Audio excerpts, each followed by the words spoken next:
Yo, what's good, brodies? We are going to be watching the live of the South America July finals. But before we do, it is 2:31.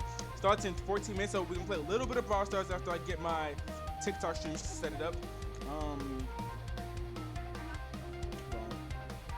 Sorry, chat. Watching South America.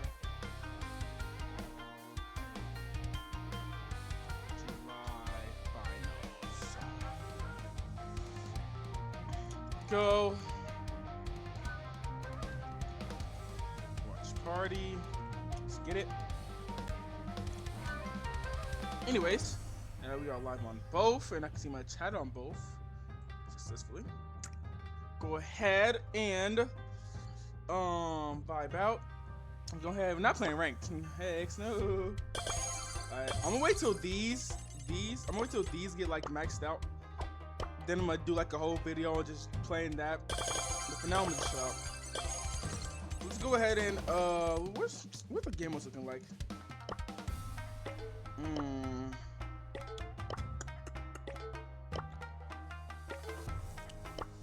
This isn't terrible. We can play this. I don't have a preference for this actually. I can go tank, but I don't think they're gonna support me really. How may I help I don't have you? Griff Max, dang it. I don't got Griff Max. I'm just sure I'll start Nova actually. See how she does on this map. I got me the ice cream, so if y'all see me just, you know,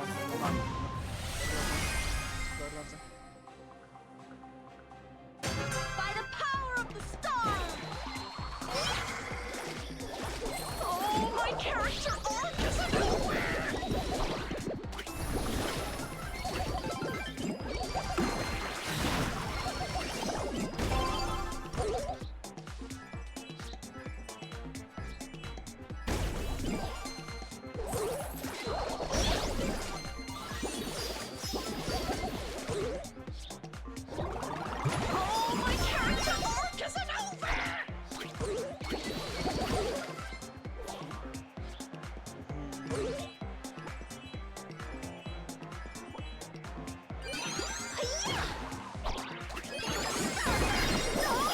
No, that dog's gonna be right there. What the heck? I thought I'd be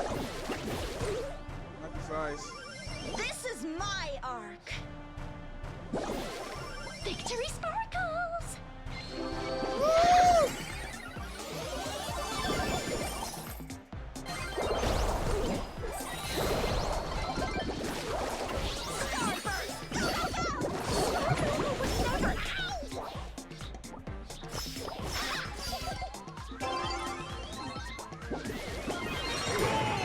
Go, baby. You feel what I'm saying? This is my arc.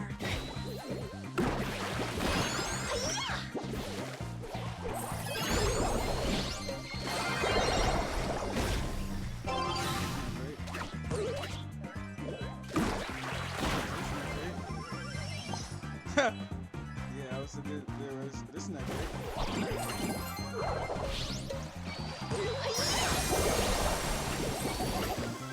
Let's go, baby. Yeah, I feel it. Will return. Excuse me. Relax. Shit, we moment. Star mode.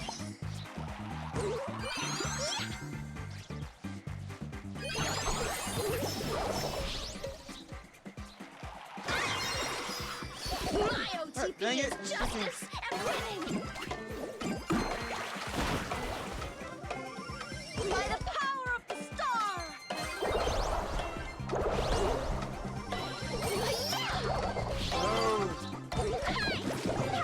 Let's go.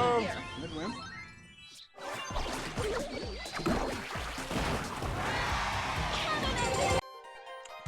Nano Star thanks you for your purchase. Go ahead and swap the game mode. Only one showdown. Knockout. I like the knockout. I don't know about that map though.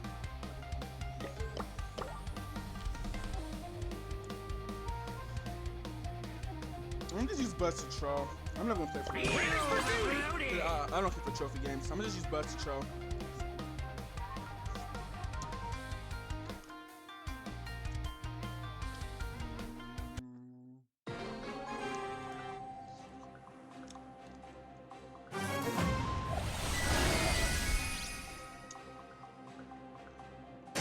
Certified lifesaver. Hey chat. We need a Buzz to troll. We got like a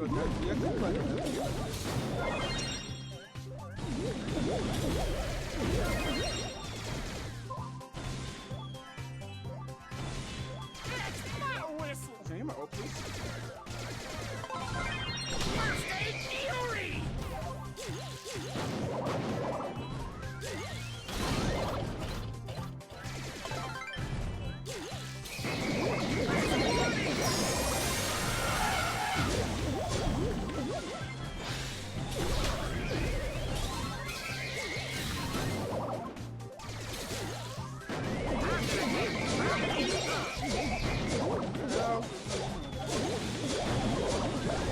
Oh, it's actually.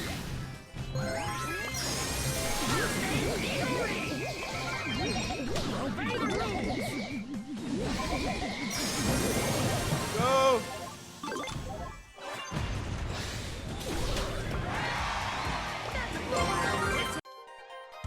Y'all feel what I'm saying? Y'all feel what I'm saying?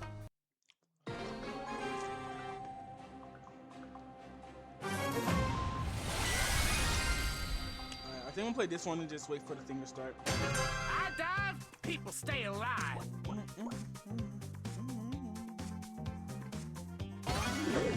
That's ability.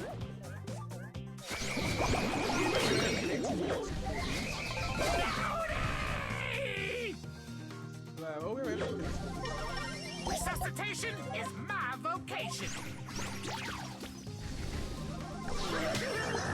Listen, shot it. You just wouldn't listen.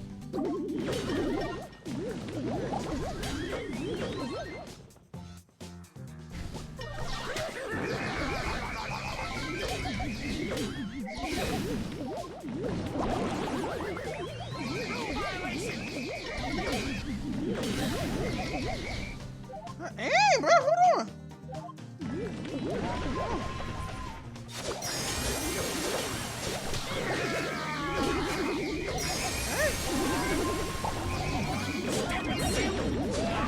Okay, I did not know that Lily was just gonna do that much damage that fast. Wait, hold on. Huh? Lily absolutely touched the base. I didn't expect a single Lily to touch the base that fast. Okay, my fault.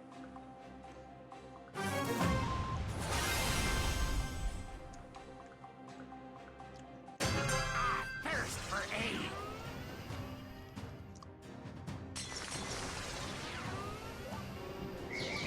I'm gonna have you right up. These spots.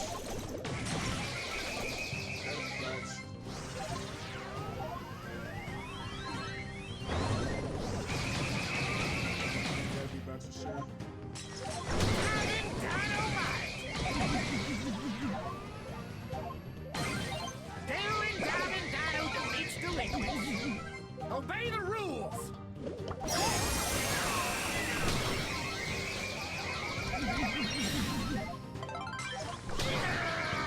That was a trombone player!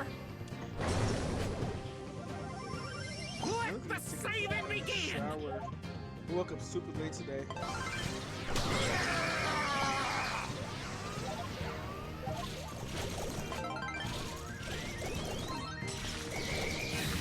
Stupid suit!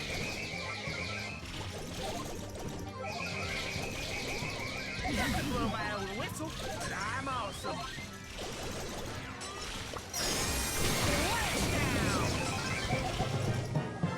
Alright. I'm gonna go ahead and get this.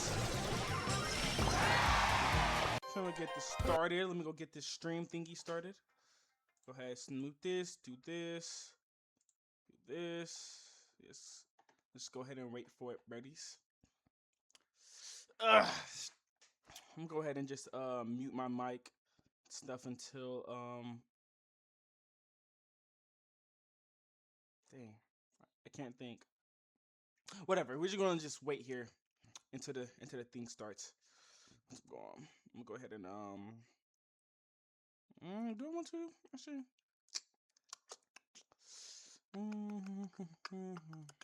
Yeah, I think I should go ahead and just do that real quick.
Hi, chat. Let me make sure y'all can hear me first. Do do do do do do. Good, good. Do do do do do do. Good, good. All right, bet. Yo, but can this thing start, bro? Bro, start the thing, bro. Dang, bro. It's 2:45, bro. Where the stream at? Where the stream at? Where the stream at? Where the stream at? Hold on. While we wait for the stream, I'm gonna test something out.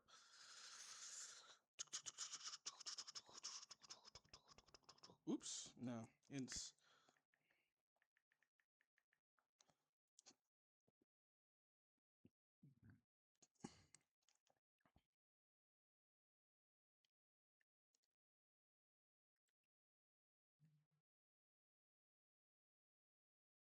Like I said, it works out, but it works. It works. It works. It works. It works out. My thing works. Just have to make sure.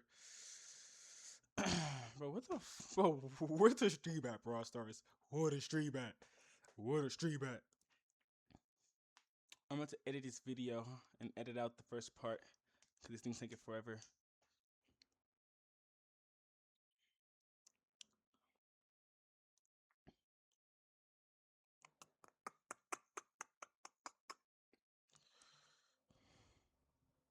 Just to see them block my number. 10-minute meet, I'm sorry with hundreds.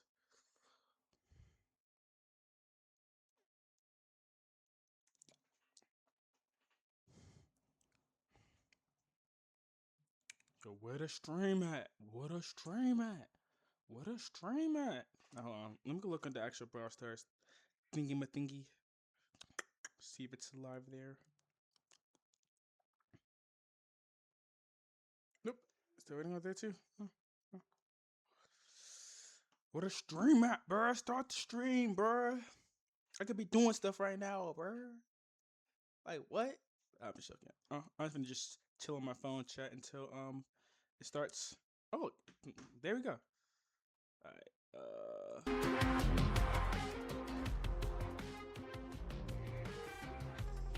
Oh, baby. Check. Oops, I did forget to add my predictions. You know what? I'm gonna just show my predictions after every game, I guess. Hold on, let me hide my screen real quick.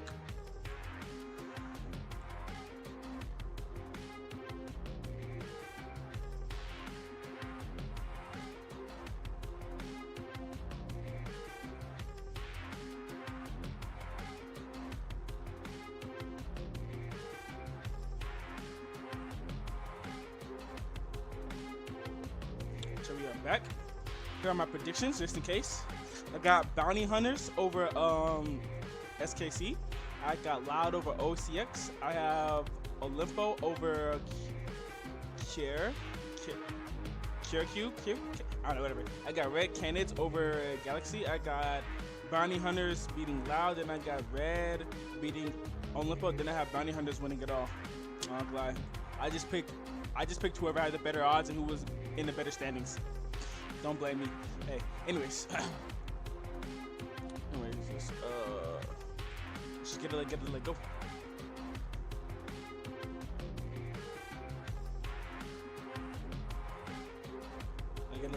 I'm gonna show my predictions after every round and see if they're right. See if I was right. Let go. Wait, y'all can hear me, right? Let me just make sure. Don't wanna. Yeah, okay, yeah, okay. Check.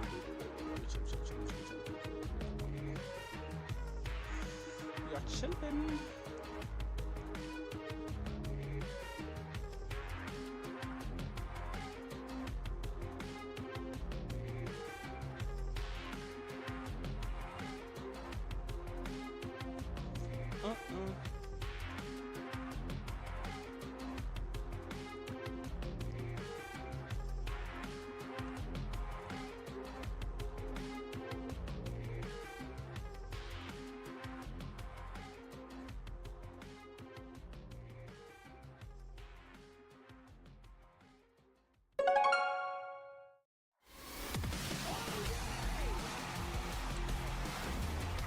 Let's go. Let go. Let go. Finals chat.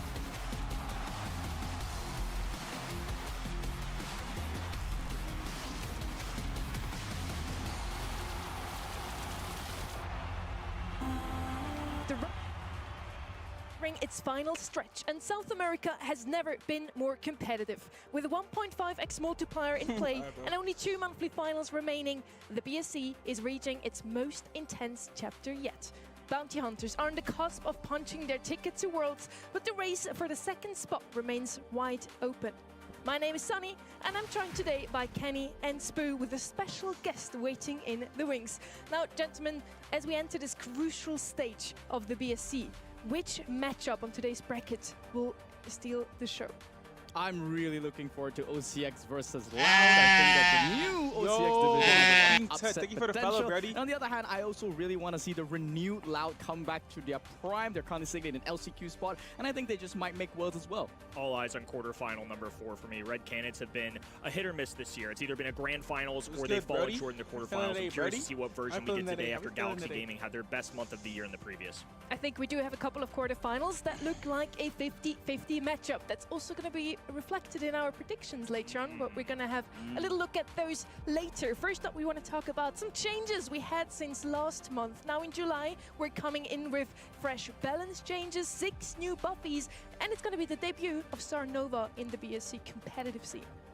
The summer balance changes are upon us, and I kid you not, if I see Star Nova make it through a single global ban today, I am going to be mad. This brawler is far too versatile, and I expect a lot of South American teams should be aware of that. Versatility is a great word that comes to mind, but the Super City Trio is an absolute unit right now. They even threw in some more balance changes since the previous, so it's a little bit of figuring it out as we go, because these pro players are having to adapt to brand new buffies, brand new brawlers, obviously Star Nova getting in the mix. There's a lot going on, so I think just from our perspective in the draft and also the pros, I'm sure there's a lot juggling through their minds.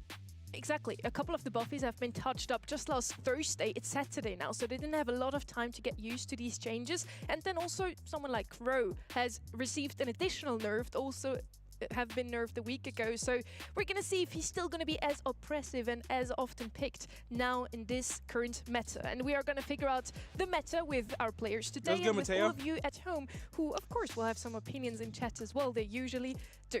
We want to have a quick look also at the leaderboard here in SA. Who is looking like... I mean, I already said it in my intro monologue there, Kenny. They are basically already locked in for Worlds. What makes SA so fun for me is Bounty Hunters 2 have a lead. I mean, very clearly, especially after winning last month, it's the number 1 seed, but a lot of these teams interact in our quarterfinal stage. So Loud, Olympus Squad, you see SKC as we jump to the right, Galaxy Gaming, all within a very close threshold, especially if you keep in mind that 1.5x multiplier. So this is still anybody's game. EMEA were a little too good at their job, so this is one of the regions that suffer. They've only got those 3 spots, and it's going to be a battle to the very end. Between Loud and Olimpo, there's only 1 point that separates them. That's going to be where my eyes are on. They cannot afford to lose a single quarterfinal, semifinal. A single point just makes a difference between either of those teams going to LCQ or not. And as you said already, Kenny, anyone that wins a grand final at this point is still in contention. Well, we're going to see which of the matches today can be taken by the underdogs, which ones are going to be upsets, and it looks like quarterfinal 2 and 4 are some that are going to be a bit tighter. I am hoping for a couple of 3-2 todays. After all, we want to see as much high-quality Brawl Stars as we can. Bounty Hunters and Olympus Squad are pretty sure taking their match, but why did you vote like you did for quarterfinal number 2 there, Spoo? I think the upset potential of this new OCX division, the former Acre Livers that went all the way to 2nd place, they really impressed me with their drafts. And I'm sorry, Loud fans. I know I'm going to make someone really mad. I'm not really impressed with their drafts. I know, though, that Roll is on the board again, but it's a little too late. Yeah, I mean, I'm really hoping that I can cash in my predictions of Brawl Stars. I went the opposite of you all in quarterfinal 2 and 4. Seems like we have a divided desk on the dot because Corey also rode alongside me. So whether intentional or not, we did form a couple teams here. I really want the new pen, I'll be honest with you. The popcorn is one I would absolutely rock in this game. Exactly. You can get the rewards that you just saw down here if you lock in your predictions as well. You can do so on event.brawlstars.com. You still have a couple of minutes before we head straight into our quarterfinal number 1. You can also earn more points by taking part in all of the MVP votes and so forth. And also, if one of us decides, hey, this is the craziest play of the day, the absolute highlight, we get to press this wonderful red button, and everybody watching at that moment at event.brawlstars.com will get an additional 200 points. Popcorn pin, Spoo, you have it already? Shh. I plead the 5th. I may or may not have it. My predictions have not been the greatest this year just yet. Not yet. Not yet. That's the key word. We're getting there. Today's predictions are going to be awesome, Spoo. Yours for sure, because we said the same, so... That's tough. Kenny, unfortunately not. Now, everybody at home got to vote once again. Who is the team to watch? For South America, it is Loud. Now, was that a bringer of luck to be the team to watch, Kenny, last month? I mean, historically, I don't think any of them have won a grand finals yet. And yet, once again, similar to my predictions, I think this is such a story team, though, that it's impossible to not pay attention to. This is one that I had in the preseason as being number one in the region. It's somebody that went the distance and top 8 at the World Finals. It's been the most successful team in SA for a long time now. So, like, the fact that they're not sitting at that 1 or the 2 spot is pretty wild to me. There's a real chance they go to LCQ unless they turn things around. They're still a great team. I still believe in this roster. I have them getting past the first hurdle, but a semifinals is not easy for them either. They've still got to lock in. Yeah, it's really tough to vote against them. Last month I was also on the verge of voting against them. I didn't. They lost. Now this month I said, well, they're going to lose again. But we'll see how they will do, and I hope the community curse doesn't strike again. Bounty Hunters on the other side, they are kind of like the new Loud. Loud has been super oppressive for the last 2 years. Now it's Bounty Hunters' time, as they are 100 points ahead of anyone else. They only need to win the quarterfinals, so 1 match today, Spoo, and they are already locked in for Worlds. And completely deserved. They've won the I'm trying to watch these tournaments so I can get more knowledge, because the best way, I'll tell y'all, what are the best ways to get better at Brawl Stars is to watch the pros. I think they, I mean, even though they qualified for Worlds, these few monthly finals leading up, they can't just cut their slack just yet. They still got to grind and make sure that they get to that level of the international teams. Oh my god, my And they're also going to be playing in that matchup number 1. Let's head straight into it. It's Bounty Hunters versus SK Kalalas. As we already mentioned, seat number 1 on the left-hand side. Definitely not an easy opponent, Kenny. Perosi, Portox, and Wesley have been phenomenal this year, to your point. I mean, just a stagnant of consistency, and that's something, especially in South America, in the second split, where things got real chaotic last month. That's been hard to come by, but nonetheless, they've been battle-tested. Anyways, they've as made I it was through saying, things like Brawl Cup, gaining those experience points. I think it's going to pay off for them here. I think they have a strong chance. The best way to get better at any game, on the other side, one of the best ways to get good at a game is watch the pros. What do the pros do? Analyze the pros, try to replicate it in game. I'm telling you, bro, making sure they don't win in the quarterfinals. So you'll see great improvement in any game. I promise you, any single game. There's a pro scene or there's actually good people. Watch them and analyze them. Don't just watch them, analyze them. Try to do what they do in the game too. I promise you. Everything has to go perfectly. You will see. You will see great. The synergy was an issue for them last month. This month they've had an entire 1 month to practice. Hopefully, great games. We'll see a big improvement for them. And kicking off this map draft already, I am inclined to believe that they intend to cheese Bounty Hunters out of this set. Bounty Hunters as the upper seed got to choose if they want to pick the first or the second map. They actually chose second here, which is something we don't see too often. So SK Kalalas votes for Crystal Arcade pit stop, and then we have Dry Season and Out in the Open for the side of Bounty Hunters. Open business is going to be the random decider. Is that a map in actual game? Will we see that decider? Do we go all the way to set 5? What do you believe? I want to see it. Personally, I want to see Juan Carlos succeed in this region. I think crossing borders and sacrificing your entire X team and coming behind is a big sacrifice to make. And when someone does it like that, and you want to make a statement, that's good. I feel like SKC will be better than what we saw them last month. It's hard for me still not to favor Bounty Hunters, though. This feels like a 3-1 to me. I'll go Bounty Hunters. And one interesting thing about the map draft that you all kind of called out, they didn't elect to go first. They had the decision if they want to pick that first map. And one thing I found so intriguing about last month and digging back, how many teams actually won the map they chose? Less than 50%. It's right on the money. So teams are still figuring things out. That's only about 97 sets of data, but I'm really curious to see if that trend holds this month. So usually they're doing better on the maps they didn't pick. It literally was 50-50. Interesting statistic. We also have global bans for you this year in the BSC. Ruffs, Max, Starnova, and Crow are not going to be playable for the next potentially 5 sets. Now, no surprises here about Starnova. Max is also super strong thanks to her new Buffy. Ruffs has always been good in the meta this year, and Crow, super oppressive, has received 2 nerfs consecutively now. Kenny, why is he still a global ban? I think he's just so dependent and consistent. These feel like Ruffs and Crow as like either first safe picks or just like the stereotypical 2-3 turns kinds of brawlers, especially in professional level. Ruffs is somebody that just give you a free hypercharge, especially in the map pool that we just saw as well. I think there were a ton that he would have been flex picks on.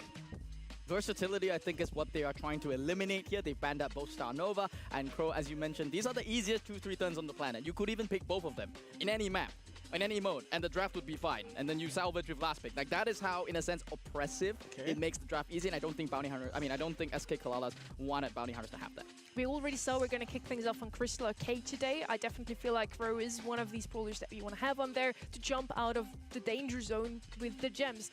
What else could you play as gem carrier, as mid brawler here in this map?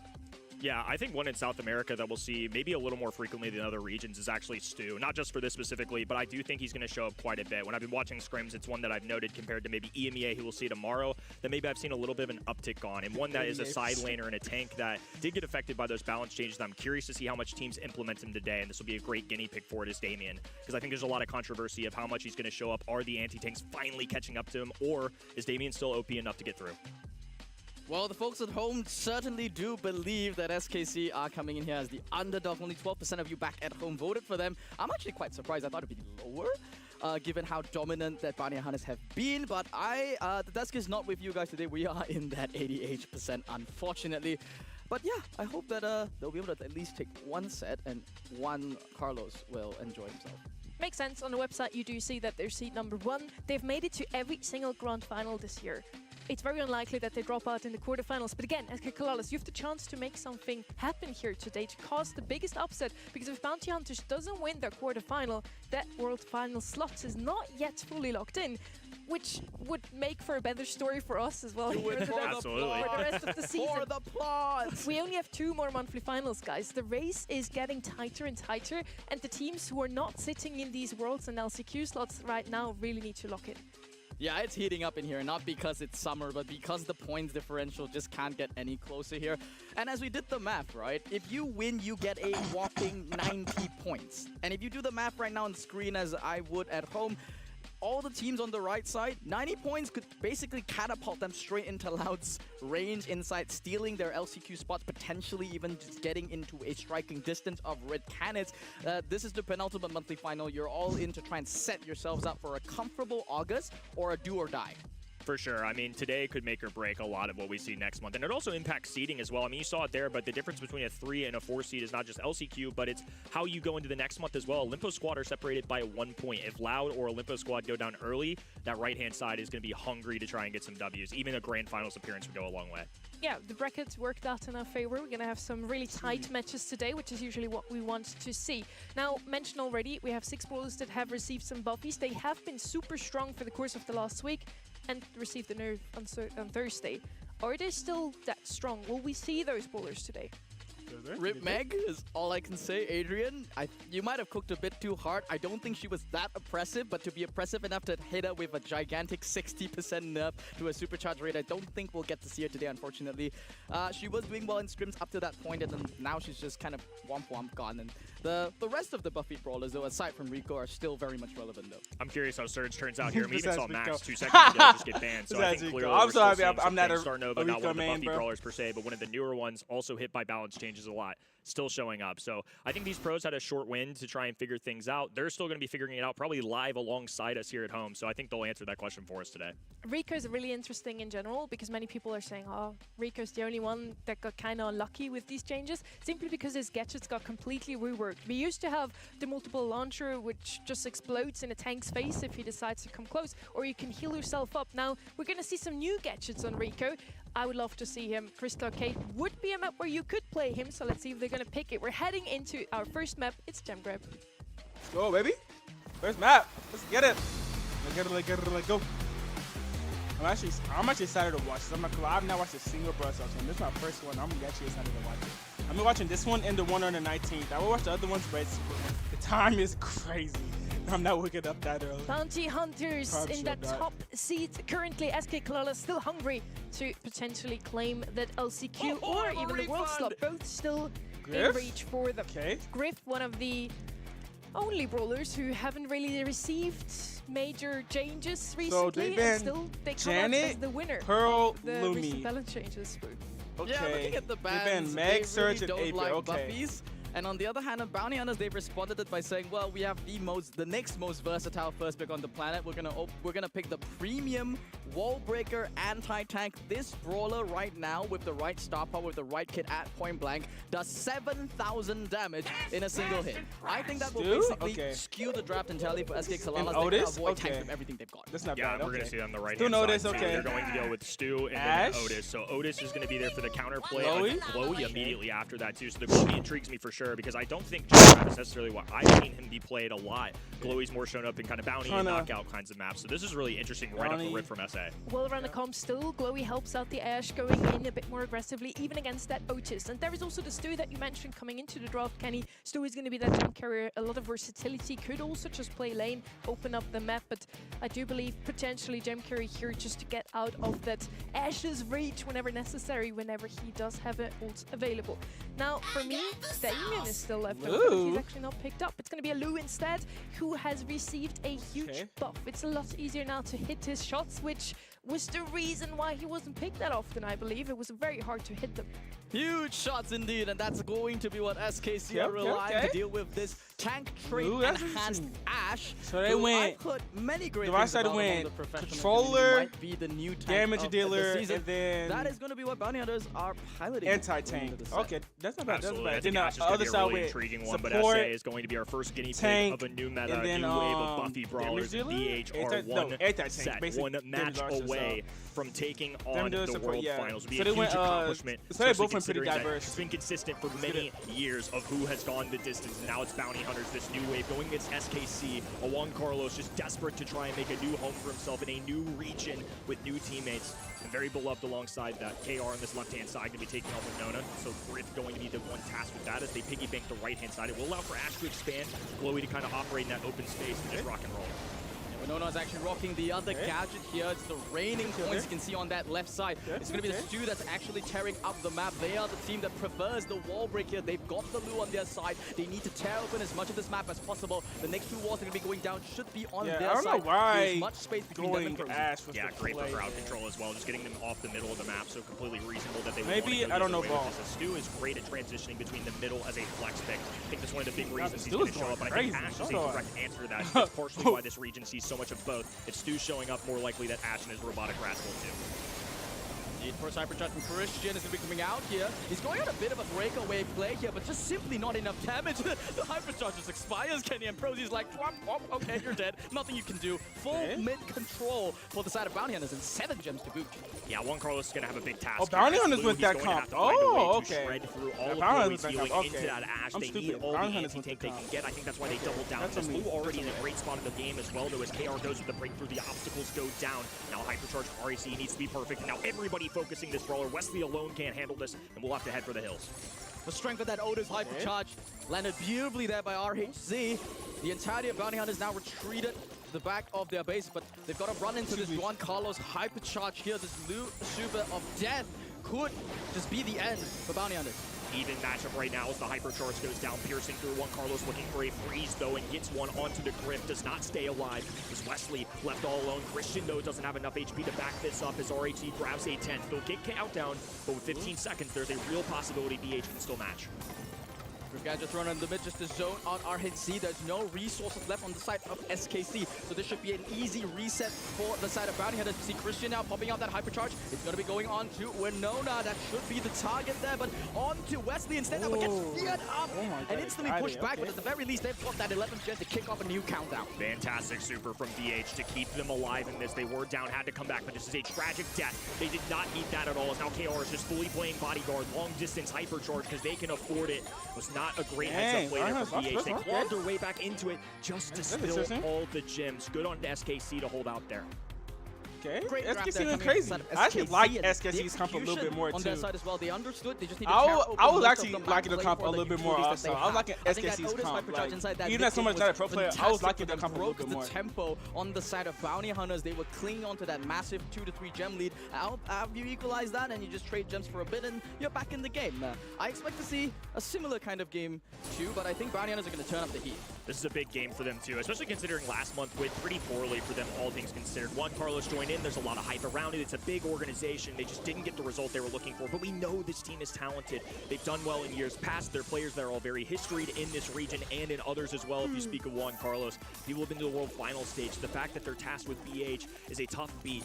Plenty of potential right now though. They finally see themselves get one, a strong start. KR now down on this left-hand side, will go with the breakthrough. Gets rid of all but maybe one of those walls, but nonetheless, it just makes things harder for Ashe to kind of strike. The more room he has to operate, the more he can skate, get out of town, and just like that, look at him go. Right-hand side, wide open. That's exactly what Stu wants to see.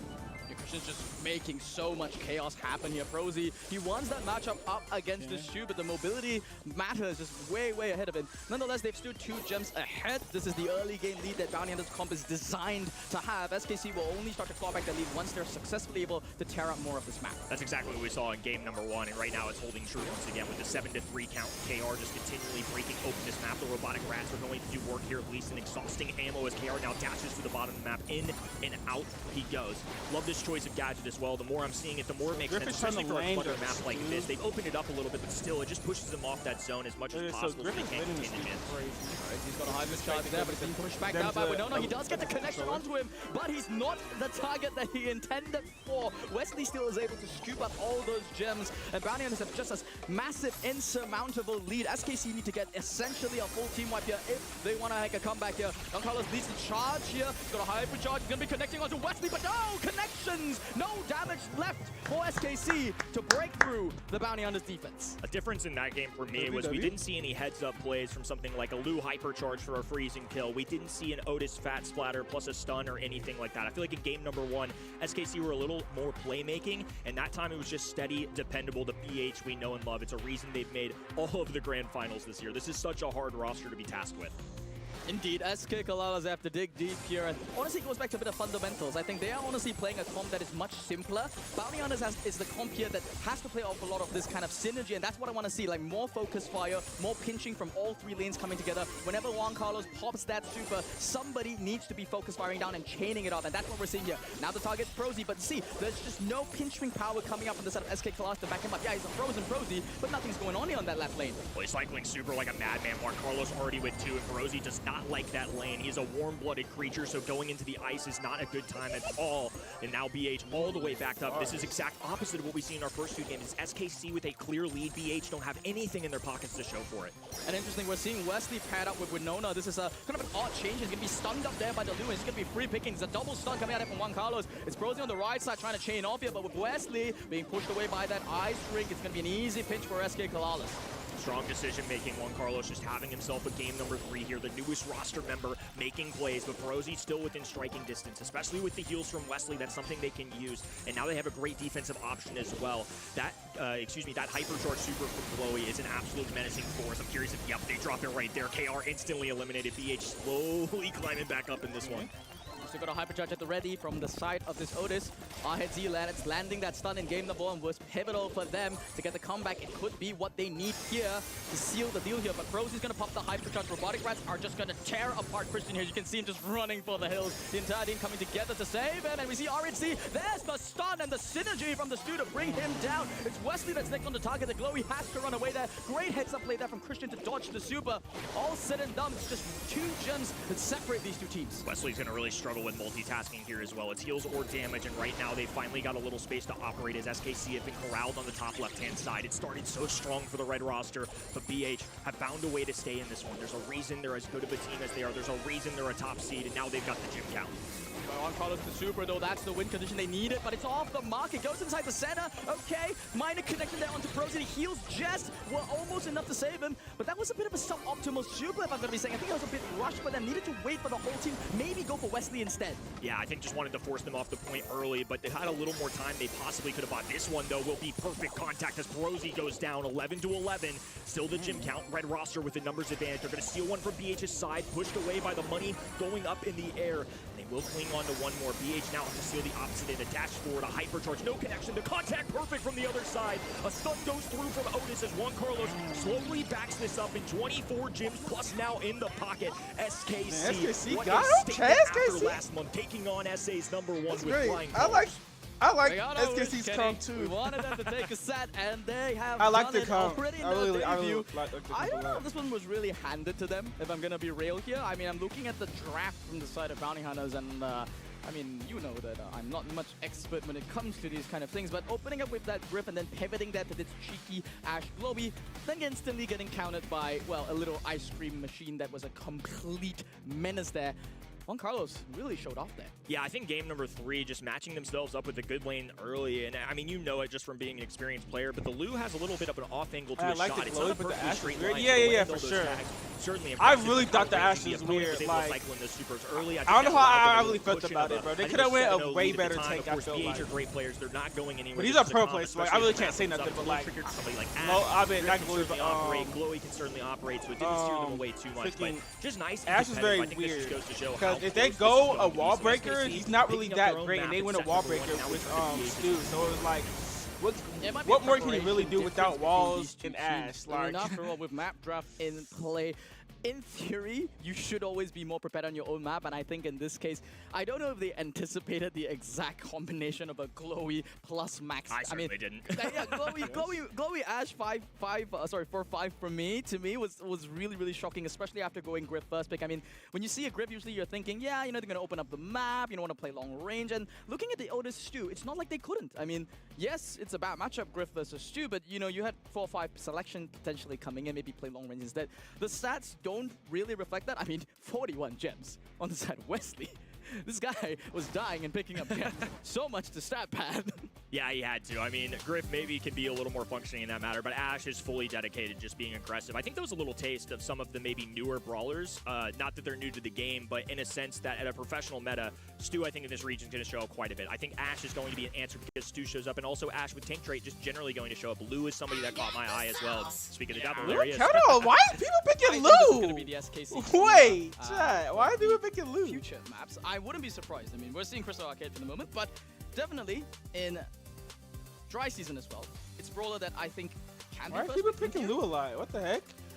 Do I not know ball? Okay, hold on. I would be surprised. I don't know if that was the actual draft or just kind of a replay of what we just saw. But nonetheless, I think dry season will bring in some new brawlers for sure. I'm curious to see what ends up escaping the maybe global ban side. So we already have those set, but will Surge, will Brock, will some of these newer brawlers finally make an appearance, or are we going to ban them outright? That's understandable. Yeah, or you're going to feel my wrath. This is one of those brawlers that did escape the ban phase, and this was one of the most contested brawlers in the past monthly finals. I mean, Mortis and Edgar game. Okay, so boogeyman of the patch. Now they we've banned got 9 boogeymen. Kaze. 8-bit's been banned a lot. I'm seeing 8-bit banned a lot. Tune down to the numbers. Kaze, 8-bit, Surge. Okay, that it's a massive Edgar. Yeah, we're gonna see the ex-boogeyman of last month show up. Oh man, I mean, this Edgar selection was such a good pick for Prosy. Great. Well, that's part of it too, is we get to see these changes. So some of these brawlers that maybe even get global banned pretty frequently. I mean, some teams just don't want to deal with the assassins, but to me, this screams safety and defense. So RT, a very consistent brawler, I would say, in a game like this, and then it's just gonna be a race for the blue star. The Edgar gadget can kind of just bunny hop you over the wall. You get to the middle, and then Mortis traditionally has been the one dashing through. So that race is going to be certainly interesting to see who can actually get there first, especially with Brock opening up the map as well. I think that makes things a little more intriguing if they go that route.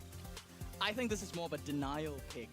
Looking at it, I mean, they know that they're going to win the blue star, the race for the blue star here inside the mid, and according to, well, the dry season theorem 2026 edition, so far, if you pick up that blue star or you win the first interaction and you turtle in the base, you have like a 90% chance of winning something along those lines. That's what we've been observing across all the regions, and that is why Mortis and wall breaks are still so highly contested. Absolutely. I think just having Brock in this meta is also really awesome. The extra distance that you gain every 6 seconds now, I believe, after the recent balance changes of that shot is very lethal. Charlie seems like a good hybrid to go into a single shot brawler. You've got the cocoon into somebody like Edgar, so you can kind of counter out assassins a little bit. I just like the well-roundedness, I would say, of SKC. They've got a little bit of everything going on. Yeah, it's deceptively good. Defense, I mean, there's no real synergy on Charlie, the side of they got some range, they got some assassins, you know. Do a specific job. Yeah, assassin damage dealer, I think a controller. Just get that burst damage, get that blue star. You've got to tear open the map and deny the pick inside of Bounty Hunters. And yeah, now we've got this Charlie also to deter that Edgar, but on the side of Bounty Hunters, they're not deterred at all. They know that Max is globally banned, but they've got discount Max in the form of G. Discount Max and a little bit of countering out into some of those spiderlings that can potentially show up too. I think Jae Young's just a well-rounded brawler as well. Never really can go too wrong with it, I would say. But this is certainly going to be interesting. I think everybody having an arms race for that blue star as well, because the extra speed could get them in the middle first, help them out in that sense too. But an Edgar gadget goes a long way. SKC definitely catching BH by surprise though in the opening set. definitely what you want to see from them after last month's performance. Juan Carlos now moving and transitioning to a new region with a new team, one that is beloved and a history team in this region. They need some catching up to do on this leaderboard, and instantly Blue Star going Prozie's way. So advantage for BH, Gordon here, they should have an advantage here. They're not going to be playing overly aggressive. That's why we see them back in the spawn, but that's why KR gets rather aggressive right in the face of the enemy's side as KR follows up with another as well. What a trade, what a tap there from RT. Double hacks taps there from Winona there to clean things up. I mentioned it's not just about the Blue Star, it's about winning at that first interaction, and that first interaction they did. There's the super far range there, shot there from Brock. We got Prozie there, just gonna be feeding a big one there onto the side of SK Kalalas. That's gonna bring our star lead just down just to 2. Yeah, maybe a little too aggressive. I mean, Brock is definitely the one that they want to go at, in particular with that Edgar Assassin. Typically going to do well into these longer range, squishier brawlers, but KR doing a great job there, just assisting, playing bodyguard, obviously can dash at a moment's notice. There's that change. If you haven't been playing recently, Brock's gadget did get a little bit of a rework there, so it does pierce through the wall and then send a bunch of mini rockets, so Brock just well improved in this current meta. Yeah, the super is also much deadlier now. He's going to be following all of their targets. That's what you can see he's farming up for. This Brock is really, the matchup has changed so much. It used to be that RT would absolutely dominate and cook this matchup, as you can tell on the side of SK Kalalas. They are not worried for it. There's the super there from the Brock chasing after. They're doing a little bit of damage, but Wesley just keeping his entire team topped up.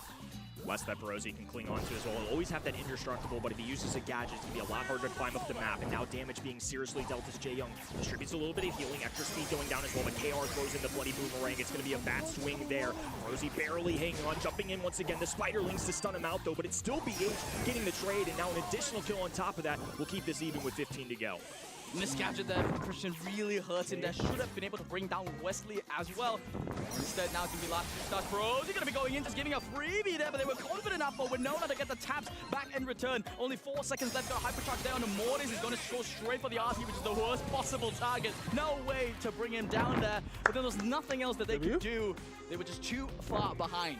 RT was a spectacle to watch throughout that entire first game. I mean, just tapping early, giving themselves the lead, the Blue Star being exchanged a couple times, but the extra hacks, like you mentioned, just go a long way in terms of damage. I think it's why I love to see RT in general for Bounty and KO across the board. It's just very dependable, very safe, and can do a lot of things. Or even at the end game there, you see that interaction that can potentially go down. If you use a super and Mortis dives at you, you're basically a walking Jackie with 2. The ultimate check there on the side of Mortis, and Prozie as well is doing such a great job just to, you know, keep Juan Carlos on his toes there. Doesn't have the super just yet. This is sort of what is RT's thing? Hold on. You can see from the side of SK Kalalas. What is RT's thing? Bit early in here, but you can see Prozie's already on the hunt. He knows there's a super Johnson there for the RPG, becomes a trade instead. The RNC on the run there, cocoons up there, uses the Spiderlings just to get left in the nick of time. Yeah, I think maybe going in early, knowing that Charlie couldn't quite basically grab a super in that exchange. It doesn't end up being a trade though, so Sniper, Charlie Fisher. What is Charlie 2? Charlie's control, right? They want wow, look at Prozie go. First game, controller, damage dealer, or marksman, then assassin. Even improvement off that. Now gives them 6 stars, one of the bigger leads we've had.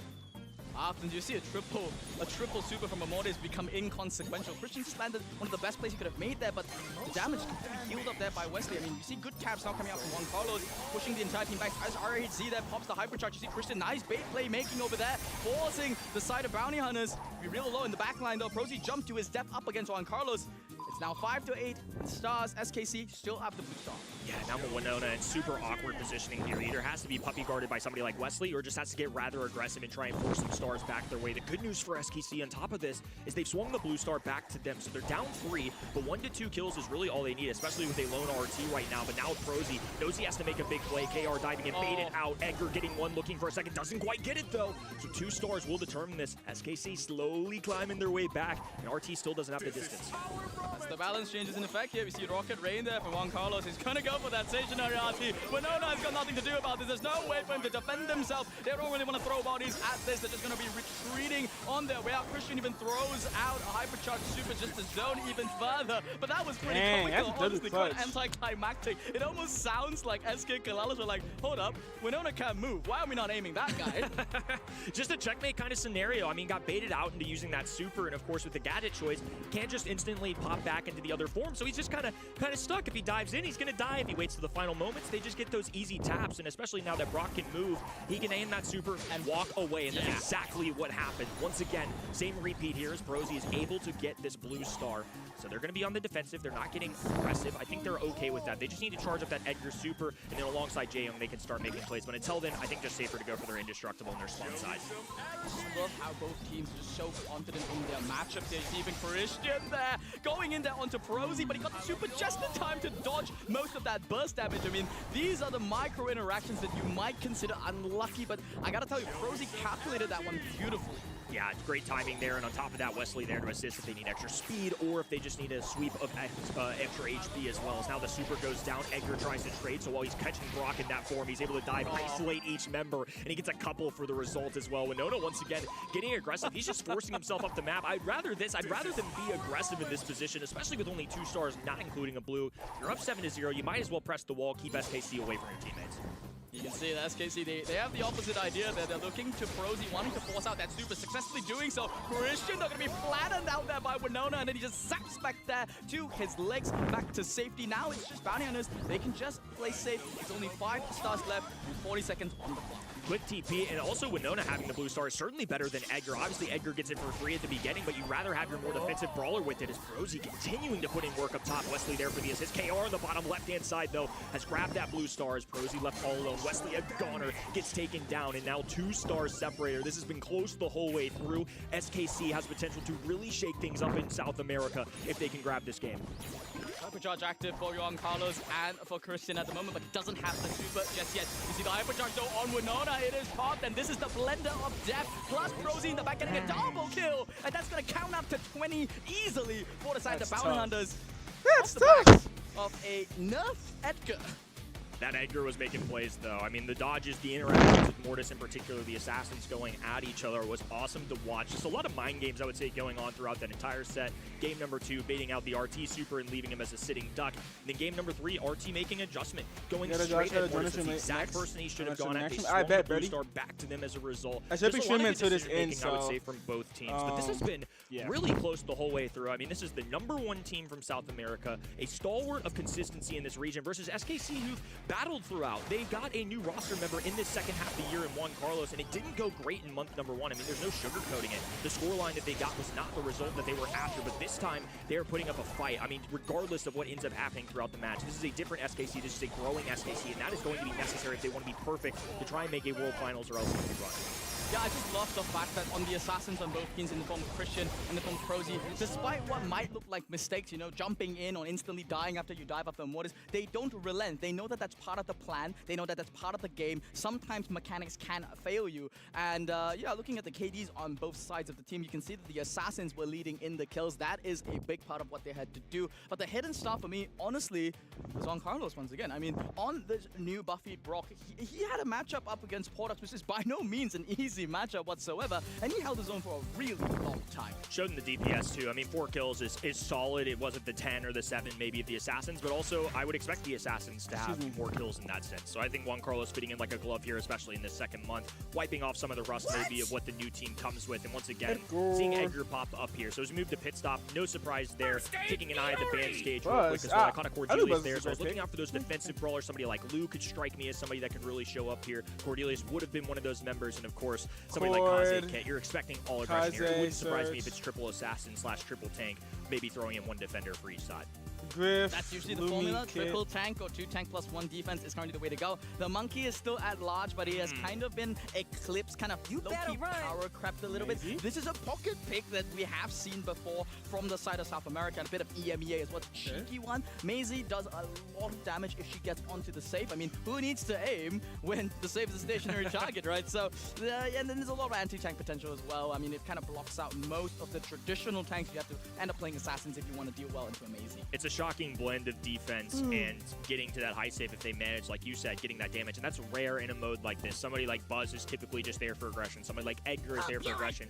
I think that's why Maisie shows up more oftentimes than not, especially the 2 regions this weekend that you alluded to. But Nita is going to be one of those defenders as well. If you're a player at home, this is a frequent pick, especially early on in your ranked settings. People love using the Hyper Bear, swinging away at that safe. The issue issue is charging up that super. So if Nita can't charge the super, it's bad heist map. Her regular shot doesn't do a ton. Going to be entirely dedicated to defense. But if you can get a burst to bear, you can get it churning on that safe. It will certainly put up numbers. Yep, it's one of the few brawlers that also received one of the earliest buffies, and it's still a pretty good brawler. And there's the other animal in the house. All right. What I mentioned, that they need assassins. They can't pick traditional tanks anymore. You know, they couldn't go for, like, for example, Sam here, who's looking glorious in 3 dimensions, I might point out. Is instead to be picked up by Bounty Hunters. That is a brawler I have not seen in eons. And in this setting, it just spells to me that Bounty Hunters, they're not interested in trying to out-tempo the Miko. They want to just run down the safe in one push and hopefully win the game. I've seen Sam on one map and one map only, and it is this one. I see it a good bit in North America, I would say. There are still a few teams that love selecting this. I imagine it's a later stage pick. Obviously, when watching practices, we can't necessarily see the order of operations right, but this is the only time, and I kind of get it. There's so many walls on the map. They banned out the Griff. There's no real wall break potential, so this is where Sam is going to shine. Despite not being the best meta brawler, it is going to be one that BH rely on. I'll take the #1 seed from South America's word for it. I'm excited to see it play out here. This is just going to be a race to the finish line, though, folks. Both of these teams, 1-1 apiece, and all just diving at the other side. Everybody get their calculators out. It's all about the math equation here. Quick map, Kenny. Come on, who wins this one? I mean, you got Juan Carlos on the defense here. He just needs to bring down at least one brawler to maybe half the damage here, but I don't think it's going to be enough. Bruce goes for one. He gets one down at the very least. He's already got a hyper charge charged up. Prosy might go down here. No! Gets the gauntlet in time just to bring him down, but is it going to be enough? 1% sets the two teams apart. Okay, Kenny, my math must be bad because I thought the equation said SKC were going to win. That was a speed run. I mean, frankly, it could have literally gone either way, but an interesting decision I thought there was to send the Buzz to play like a microsecond of defense to make sure they killed Anita, because the fact that they prevented Bruce the Bear meant they got more damage. It prevented them from getting Sam off of that safe. I'm curious to see if we see the exact same thing again, because literally 1%, I think there's an argument that both these teams could have won. Oh, we're seeing an exact repeat. It's deja vu all over again, you know. But if you're looking at the safe here, one is going down much faster than the others. John Carlos has to make a split-second decision. Who does he go for? Is it going to be Wesley? Is it going to be Winona? He's currently picking both of them. He's going for Winona onto one side. Bruce the Bear's got him on the other. He's actually going to chain the Bear back here to block the shot. It's going to be enough. The defense is good from Juan Carlos. I mean, this is insane. Like, we talk about base races a lot for this game mode. This is the, like, biggest speedrun F1 race that I've ever seen in my life. They don't even look at each other. It's just a straight line to the other side. And it's working. I mean, what's the argument? It's within 1%, I would say, both of these times. And we didn't have an exact number there, but a few hundred heist points away. It's going to come down to literally one interaction off the rip. Yeah, we're going to see Bounty Hunters, they change their plan or not. It looks like it's the same equation. Slight difference here. It looks like, you know, Winona is like, okay, I will stall Juan Carlos for a short bit. I won't throw my life away. The Bear's going down. It's the exact same as game 1 and 2. Yeah, it looked like a little hesitation from up top, though. So Buzz gets there late. They do get the takedown on Nita, and it's just Miko and Edgar swinging away. About 18,000 apiece, and now it's literally going to come down to who can get it faster. And this time, it's the 3 members of Bounty Hunters. What an insane set. That's one of the crazier things I think I've seen all year. It takes Bounty Hunters' level of base race to a whole new set. I mean, that was just insane. Oh, man, I don't know what to make of that. Like, it's hard to break anything down because that was just straight up, just straight line it, go for high save damage. Like, I've never seen a team take that so literally. That was awesome. There is only one equation that was different across the games. And, you know, if you look back at the VAR, you'll see that it is where our Nita is placed. You know, do we go and block shots up against the Maisie? Literally, and that's what he did in game number 2 that was successful, right? You go after the Maisie, you prevent her from getting damage on save, and then you're throwing the Bear in the back, just trying to wean the other person off. In game number 3, though, he opted to go for the Buzz matchup, which is the same matchup in game number 1. He got hunted down immediately. That was exactly what Winona wanted, what we're seeing on the screen. And that untimely death resulted in the extremely quick melting of what used to be a safe.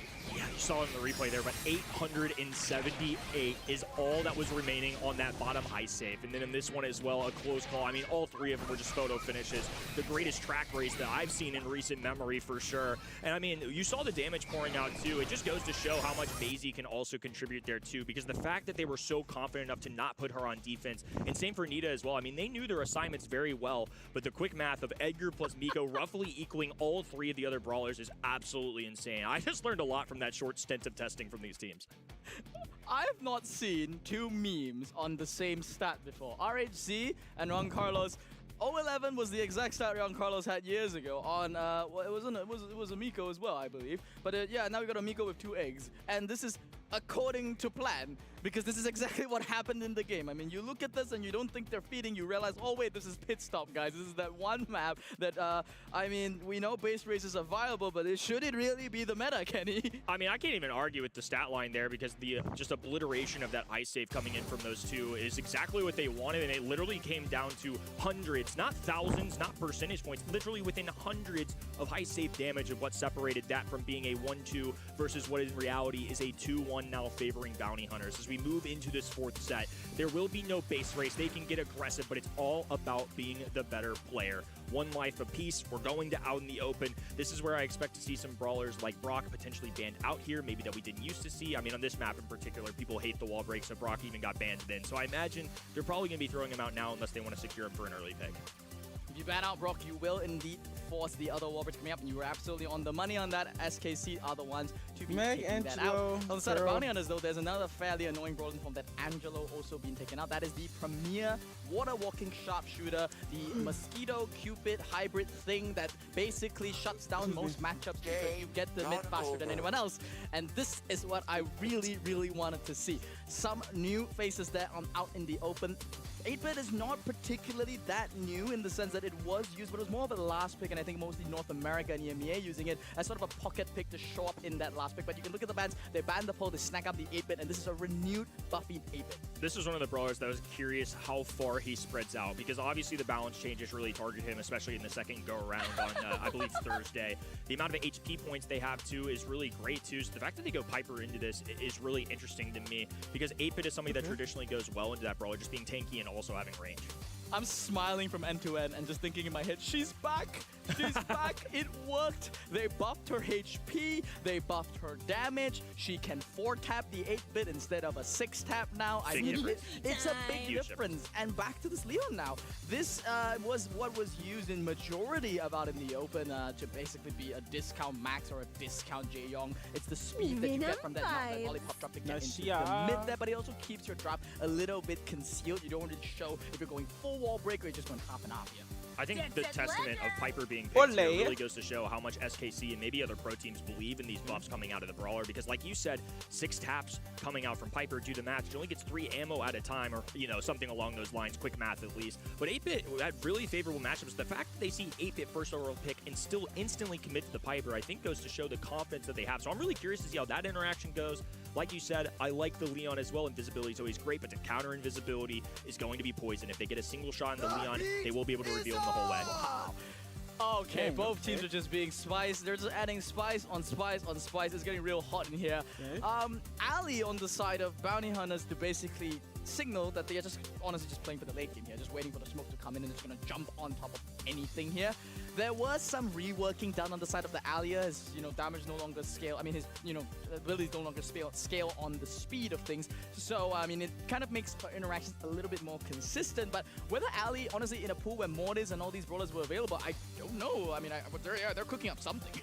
Just in match number 1, it's awesome to see all these new faces come up. Obviously, old brawlers, but new implementation, new interactions, and it's one of the things that makes me super excited about this month. A completely different meta on our hands, and SKC have done great in adapting compared to last month, but it is still BH, the leaders of this region, taking an early lead. Is now Winona will be striking back and forth, just trying to stay in that grass. The bushes are really powerful. Look at that interaction early as low HP for BH. They're trying to round that corner, but now Christian, as a result, is able to get perfect positioning, and they split up allies in the teammates. Juan Carlos is the X factor for me inside this set here. He's gone to so many taps, even going to go aggressive there to tear up the cover on the enemy team. I don't know if he really intended to blow up that mid wall. It's a bit of an advantage, micro advantage there from the side of Bounty Hunters. But honestly, if you look at the comp, they can't really benefit from it. They are down by so much in terms of range. They've got an Ali that's a sitting duck. They've got a Naja who is a semi-thrower that's just kind of waiting for the late game for things to happen. As time ticks down, it's SK Kalalas that are looking to be scared here in the late game. Normally, to your point, breaking open that wall would be a much bigger deal, but if you're going to do it, this is probably a composition where you can get by with it, as now it's a jump there. Gunbrella now rounding out the corner there, too. Going to be looking for one single tap onto Ali, who's hugging the poisonous wall right there. She's going to be forced out, now diving in. Low HP for Juan Carlos as there's fanning snakes going down. 3v1 situation, but SKC hold on for dear life. Christian had enough in the tank to get through. I love the fact that RNG and Carlos had the same target in mind there. And, you know, it was a bit of a wasted flank super, but it was cute, honestly. It's looking a bit dire there for Bounty Hunters. They do have this beautiful turret set up there. And it basically let them turtle all the way until the late game, unless Carlos lands like a million taps, which I'm sure he's going to do. The wall break was also great in the fact that it gives less room for Ali to make these dives. So she's either going to have to charge up an invisibility with the super, or just rely on a gadget, a quick burst, or an overstep coming out of SKC. And I imagine they're going to be waiting for the last seconds as well, especially as the fog starts to close in. That 8-bit turret's only going to get more and more pressed by the wall. I think they're going to rather fight when that's eliminated before so.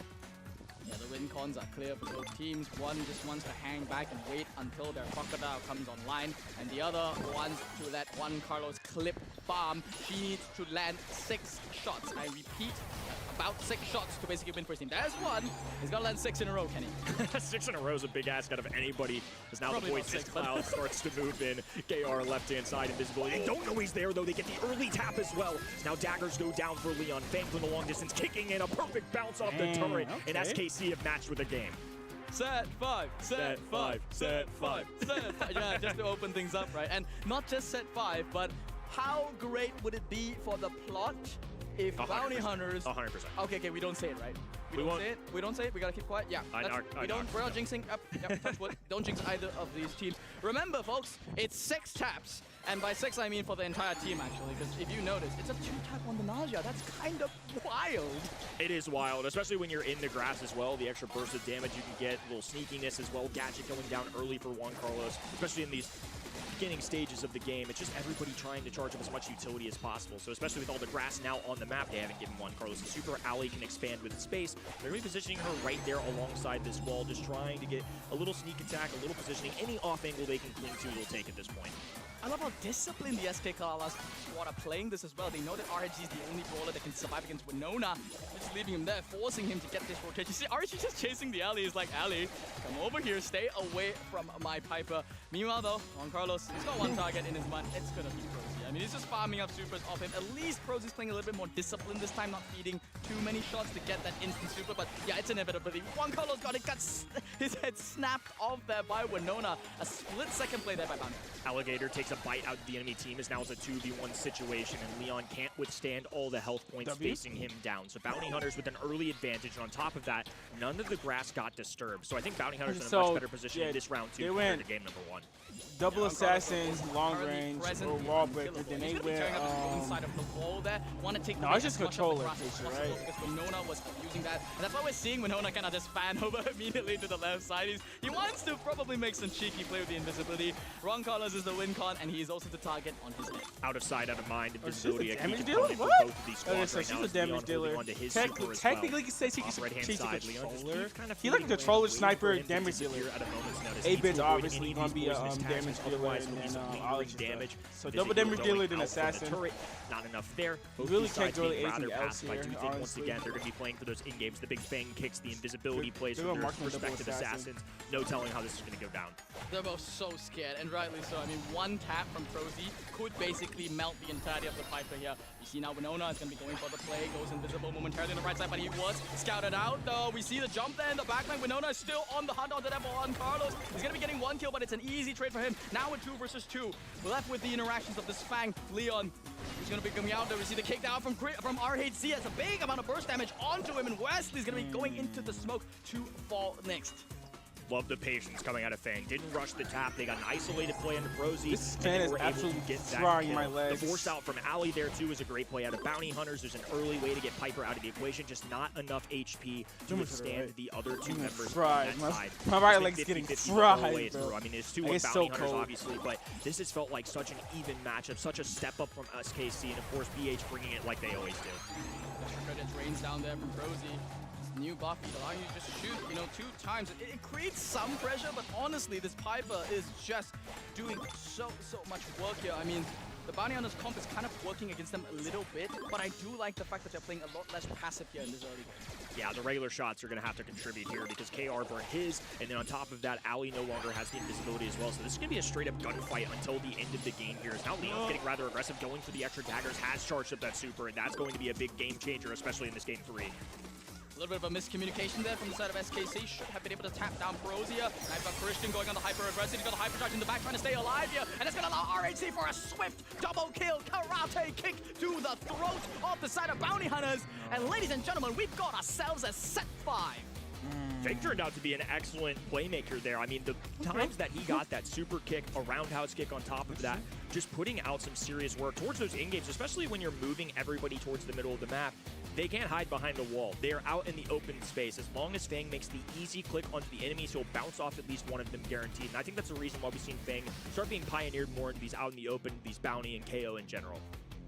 Fantastic win condition and great usage there from the side of SK Kalalas there. I mean, I love that they made those like minor changes across the board. I mean, they realized that this Juan Carlos getting 6 taps in a row not really working out in their favor. They were like, Christian, can you kind of, I don't know, make a little risky play, kind of do something? And RSG was like, yeah, I got you, bro. You can die, you can do, after you get that treasure. And there we see the double kill once again. It was really just drawing Renona away from his team.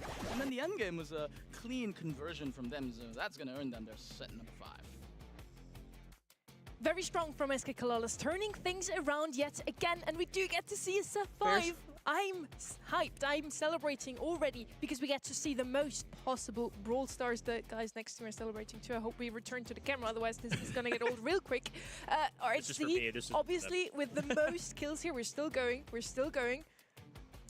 Yeah, they're not returning to us on the camera. That's they're probably embarrassed for us right now. Maybe they are. We'll have to do it again if dance, they ever show our faces once again. You really missed out, everybody watching right now. But yeah, RHC with a whopping 6 kills, which is a lot to knock out. And we saw that double kill in the highlights once again. They had a super aggressive comp with that Leon and Fang. It was super risky. And usually you don't want to go with something too risky when it's the last possible set.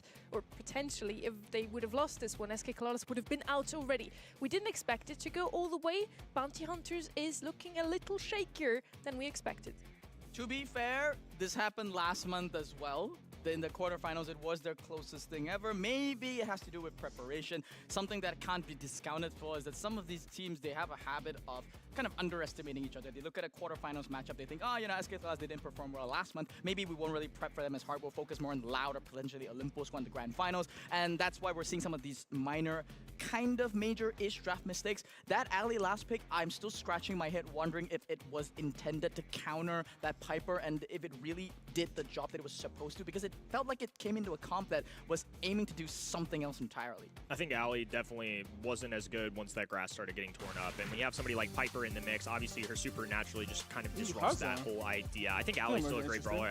I understand where the vision comes from, how aggressive you can be with it, but at the same time, I think it was one of the brawlers that they would look back and maybe reconsider. But now we move on to the tiebreaker, and the plot thickens. We talked about it pre-show, but our graphic showed Bounty Hunters, if they win the quarterfinal, they are in the World Finals. And obviously, they would have a month to go, even if this wasn't the result that they wanted. But it would be a major pickup for SKC, and this region as a whole would be shaking to its core. It would be such a development for the rest of the day. And on the other side, we have SK Kalalas. They tried to prove something today, and they tried to prolong that journey from Bounty Hunters a little bit, which I'm all for it. We have 2 spots here open still for the World Finals. If Bounty Hunters don't win their quarterfinals today, those 2 spots are still Surge, up for Griff, grabs 8-bit, for everyone Lumi, in the Gray, region still. It's 7 out of 8 on like that some qualify maps. for most of the monthly finals. 8-bit's basically been banned So everywhere. every team has I've seen a lot of Lou too. A lot of Lou. Lou's gonna come in first once again. We are in open business. Lou has received the buff, has always been super strong in hot zone. So no surprises there. Makes a lot of sense here on the left side. Right side still has something like a fake not Brawl Ball. also very strong for the same reasons. You have something round that covers the other round thing in the middle where you want to stand on. Well said. Well said. Right. Circles on circles. That's the meta. I'm sure that is the case. I really want to see Bounty Hunters lose this. I mean, I'm not saying that because I don't like the team or because of plot reasons, but I just don't. I mean, Lou is such an annoying brawler, honestly speaking, and I almost could see the smirk on the side of Prozy's face. You know, when the camera in my mind, I'm thinking it's like, yeah, the only thing that we lose to is if we somehow give SKC Lou, and they didn't. If you look at the bans, they are terrified. Like they're banning out this grade. They're saying no cheese. They're banning out Lumi, which is the most consistent pick that you can go. They're banning out 8-bit because once again, no cheese, no strong brawlers. So they're really making SKC's life the hardest that it has been, and their response into a Lou is, you think tanks I'm scared of? I'm gonna pick 2 tanks. Yeah, doubling down, I think Lou is definitely going to feed Super off this Meg a little bit here, especially from the range, but I think this is an interesting Ashe timing, because I'm sure Stu in a breakthrough was possibly on their mind, and now they drop the Ashe, which makes it harder for them to pick that. So I wonder if that was part of the influence for Ashe. Double controller, the game right now where teams are just going to pick him regardless. Ellie would be open once again, something aggressive on the side of Bounty Hunters. I could still see that. Such a good answer to the Ashe, one of the best counters to it. He's going to slow down that comp from the right side a bit. Alright, so I think, if I'm not mistaken... No, it is going to be something aggressive. Damien finally showing up as well. The most picked brawler so far today, by the way, was Edgar, despite the nerfs. He would be still left open here on the right side too. Do you think they're going to double down with that aggressive approach? I honestly thought that there was a Poco that was going to be coming in from the side of SKC. They looked like they were setting up for it there. But now with this Ems coming in as a, prophylactic counter, it kind of terrifies me because even, in my 600 IQ brain, which is totally not the case, I can't find a pick that, would naturally counter it. And yeah, this Barley selection, it got some buffs here. And in a way, yes, you can hunker down away from the side and you can play control, but it doesn't remove the fact that you've got 2 out of your 3 brawlers that are completely outclassed and countered by this Ems and Lou. Well, folks, there you have it. Those are the last 2 comps we're going to see from these 2. Bounty Hunters or SK Kalalas. One of them will move on into the semis after this one. For Bounty Hunters, World Finals is on the line. For SK Kalalas, a lot of pride because they are about to take down seed number 1. Pride on the line and certainly a comeback opportunity. Juan Carlos moved regions just to give this team a chance, and now they've finally done the hard work in one set. Will determine if they go home. If they remove all odds, would make it relatively impossible coming in next month. Never say never, but certainly would make this task much more difficult. This is not the matchup that SKC want to see early. He gets walled off. Winona using a wall to cut them off, get the tags. That's exact opposite of how you want to start things. On the top of that, Meg is out of the mech, has to now cycle forward. Juan Carlos just diving in just to get some damage, but supers have been charged up for BH. They are in a strong positioning, and Barley has essentially been removed from the game with all the work that Damien has done. A spawn trap starts to emerge here on the side of Bounty Hunters. Got Prosy there. Once again, this annoying, just so annoying with that gadget and the super. On the side, though, of the red roster, they've got this Barley super to claw back a little bit of that space, but the matchups are just not in their favor. Walled up in the mid and frozen on the left. There's just no way to get back in the center. Yeah, the Wall of Sound is just so good for cutting the enemies off, especially with no real wall break in this. They can just keep lobbing this up the middle and making it really difficult. RHZ is going to have a difficult time, but now you see the gadget going down. Toolbox doing good work as RHZ cycles in another one as well. There's a ton of rats going down, but they're so slowed by the ice that they can't quite reach Wesley. Will allow for SKC to retake, but Bounty Hunters have extended this lead by over 30%. Big hypercharge going to be coming out there for the Barley. Going to be denying Prosy his hypercharge. Both got Winona there with a mosh pit. Setting fire ablaze inside the mid. Managed to clip away that annoying Barley. The one member on the side of SKC that can actually deal damage. You see RZ tried to do the micro interaction, trying to get out of that ice ring using the mech, but they're not going to be able to do so. Juan Carlos is going to be running down Prosy here on that right side, and the robotic rats clean up Prosy on the left. That gadget timing was almost perfect, but not quite enough. It has allowed for SKC to start clawing their way back in this one as an acid spray goes down super for Prosy available. They have to keep climbing up this map. Now that KR's in more of a position, he's been charging supers, getting a bunch of bottles that can drop on the map. They've gotten a lot better of coverage, and all of a sudden SKC looking alive and well, but BH ready for a retake.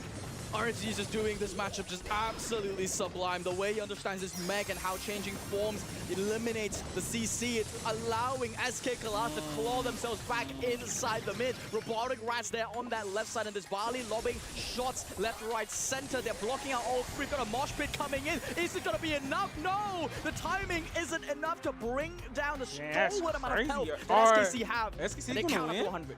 SKC with an outsider's chance of taking down number 1, giving themselves an advantage, a match point even.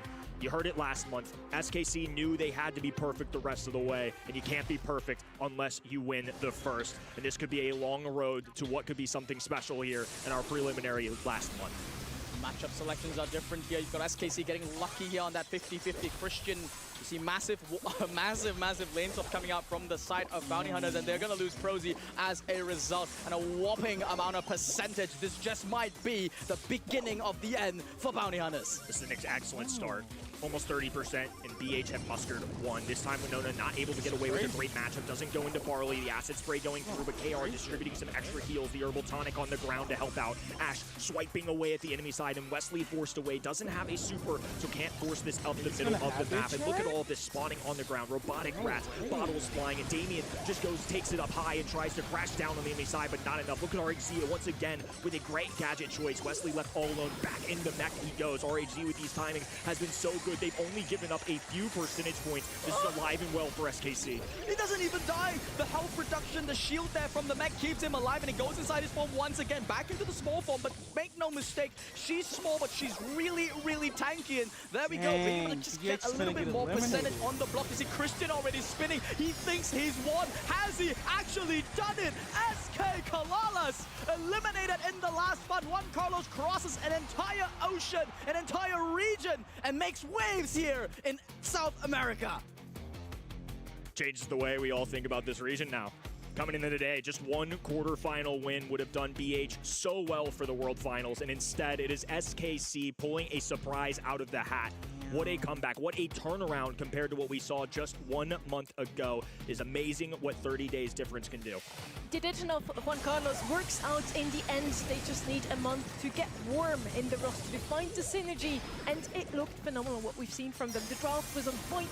They had some buffy action with the Meg, and this one also bringing in the Barley that has received a very minor buff only, but they made him work wonderfully. No wall breaks on the blue side, so why not? Why not coming with something like that, and it works out. When he was spinning at the end, I'm not gonna lie, a little bit of a throwback. I have bad memories of a Barley spinning preemptively.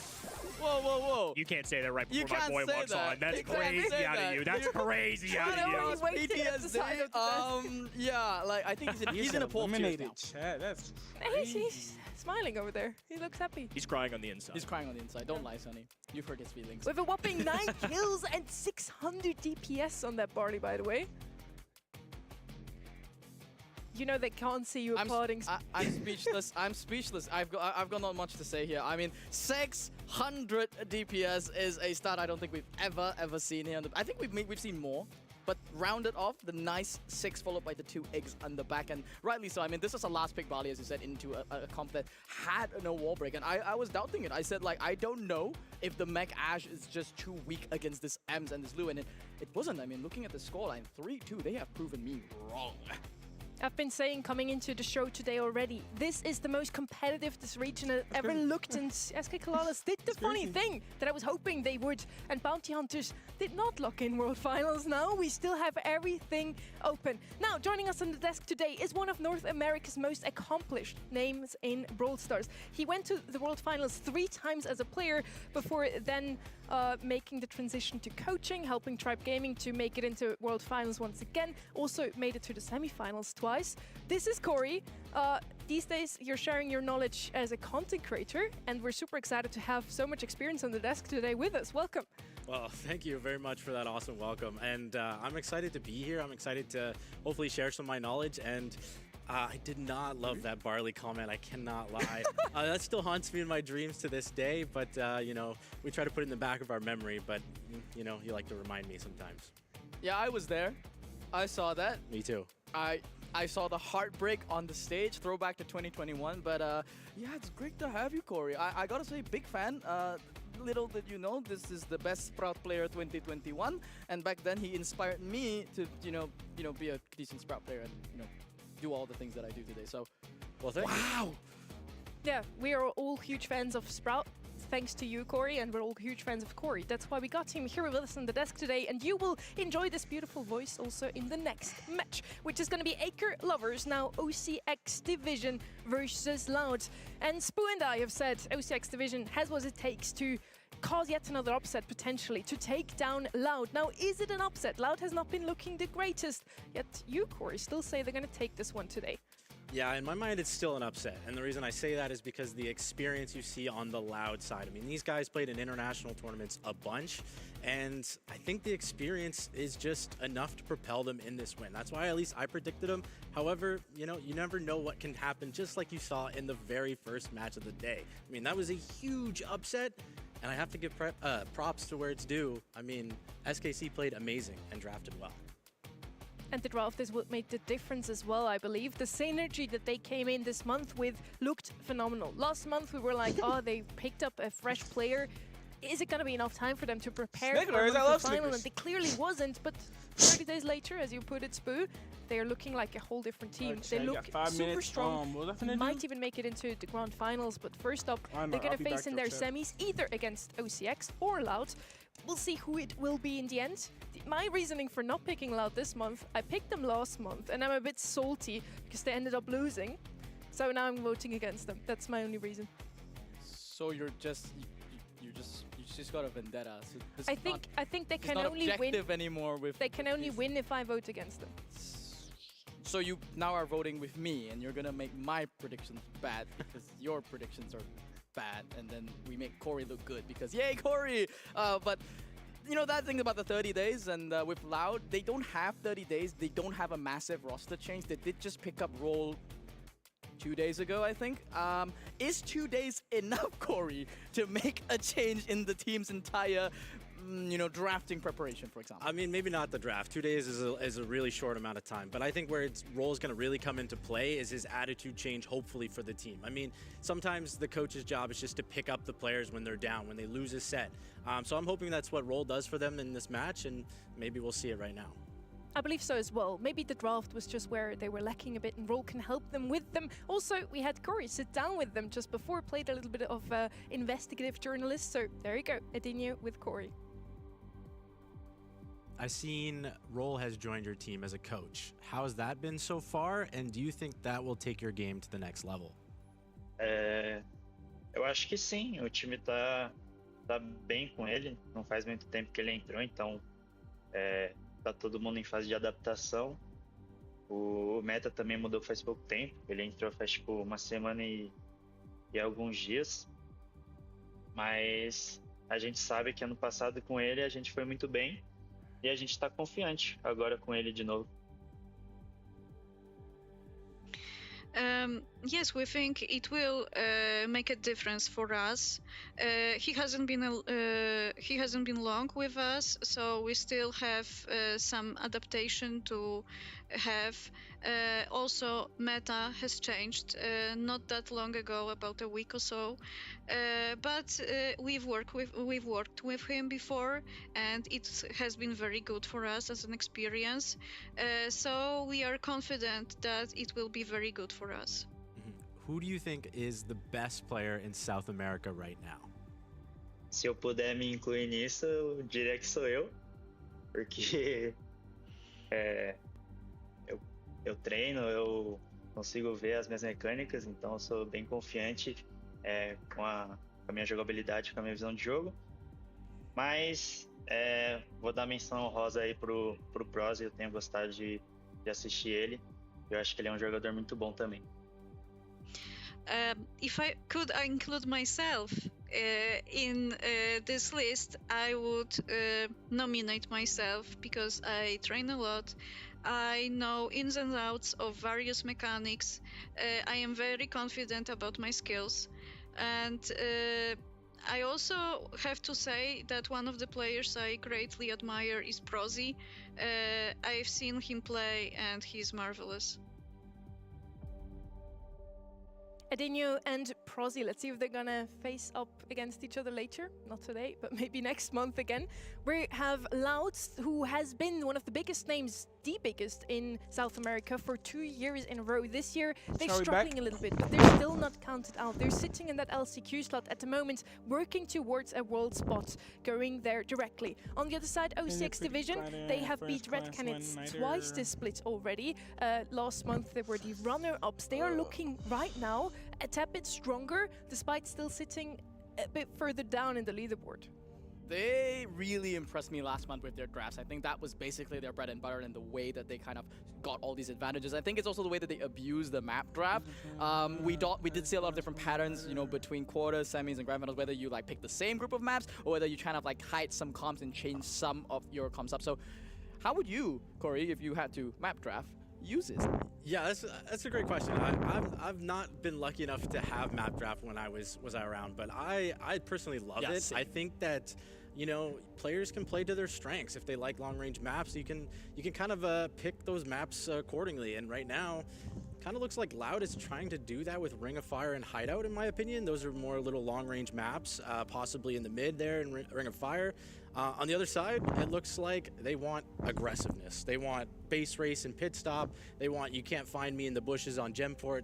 That's what it's telling me right there. I can also tell you, Loud has picked Ring of Fire here, and on the other side, 06 Division have played this map once in scrims. So that is also super useful. If you know what your opponents usually like to play, what they've scrimmed, you just pick the maps that they didn't, right? Now we have global bans for you as well. 8-Bit, Starnova, Damien and Ellie, so some buffies out of the way on the left side. And then Damien and Ellie, two super aggressive brawlers. Corey, you just mentioned they usually like to play their snipers. Is that why we see Damien and Ali banned out here? Yeah, it very well might be. I mean, Ali is just really annoying to deal with, especially if you do want to go those snipers. Damien, the same thing. He can jump from across the map on top of those snipers, and there's nothing really you can do about it. On the other side, we saw Starnova and 8-Bit. Those are more traditional bans, in my opinion. I mean, 8-Bit's really strong right now. Starnova might be, you know... Chat, the way they glaze it Ali, I might gotta upgrade him. The way they glaze it Ali, chat, I'm gonna upgrade this guy to power 11. Bro. Like the way they glaze it, Ollie's like, okay, so you want me to play Ollie. So that's what you're telling me. You're telling me upgrade Ollie. I mean, there was an era, Corey, I think you and I would remember, where if you saw the green triangle in South America on the screen, this bar would be 90-something% in that direction and nothing else for the other team. South America has become a lot more competitive ever since. I mean, Eagle is now OCX Division. Have earned my respect. They've got 40% on their side. I'm already upgrading Ollie, bro. Hold on. I don't know if y'all can see. Ring of Fire for you. But my Ollie, chat, I don't know if y'all can see that, but chat, my Ollie, hold on. I'm gonna like put it out and then left, right. I don't know if y'all can see it, but my Ollie, he's now 11, and he has only one more gadget on him. I'm using him, chat. They keep blazing Ollie. You know what? I'm upgrade Ollie then. Chat, I gotta upgrade. Before they start, I gotta upgrade. Who will make their way to the semis Ollie, to face SK Colossus, which Griff, just came out as the winner. Cornelius, Mortis, Bounty Hunters. Leon, already. Meg. On the left-hand Yeah, side. I'll tell you, I got a lot of people gotta upgrade. I got a lot of people gotta upgrade, but it's fine. Ends on the right side. As already mentioned, before this game we starts, have only one scrim, at least in my data here from OCX Division. They played I need Chester, Max chat. and Search. They banned out two of these brawlers. Chester. They have no clue what they should I play. need Chester.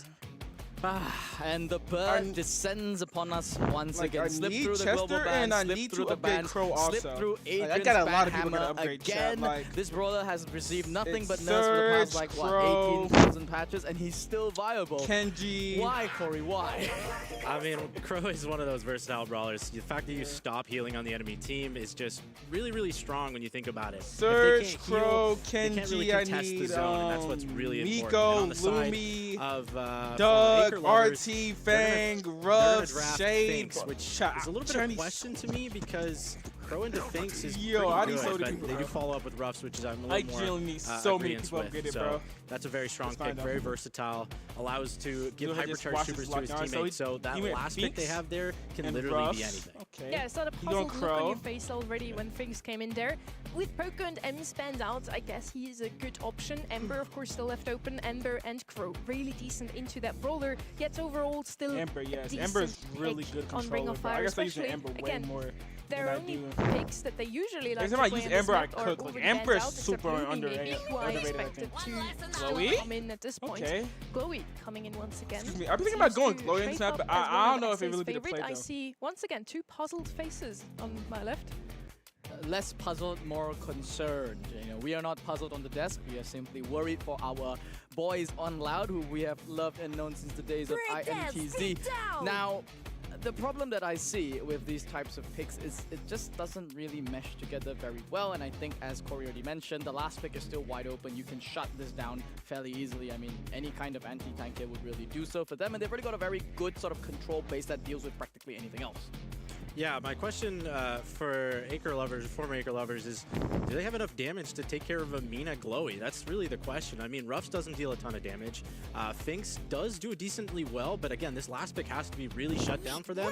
And Meg, I see the damage output. I also see the zone presence, which is, I was wondering when Meg was going to show up, to be honest. I thought Meg would show up on the side of Loud, but it does show up on the other side, which I still am a big fan of, but it's, do they have enough damage to deal with Glowy? Yeah, I'm with you. I would have liked to see Glowy and Meg in the same comp. Now they're on either side. Both Glow is really good if teams the have other a team doesn't pick have a that I lot of don't love, like DPS. the If the enemy Face doesn't have a really Illumination kinda gets DPS, countered you out go by the Glow Crow on because the right you side. can just We have constantly very hear your teammates. tanky They brawlers. go a lot of damage, just not I really don't know, that great. but you Also, were they go like because of the Glowy. like And Glowy assassin, now that's also supports really Mina. Does eh. that But he's satisfy still good your, against like most need assassins. for Like a balanced out like comp spur? besides I think Edgar, it works. It's just it doesn't basically. really fit in a Crow comp. But Damien. I guess Crow, in this still day and age, still debuffs him enough to sort of give additional HP to the rest of the team. But Loud are definitely more mechanically skilled team here between these two. They only lose out when it comes to the draft. Do OCX though have it this time? Yeah, it's going to be hard to say, but as of right now, it looks like Loud is taking control of the mid with the help of the Chloe heals, and nobody can seem to hit the Fire Crow. That's what I was worried on the side of OCX. Can you take down Fire Crow on the Mina fast enough to get zone time? And right now, as it looks, the Crow is doing a great job of stopping healing, stopping them from contesting, and that gadget comes out again from Mina, stopping them from their push and their damage output completely. Satisfy's going to lay down the time zone at the very least. Let's buy some time for them to just scroll up. But yeah, Loud aren't even perturbed by this. They're just going to fall back, wait it out, and then just cycle back inside the mid once Fire Crow is ready. There is one trump card that I think OCX have, but it did get nerfed by Adrian. I mean, double hypercharge supers from Meg would be the damage that they need. But I don't know, did they read the balance changes? Maybe that's kind of what's happening here because they kind of are running down right now. Yeah, they are going down on the side of Loud. Only Glowy remaining, but Glowy's still getting a decent amount of time. Does have to back up, does get to heal in, and there you go. Kyodog is already back in the mix, does have a Hypercharge ready to use. Hypercharge Finks comes out, but they're so low. Is this the right time to use it? I'm not sure. Crow and They are Chester getting a little so bit of time, great but on my Loud is just happy to I don't wait think this they're out. on this Fire there. Crow's I starting to need make a Crow, push. I need Hypercharge Pro Chester. comes I need out. those. The I'm kills about are to flying in from the side. I'm about of to Loud. I need Crow and Looks like Chester, Glowy bro. Hypercharge goes down. I definitely need Crow and This is a Chester. chance for OCX to gain a little bit of time. It's a massive hypercharge there from Fire Murillo being expended, but yeah, it's just this Crow first pick that came in that is just outranging the entirety of the OCX squad. Healing is just so difficult for them, but Loud are starting to slip up a little bit. Good taps there from Lipperson are going to be able to buy the space that they need to get Fire Murillo back online, and it's starting to look pretty dicey for Loud. Yeah, they really need to get a kill here soon, or else it looks like OCX is going to take control of this game. But there comes Kyodog with the super, does get one, gets two. This looks like it's all Loud's first game. Dino, they're going to be closing this one out. 5% count up to 100, and that is what we were concerned about. Corey, you asked, do they have enough damage to bring down the Mina Glowy combination? And I got to add on that little bird in the equation. They didn't even bring down Kyodog. I mean, he kind of outranged the entire team, slips through the nerves, as I got to keep saying. I'm kind of tired of this bird at this point, but it worked out beautifully in their favor. The things bought some stealing time for the team to heal up, but you can't heal into a Crow. Yeah, they're going to need to get much more value out of the Fink Super if they want to win these games. I mean, Kyodog is a real problem. And look, he already takes Meg out of Big Meg and just slowly poking away at the enemy team's HP. As long as none of them die, there's no way to break Loud's comp. If none of them go down by themselves, it's really hard for OCX to make a push into the middle, but they do get a little bit of damage on Kyodog. But look, Adino comes in flying to save Kyodog's life, but they are trading kills back and forth. So this is a much closer start from both teams. I love the little micro adaptation made there by Fire Murillo to go as a flanking play on the right side on this Meg. It drew the attention of Kyodog away from the mid, and that allows for some skill-based gameplay to come out. Lip is in inside of Fire. They did manage to dodge up really, really well. Now, though, they've kind of just gone back to game number one habits. They're just alling in on the mid. They realized that with these hypercharges online, Fire Murillo can't make that play anymore. Yeah, I really like what OCX is doing this time around. They do get some hypercharge, or excuse me, they do get some power-ups from Ruffs. It makes it a lot harder for the side of Loud to actually do anything. If you notice, Finks and Ruffs are both powered up. Now is really looking kind of rough on the side of Loud. They need to somehow break through OCX, how it's reversed roles now. Yeah, Lipperton's got another power-up just for himself. I think he's going to save it and allow Fire Murillo to just expire here. He is in this little mech form and he didn't gadget up, so he's not going to get that free super charge back for him, and that's going to be a big opportunity for Loud to try and count up and return some of this deficit. Fire Murillo, honestly, he's trying to charge up his super here, but I don't know if dying just might be better here. He does get the super in the end here, and he's going to be going on a flanking maneuver once again on that right lane. Yeah, there was a big kill earlier on by Kyodog. Eliminating the Ruff's power-up is also getting some time in the zone, but now it looks like OCX is making the push backwards, and they now have a Fink Super with a good amount of lead. It's looking pretty rough for the side of Loud. They need to make a push now, and it's basically on Fire Crow to somehow get a miracle play in this mid. 6% is all that they need to count this one up, and they do have the staying power to secure this one. It is now tied up 1-1 between these two teams. It just came down to the most fundamental of changes. I mean, they realized that, honestly, they are the team that needs to play more aggressive. They need to find ways to flank around the side. Don't just run head first 3 players into a mid where you've just got a Mina and you've got a Crow that you just can't out DPS. Yeah, the side of OCX really needs to just not die early on, and vice versa. Loud needs to get kills early on, or at least none of them die. If they can stay together in the mid, it's going to be really hard for OCX to break through, but they did a great job the second game where they got the power-ups, they got a couple kills, and they got somehow a early lead. But this time around, looks much better for Loud with getting a 25% lead right off the bat, even though Fire Murillo is doing a great job of pushing them back. Massive pressure from there, and Kaidok has to waste the super in the backline just to get that pesky Fire Murillo out of there. They are holding the point lead at the moment there.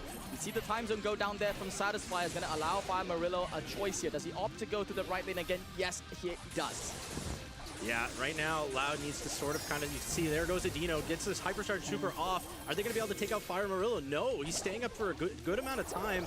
Fire Crow does get a stun onto Limousin, but it's not going to trade the kill. Fire Crow pops, or Kyodog, excuse me, pops the Hypercharge. That might have been a little bit of an overcommitment on their part, but does get a little bit of damage. It does look like Fire Crow's going to go down, and this is the time for OCX to regain some time here.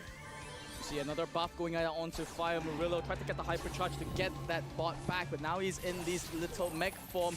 He is a little bit tanky, but he's not running that star power. The range, though, is surprisingly helpful to just keep Loud at bay, poking them back. And it's OCX that are slowly clawing back the position inside the mid. The time zone is there. You see, Adino is actually linked up to Kaidok at the moment. They're allowing for Fire to go for this flanking maneuver on that right lane. He gets the combo out. He's going to be bringing down Limousin. That could be a good opening for Loud. Yeah, that is a massive kill. They were all powered up, and I didn't know how they were going to break through on the side of Loud, but Fire Crow is the Why did Fire just focus the Glowy? If you kill the Glowy, they have no heals. You had not the perfect chance, but you had a chance to like really push back the Glowy. Very good for the side of Loud. There's only Satisfyer on the other side, trying his best to stay alive, waiting for his teammates. Does do a great job of staying alive. Yeah, because if the Glowy dies, they have no heals. Pops Hypercharge, gets one. Is it going to be enough? I don't know. Fire Crow's the last man standing on the side of Loud. It is catching up slowly but surely on the side of OCX. They're making a great, fantastic push in the mid. Hypercharge are being popped. This game is coming down to the very wire. 3% on the side of Loud. Do they survive? They do, and they count up to 100. I was holding my breath there. I thought OCX had a chance to maybe bring it back, but unfortunately, I mean, if it was pre-nerf Meg, I gotta say, he would have just gotten 2 swipey swipes and then gotten a team wipe, and then it would have been OCX and we'd all be hyped, but it wasn't the case, so yeah, but that had me on the edge of my seat. Yeah, I mean, I thought Loud was taking that towards the end of the game for sure, but how Satisfyer did a fantastic job of staying alive, waiting for his teammates, and made that game extremely close. I thought it was over, but he kept them alive for as long as possible. Super interesting comp from the side of Loud. I thought that Glowy was there to heal up Mina. Never mind, it's just an eternally healed Crow. He just doesn't go down and stands in the middle there. Adinio and Skydog played that super well together. Standing in mid, basically never down. Fire Murillo had some really great approaches. The thing, Satisfyer, also worked out better than we expected for it. Yeah, it was a better pick, and I gotta give it credit, you know? I mean, it did its job, it stayed alive. I think some of the Fink supers could have been a little bit better, especially one of the Hypercharges, but overall, played very well, stayed alive in the most crucial moment of the game, and I mean, that is as close of a set as you can get. I wanted to see Fire Murillo honestly use the other star power. I honestly don't know if this selection choice might have doomed them. There was a lot of interactions in which if he honestly had his shield online and used that star power instead, and you know, with the move speed, we would have been able to run down some of the members on the side of Loud. I mean, that is the build that most teams, most Mech players are using at the moment, but he opted not to go for that. He got one interaction, a cheeky kill on the Kaidok when he mech'd up and pushed him back and got a kill off that. But aside from that, I don't know if that was really an intentional choice on his regard. If we just look at kills and the damage, it looks like OCX should have won that one. Way more kills on their side. The damage on the right side was literally only Crow, and the other two, it looked like, at least, just stats-wise, they didn't do much. But in the end, the objective of this game is not to get kills, to just stand in the zone instead, and Loud clearly did a better job at that. So they take this set. Now we're heading over to Gemford, which was the pick from OCX, I believe. So we'll see if they can take their own map now.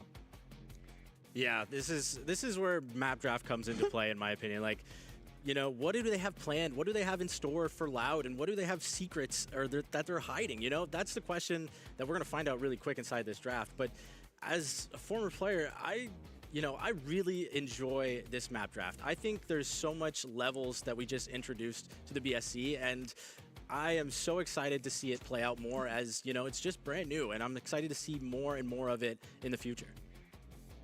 I'm with you there. Map draft got introduced this year. We also have global bans now, who I'm sure you're also a fan of.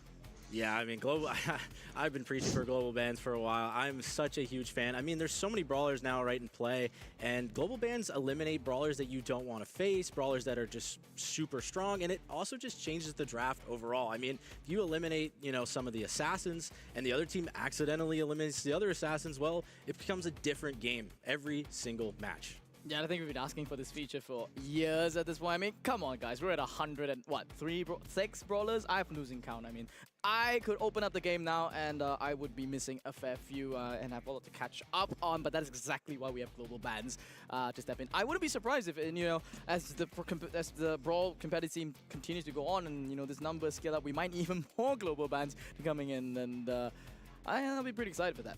Imagine if we had global bans already at the time where we had, I believe it was Lumi, 100% banned at the World Finals, Corey. Yeah, I mean, Lumi was so OP. So, I mean, right now, though, we do see a lot of the OP brawlers being banned, like the buffy brawlers like Surge, 8-Bit. I mean, in this one, Starnova. Starnova, if we see Starnova today, I'm actually going to be pretty surprised. Yeah, I said I'd riot. I said I'd be pissed because it just hands over essentially the easiest drafting tool that you can use.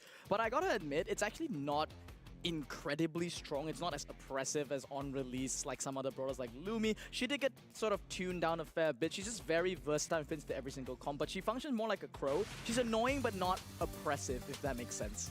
Yeah, I mean, I do think there are some ways to play around the Starnova, so if we do get to see her, I'm at least not rioting. I think that it should be fine. We're now heading over to Gemfort. A lot of bushes, as we already mentioned. Not usually what Loud wants to play on. They're 1-0 ahead. They can take the momentum into this set, hopefully for them. Now, in terms of scrims, they really like Immortus on this map. 100% win rate on that brawler as well, so if I was OCX, I would probably ban him out here. They decide to ban out some other aggressive brawlers here with Shade. Ems and Crow are banned out as well as 3 buffied brawlers from the side of Loud here with Max, Mac and Search. Otis going to be the first pick here, which is a very safe option. Can't go wrong with it. If you pick a Ruffs or an Otis as first pick, I think pretty much every map and mode you're going to be fine. That's what I said. I don't know if it still rings true, and I don't know if Gemfort is a map that you can support that. I think this is a map that a little bit more like Griff +1 is really the meta here if you want to really open up that map. But ever since they introduced unbreakable walls in this map, it's also a completely different dynamic. You can always get away with a little bit more aggression here. And given that this is not Loud's map, I'm actually surprised that OCX aren't leading out with something spectacular. They're just going with a good old reliable but boring Otis. I just mentioned Otis and Ruffs as the first picks, and here we are. Yeah, I mean, Otis is a really safe pick, and I don't mind it. I think it can be flexed either lane or mid, depending on what Loud respond. But with the Ruffs, I mean, Ruffs is just so good right now. It's a very good place. Does decently well against, I think, everything. Colette is a little bit surprising with all the nerfs. I know Colette is still decent and solid, but I guess it's probably their sort of anti-tank that they're picking here, just in case, you know, OCX wants to try to run them down with a couple tanks here. I think it blocks out Ashe, it blocks out Damien, blocks out a lot of the nasty tanks. I mean, Damien is globally banned after all, but there's still a lot of, as Corey put it, jump out of the bush type of brawlers that Naa does do fairly well to. It was nerfed to Oblivion. It went from 1.5 seconds to 1, and now it's at half a second. So OCX, yeah, they're not that concerned about it. They're still going to opt to go for this Lily pick, which is one of the premium jump scare brawlers on this map. Early Lily pick here, usually a lost pick. You want to turn things around here with a nice hypercharge gadget combo. You can claim the gems in the very last second. Now, we have not too much range on the left-hand side. Lily is not going to have the greatest of times into that Colette, but yeah, honestly, still fine. Nita would be one of the brawlers that I would still expect to see on a map like this one. Maybe something aggressive still also on the right-hand side. We have Nina still left open, or the Motus that I mentioned before. Sandy has also been showing up a great amount of times for the side of OCX on a map like this one. With Otis and Sandy, they have so much control, and whenever Sandy gets a super, it's basically free mid control. Yeah, I mean, Sandy, I'm a little worried for the Sandy in the sense that Ruffs can start destroying Sandy's walls, but if they do a good job and don't feed Ruffs early, Sandy could take over this game. Now, I love the Nita pick. I was thinking it in my head. I didn't say it. I wish I did now. But I like the Nita for a couple reasons. It's very good against Lily, and it's very good against Sandy.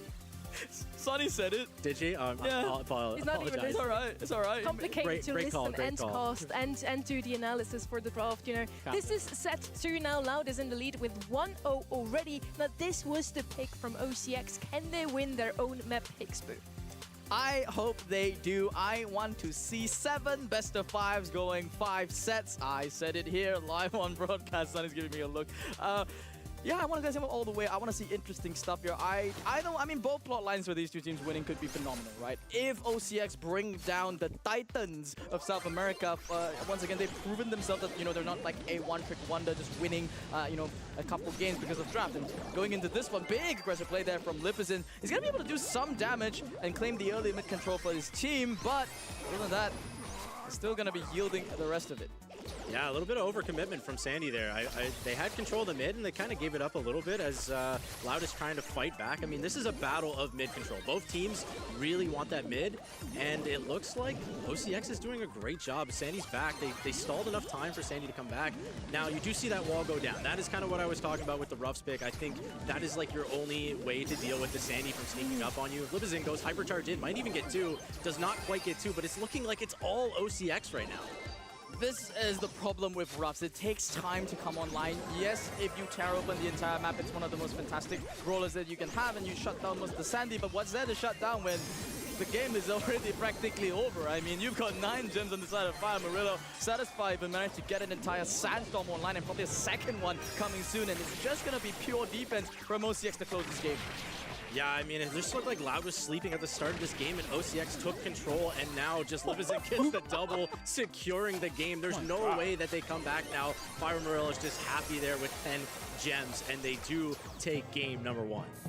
That was pretty clinical from the side of OCX. I think there was some slight over-aggression if we really want to be nitpicky here, but they are going up against the biggest team in South America.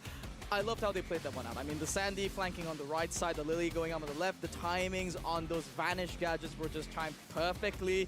Lipizin's looking real Japanese today. I love it. But coming back to that Sandy selection, Satisfyer has one timing that he needs to beat, and that is that Ruffs gadget. As long as he gets one Sandstorm at the same timing that Firecrow gets that first wall break, I think that's a timing that they can play off to really keep their comp competitive. Oh, yeah, I really like what Loud did here is they switched it up. They didn't all go mid and get all murked by one Otis gadget. Like, that's what happened the first game, and it was really tough for them to deal with. But as you can see, OCX is also adapting. They're also splitting the lanes. Sandy sneaking behind, trying to get some value on Adino. This is just pure chaos in the mid. Kaio Dog does super, trying probably to dodge something out that does have 5 gems to his name, but again, Sandy's behind him. They have to be very careful here of not overcommitting in the mid.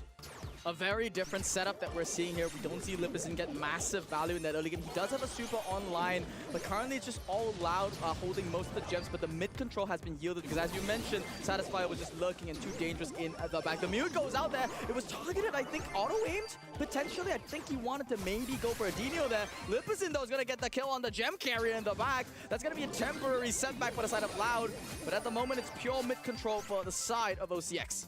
Yeah, Lipizin's doing a fantastic job of just causing chaos in the side of Loud. Loud doesn't really know where he is ever, and finally Adino pops Hypercharge, trying to push Lipizin out. Hypercharge coming out from Murillo does miss. Colette stays alive. Adino is making so much work for the mid, pushing them all back, almost gets them all out of there, and they have 9 gems. They just need one more, but it does spawn on the side of OCX. That's so unfortunate that Fire Murillo missed that Hypercharge. He's got jitters at the moment, but Lipizin, though, does not. He still gets a massive Hypercharge there, forces the gems to transfer over to Adino, and it's a bit of a sketchy situation. Loud are kind of out of position here, and they managed to pinch out Satisfyer. That's going to allow a nice save entry for Adino back, but this is an awkward gem position for the Nita. He's holding on to gems that he doesn't want to have.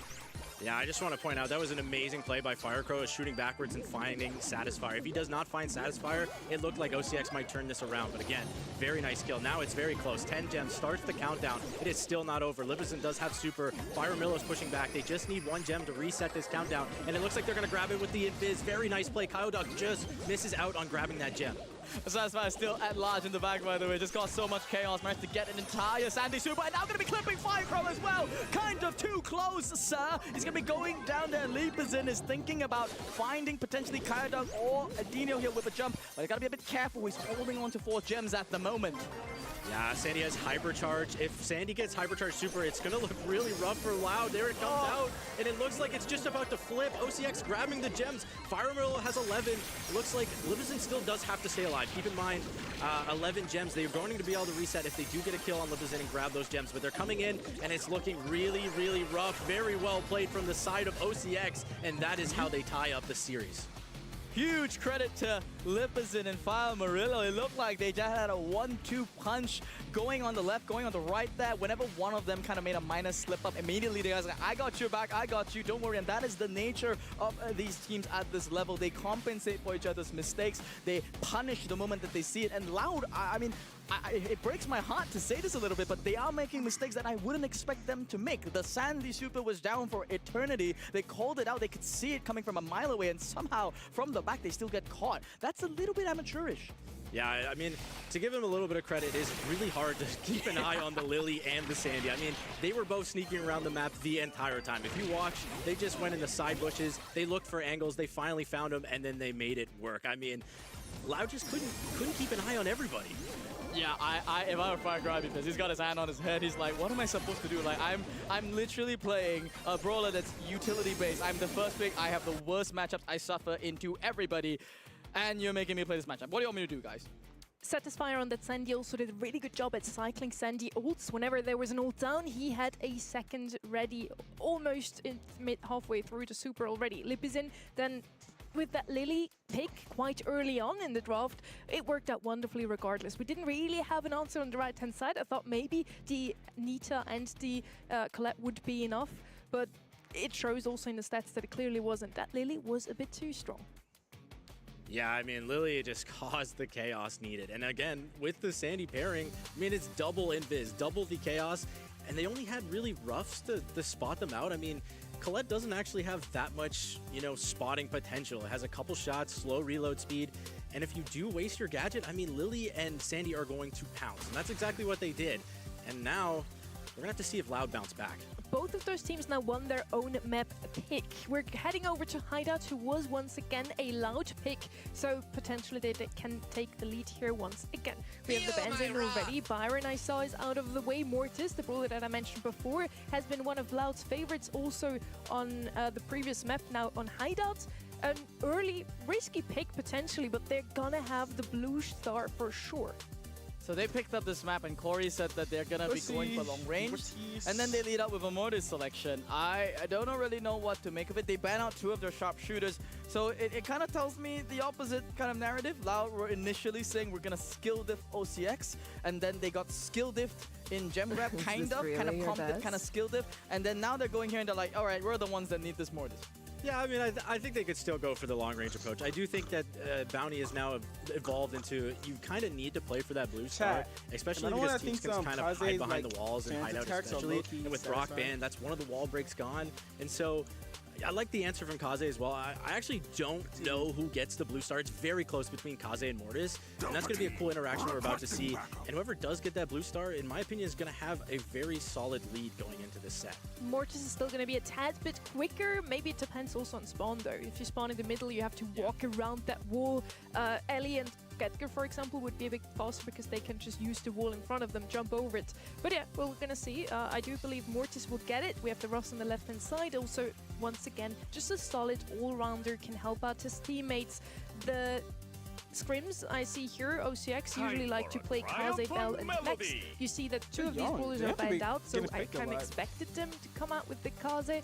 And from that point on, I don't really know what they would like to put from Loud. We see a lot of Angelo, the long-range brawler that you mentioned. Usually also a lot of Leon and I might start going Jay there Young he more. is. I don't have his He's going to help that Mortis to for sure get that blue star now. Yeah, Loud really want the blue star. I should have made that Hypercharge. fairly It's a body. abundantly clear. Now the question is, what did they round out their cup? Is it going to be an 8-bit, just, you know, hang right now? It's going to be D'Angelo. Yeah, you know what, Corey? I think the real coach here is actually Sunny.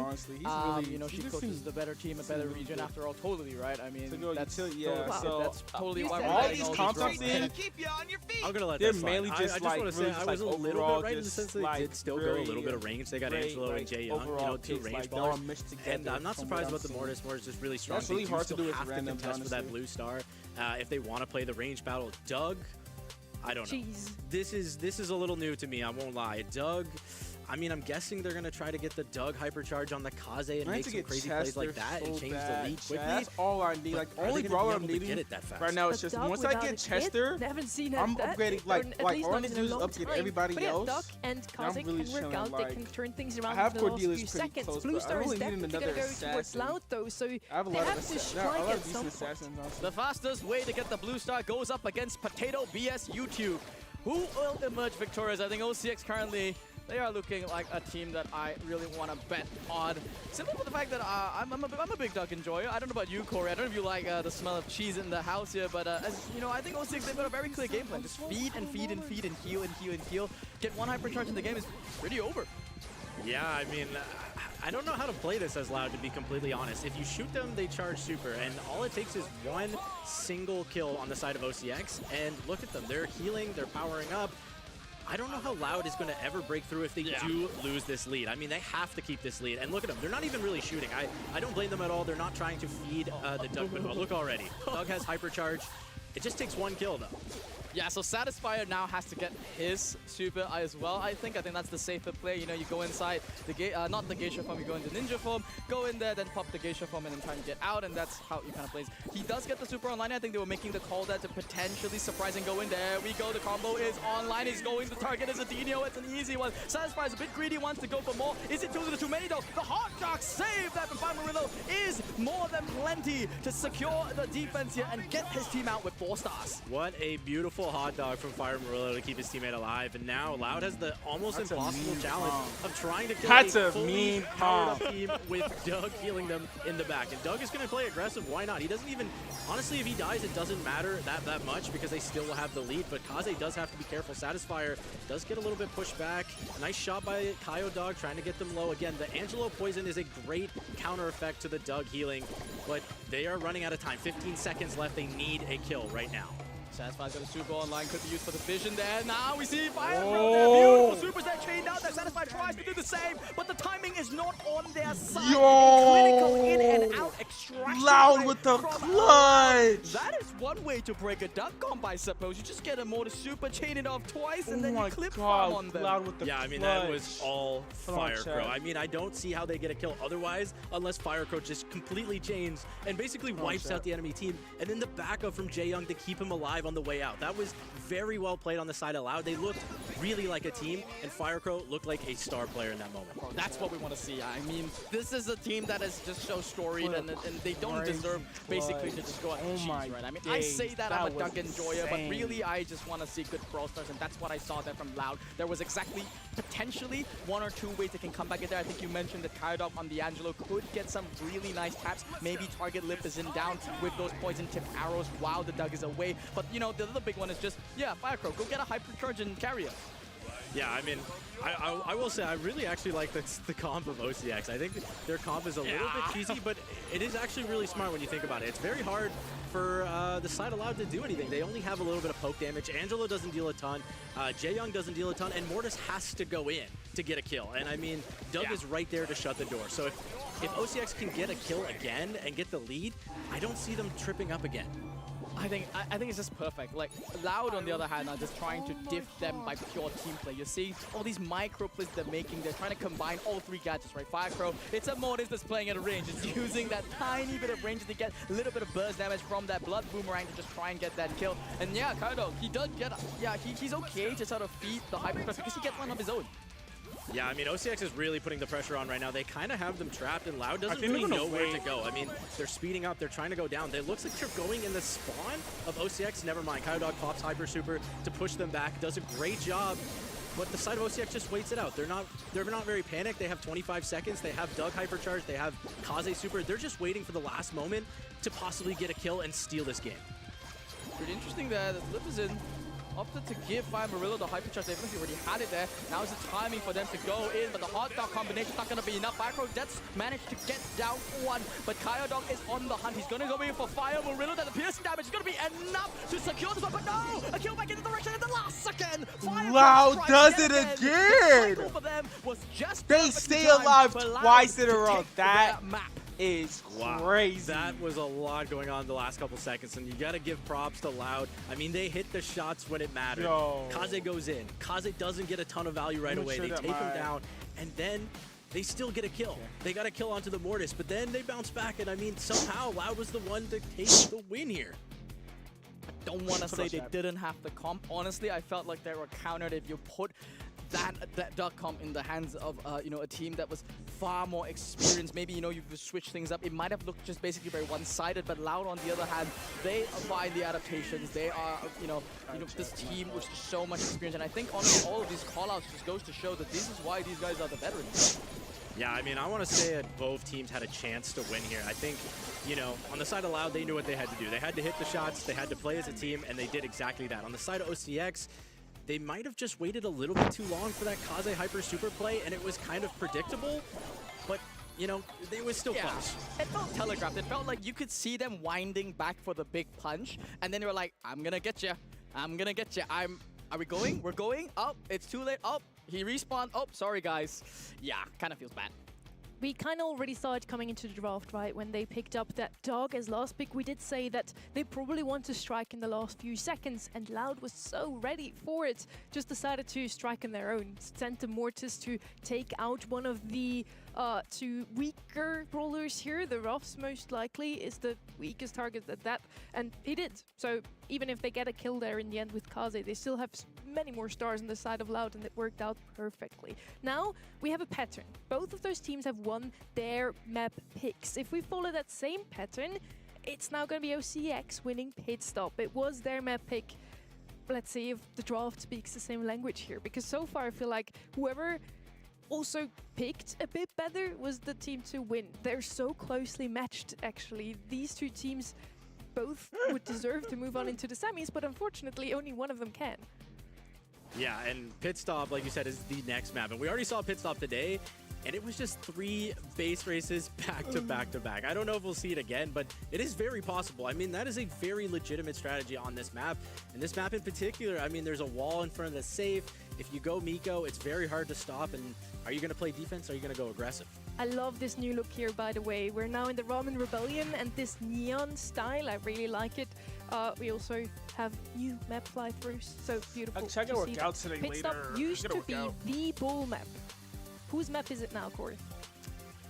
I mean, I was going to say it's Edgar's, but Edgar is banned. So I was going to say probably Edgar, Miko, those type of brawlers. At least one on each side usually, but we are seeing, Shade is also one of those brawlers that can just kind of ignore, deal a ton of damage. I don't actually know if we'll see Bull, but I'm expecting the hopeful. Obviously, we'll see Surge. We're not going to see Bull. Maybe not now. Surge is definitely, probably one of the best brawlers in the game right now. Maybe even the best. Don't quote me on that. But now you have the defense. I'm expecting Loud to just go all out in the next 2 picks for offense. For OCX, we usually see a lot of Edgar, Barry, and Phoebe. So we'll see if those are still going to come out here. Lou actually shows up in both teams' drafts, once again, just to defend. Now, we've watched this map already before. Spoo, you casted it. It was just a base race. Do you even want to defend? There's the BB, by the way, I mentioned. Barry's last pick could still come in here, would still be good to deal damage and make sure that BB stays alive and safe. It's a possible selection. I mean, at the moment, there's no inclination. It's like you got defense, but you have the offense after you defend. So I don't mind this 2-3 setup there from OCX. I think Lou for the defense is one of the biggest buffs that it has gotten. And with Cordelia's and Kid and Lumi banned out, it is one of the premium flexible defenders. It's got that range, that long, if you really have to play it inside the mid, or you can just tank up in the base, get a hypercharge, and just lay down the ice rink, block an entire side. Honestly, I don't know how I feel about the Surge.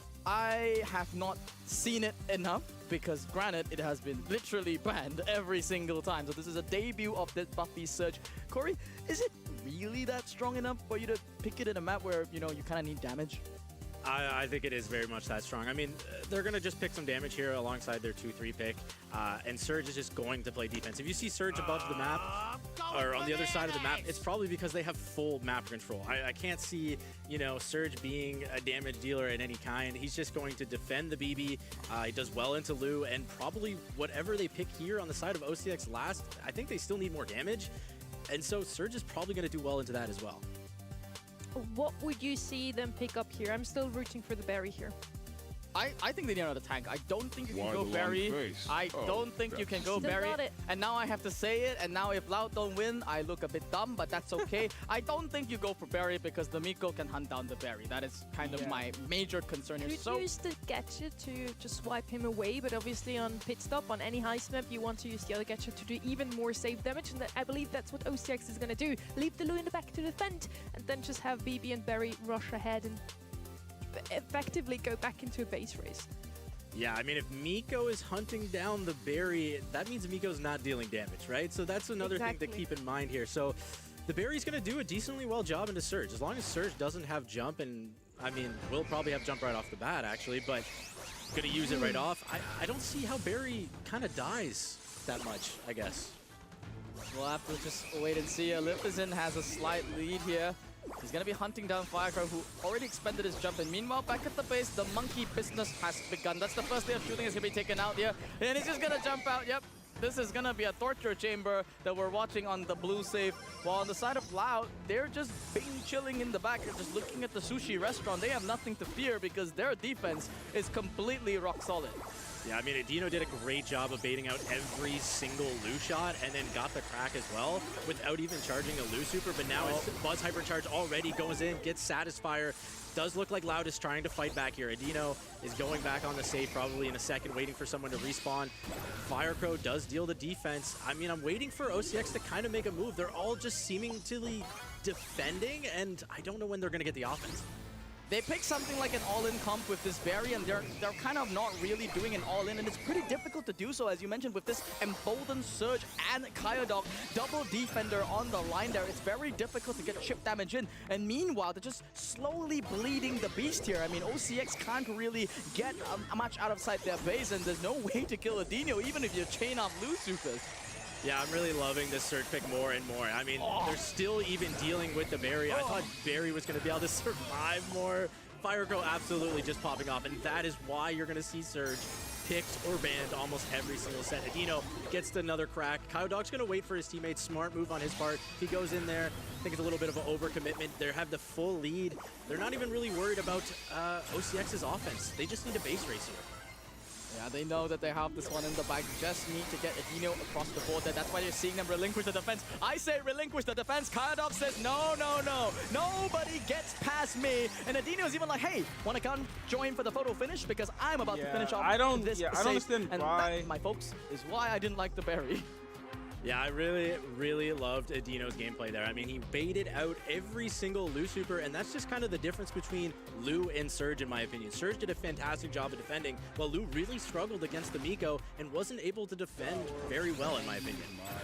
Yeah, that's a big difference between the two. I think they'd have much preferred, you know, honestly, something like a Nita or even like a Cordelis, but I think both were kind of banned out there. That's just really going to show that Loud, even though this isn't their map, they still have the preparation in the bag. They're just such a seasoned team. I think they understand the theory really, really well. And I don't know if OCX kind of overestimated themselves here. I mean, it looks like they were just picking brawlers, like, according to their scrims. We are really looking at the context of what they're going up against. It looks like we might even get a base race from the side of OCX. I kind of like the switch up because how do you defend the Miko? And it looks like they are going to get a crack. They're all up here. Miko's going to get the return damage on the other side. Can Firecrow and Kyodog defend? And it looks like they're doing a decently well job. Does get another kill. And now all that's left is Lu, and they're going to ignore. I love this play by them. They don't even care about the Lu, and Lu just backs off knowingly, doesn't deal enough damage to the safe. You're gonna see Firemurillo try and retreat back here. He's going mano el mano up against Firecrow, but now the base race has gone in the other direction. Loud wanna make this one hurt to you. You mentioned it, Corey. You said, if I ever see a Surge on the safe, that is going to be a team with full control, and that is what Loud has. Like, y'all gotta ban Surge. Surge and Crow and Edgar and 8-Bit. Those four right now are just so aggressive. You know, OCX put up a great fight. I will say they had some great comps. I like the Doug comp. They just didn't quite have what it takes to take down the Giants of Loud. Oh, wow. That's two predictions now that Sunny and I are going to be reeling about. But honestly, I love to see it. Loud were a team that I think we really disrespected. We expected them to be #1. We thought that they would be in the Bounty Hunters position. And it looks like they are starting to regain some level of that form. I've never doubted their team play or their mechanics. It's just the draft that I was worried about. And I love that this month they really showed up in a way. Loud taking this one, and yes, it seems like they can only win a quarterfinal when I vote against them. You're welcome, I guess, Loud. I still believe in you now. They're going to face up against SK Kalalas in their semi-finals. Probably not the team that they expected to be there. Let's see if they still have prepared for them. And with that Surge first pick, they definitely got that one in the bag. On the other side, OCX got all the brawlers they wanted. They are the brawlers they listed because they like to play them in scrims. Yet, if you leave a Surge open, we have seen him banned so often today, Corey, and we just saw proof why you're probably going to lose the set. Yeah, I think they just went a little too comfort here. I mean, on the side of Loud, they had the Surge. They had the best defender probably in the entire game with Miko, one of the best attackers, and Buzz to defend as well. As you saw, Buzz and Surge defended together versus BB and Barry, and there was nothing BB and Barry could even do to that duo. What is insane for me in those stats, actually, Lou had the most damage on the left side. I thought the Barry and BB would just rush to save, but it was actually Lou who got the most damage, which something went definitely wrong there for the side of OCX Division. It's sad to see them go out like that, simply on a draft diff, kinda, because I do believe that those two I don't know why they went like evenly matched. triple When I get defense. Kenny back on the desk It just here as doesn't well. make sense. Loud Like, you versus SK Kalalas is technically going to be our say Barry's semi-final offense #1. What do you believe will go defense? down there? I'm leaning Lou, Loud, if like, I'm being honest Lou? with you. I think SKC obviously with a big performance, Lou? but Loud's a team I that was I just just believe feeling the Lou. bounce back, Like, the honestly, history I'm of not the a team pro as player, well, so I shouldn't be we'll see what I questioning wrestle these with as picks. we get closer, But, but like, that's where my gut would Lou? go after watching that. Yes. Maybe now that they get Roll it back, it actually bro. makes a huge difference. You could have went We know how Kaze. important coaches Kaze, are I for think it. Kaze would have been Yeah, better. I mean, I'm not than going Lou, to 'cause, like, but coaches are very I don't know. important. And as you can Otis? see, You could've went maybe he Kaze, just lifted the Otis, mentality like- after they did lose that one But set. you That's know what? all it Hey, really they're takes pro for players, these players man. to lock back Maybe I in, to shouldn't be focus on questioning. their next match. And it's really easy to tunnel vision when you lose a set. It's really easy to stop talking as a team. And, you know, you just need a guy to, like, Role to come in and be like, all right, guys, that's fine. Let's move on to the next one. We have a quick look at our predictions. I hope yours at home have been better. You can still put in your predictions for quarterfinal 3 and 4 in event.brawlstars.com. The first one, definitely a huge upset. 88% of the viewers at home have voted Bounty Hunters to win it. All 4 of us did as well. That second one, we did kind of say it's probably going to be a 50-50, and Loud takes it. Now Olympus Squad, we all say they're going to win this one. They're just 1 point behind Loud, so they were hoping that Loud would lose today. Is it going to be that one-sided, though? I don't think it's necessarily going to be the 100% that we've got in the desk. I think people at home will realize that both of these teams are very good, but I think Olympus Squad very underrated in the SA scene in general. Their resume was a quarterfinal followed by semifinal, semifinal, semifinal. It's been an unbelievable squad the whole year, beating Loud twice as well, and they're still only 1 point separated. So the good news is, if you're watching from home, this region has several quarterfinals that are all so important. It's one of the beauties of this month in this region. Before you talk too much about them, let's head straight into that quarterfinal number 3 now. It's Olympus Squad versus Quiero Keke. They have switched their names to Tralaleritos for a little bit. Both names are kind of tongue twisters for the casters in the desk. It looks like they decided to stick with Quiero Keke. So we already heard a lot about Olympus Squad. What can you tell us about Quiero Keke? They're definitely the underdogs in this match. They haven't shown up very much on the monthly final stage, if you say so. But, you know, underdogs make for a great story. I'm always an underdog rooter, and I'm really hoping that they're going to show up today and play some great gameplay. Now, on the side of Limbo Squad, like you said, they're only 1 point behind Loud, and so I'm expecting them to come out extremely hot. I mean, they need to win this match. Let's put it frank. They need to win this match. And on the other side, they don't need to win this match, but they want to prove themselves. Which is always a great asset to have. You want to prove yourself, but it's not too bad if you're losing, so maybe the pressure isn't on for them as much as for the other side. Olympus Squad, as I mentioned before, just 1 point behind Loud. Now that Loud has made it into the semis, Olympus Squad wants to get even further. They need to make semis and then grand finals to outplay them. To your point, the pressure just got dialed up for Olympus Squad, to say the least. And I mean, for Kiro KK, I believe they're 9th on that leaderboard, so they're just off the mark from seeing that, what we just looked at. I think this just adds to Olympus Squad, though. They have to match Loud the entire way. The good news is they're on opposite sides at this point, but that also could be bad news, because there's an opportunity that you could knock out the other team. So now you basically just have to match Loud toe for toe. And bad news, additionally, since BH lost, it's SKC a lower seed. Not to say that SKC obviously are a bad team, but just from a probability standpoint, you much rather look at it on paper against the #1 seed. So if you're Olympus Squad, I feel like the nerves might start kicking in here. I want to see how this veteran team puts this together. It is actually insane how Kiro KK has never played in a monthly final this year, yet still they're 9th on the leaderboard. This just goes to show how we really have a very heavily packed top 8 in this region. It's always the same team qualifying. Yeah, I mean, they're trying to break through right now. They're trying to prove that they deserve a spot in the top 8, and I'm excited to see what they bring out. And again, I love what Kenny was saying about Olympus Squad. They are feeling the pressure. I mean, the fact that SKC won the first matchup really puts the pressure on them because, well, it opens up the doors for every team in the region to catch up.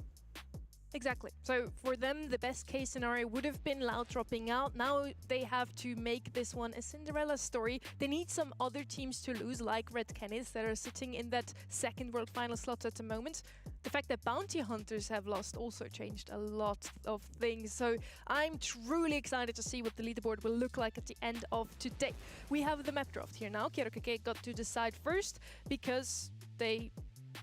Did they actually come in as the upper seed in this one?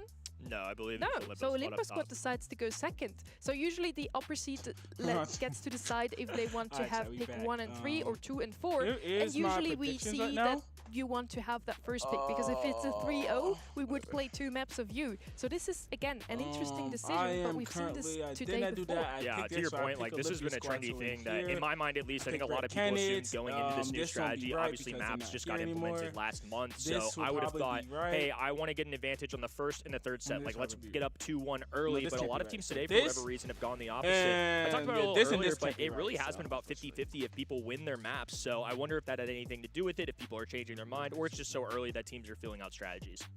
Maybe they're calling the bluff. Maybe they're like, hey, I'm good at every map. I don't care if you pick the first map. I don't care if you pick the third map. We're just going to come out flying on every map. Potentially. Gemfort is going to be our first map here. We have just seen the map before. Is Lily and Sandy going to be open again? I think there's a real chance of it. I mean, those aren't ones that I would necessarily expect to be global banned. I mean, maybe more hyper banned once you get into the actual map draft, but I don't think those are ones that I would see coming through. First up, we get the global bans for you. So 8-Bit is going to be banned out here once again. He has been showing up quite a lot of times today, either in the bans or in the global bans. Damien, Wend, Lumi, and Stu. Also some of those brawlers that are just super strong in the current meta. Lumi has been getting stronger and stronger with every balance update we got. Yeah, just a great overall control brawler, and I kind of surprised Kiro KK banning 2 brawlers that I wouldn't have expected, but it might mean that, you know, they don't want to play control game. They might want to run you down, or I don't know, actually. I don't want to speak for them, but I like kind of what they're trying to do here, and I'm thinking they might try to surprise the side of Olympus Squad. Well, we'll see if we are also surprised, Kenny. We had some Jessies showing up in other regions. That would be definitely a surprise. We'll see. 94% of the people at home have voted for Olympus Squad to win this one. This is very one-sided. The most one-sided pick we have seen today. Yeah, and I think it's a little warranted in the sense that Olympus Squad have just consistently been a semi-final team. Kiro KK, for a lot of the folks at home, maybe haven't seen what they have to give to the game yet. But to your point, they've been on the cusp of that number 8 all year long. The fact that they're making the distance in the lower brackets and things like that is a testament to how good they are. They're certainly a team on the rise, so I don't think this is a freebie for Olympus Squad at all, especially considering the stakes in this month. Yeah, if I was Kiro KK, I love seeing the 6%. Honestly, it doesn't matter. Give me 1%. I don't care.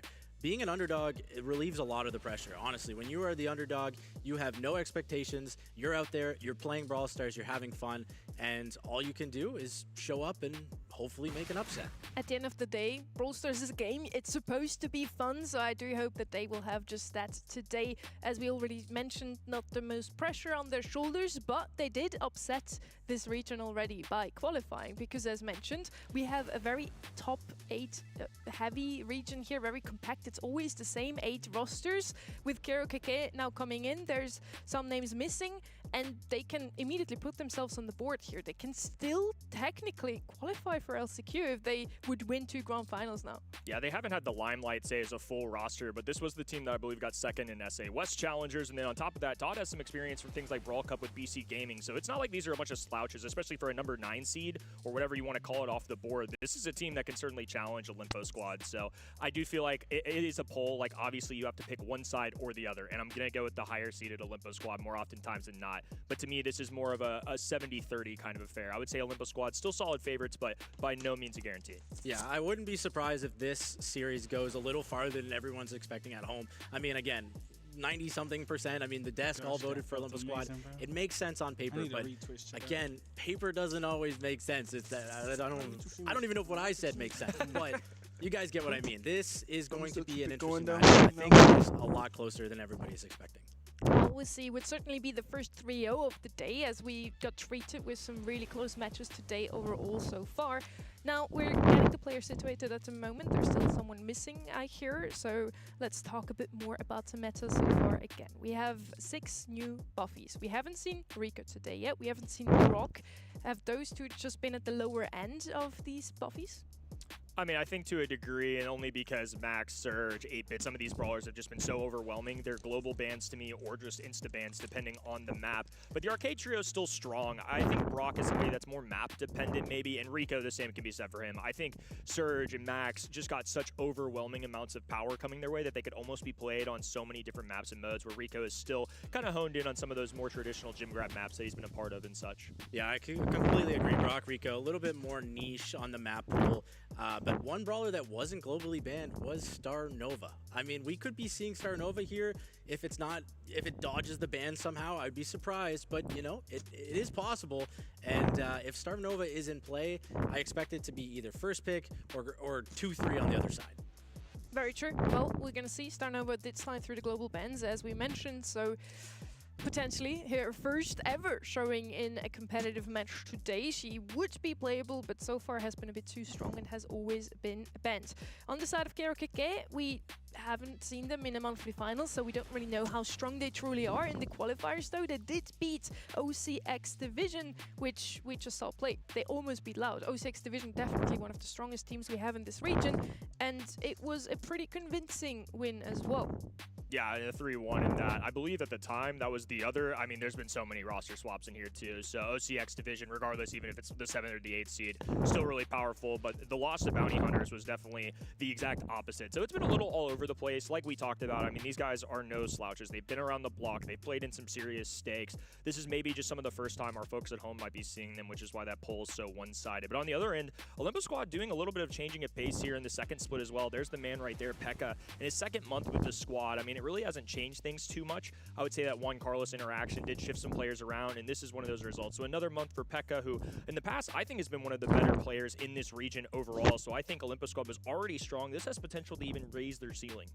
Yeah, I love that call out on Pekka. I've played against him. I've seen him play a ton, and he is a player to watch on the side of Olympus Squad. I'm expecting him to kind of pop off and kind of lead this team in the aggressive style. I mean, he's a very aggressive player, and I really like that about him. And I think, you know, on the side of Olympus Squad, they just have to stay calm here. I mean, the little delay sometimes gets in your head, and you start to worry. You know what I mean? Like, they got to be a little bit calm and steady.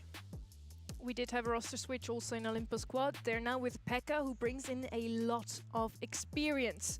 In your experience, Corey, how important is it to have this one super experienced, solid player? How important is it overall to have an IGL? Yeah, I mean, the IGL is everything, especially now in Brawl Stars. There's so many brawlers, draft, so many micro decisions. I think every player now, or most players, have caught up to the similar skill level. And I think it's the micro decisions that these players make that shoot them above other players. So if they're making these smart players and smart plays, and the IGL is the one calling those out, I think it's very, very important. Absolutely. I mean, I think communication's a big part of the function of the game too. I mean, you've been in the rooms as a coach, as a player. I mean, it's little decisions like that, even today, that we've seen that make all the difference, especially now when the meta is so different than what we've seen. It contrasts what we've had in previous months too. So everybody's still figuring things out. Everything's got to be crystal clear between drafting, ban stage, all the above, and sometimes it takes a coach in the room to figure that out too. But from top to bottom, you really do need somebody that's got the ability to play and multitask while also talking. That's an underrated component of any player. We get news now. We actually have watched the match already, of course. It happened already, right? It was a 3-0. It's a forfeit in the end for Kero KK. We unfortunately did not get to see their debut in a monthly final this year. Unfortunate, really, but that does make this one the fastest quarterfinal. It is a 3-0 in the end. It's the fastest ever. We have an updated bracket for you here as well. It is truly unfortunate. Fortunately, the first two quarterfinals have been super close. Dang, what the so heck? at least we got to see a lot of Brawl stars there, and I do hope that our fourth one here, Galaxy Gaming versus Red Canids, is gonna be close again. Why didn't we? Whoa, why couldn't we watch it? God Absolutely. dang. I hate to see that for somebody like Hero KK to work their tails off to try and make it to this stage. I'm not sure if it's internet issues or what, but obviously Olympus Squad going to get the bid there, so that makes things a lot more interesting and certainly takes the pressure off. They just got absolutely cooked. Number 4, Galaxy Gaming and Red Canids. This is one I've had my eye on all for the day. One of my favorite quarterfinals in anticipation for the entire month. Okay, I was saying, okay. Red Canids They just is got a very swept. experienced roster, They didn't Galaxy Gaming they didn't even show have it. shown that they can compete with the best of the best in this region. So I'm expecting a big bang inside of this match. And can the veterans kind of stay composed and win this series? Galaxy Gaming on the one hand side, just 32 points away at the moment from making that LCQ slot. They need a top 2 finish today. But first up, they're against Seed 2 of the region. Red Canids is definitely not going to make it easy for them.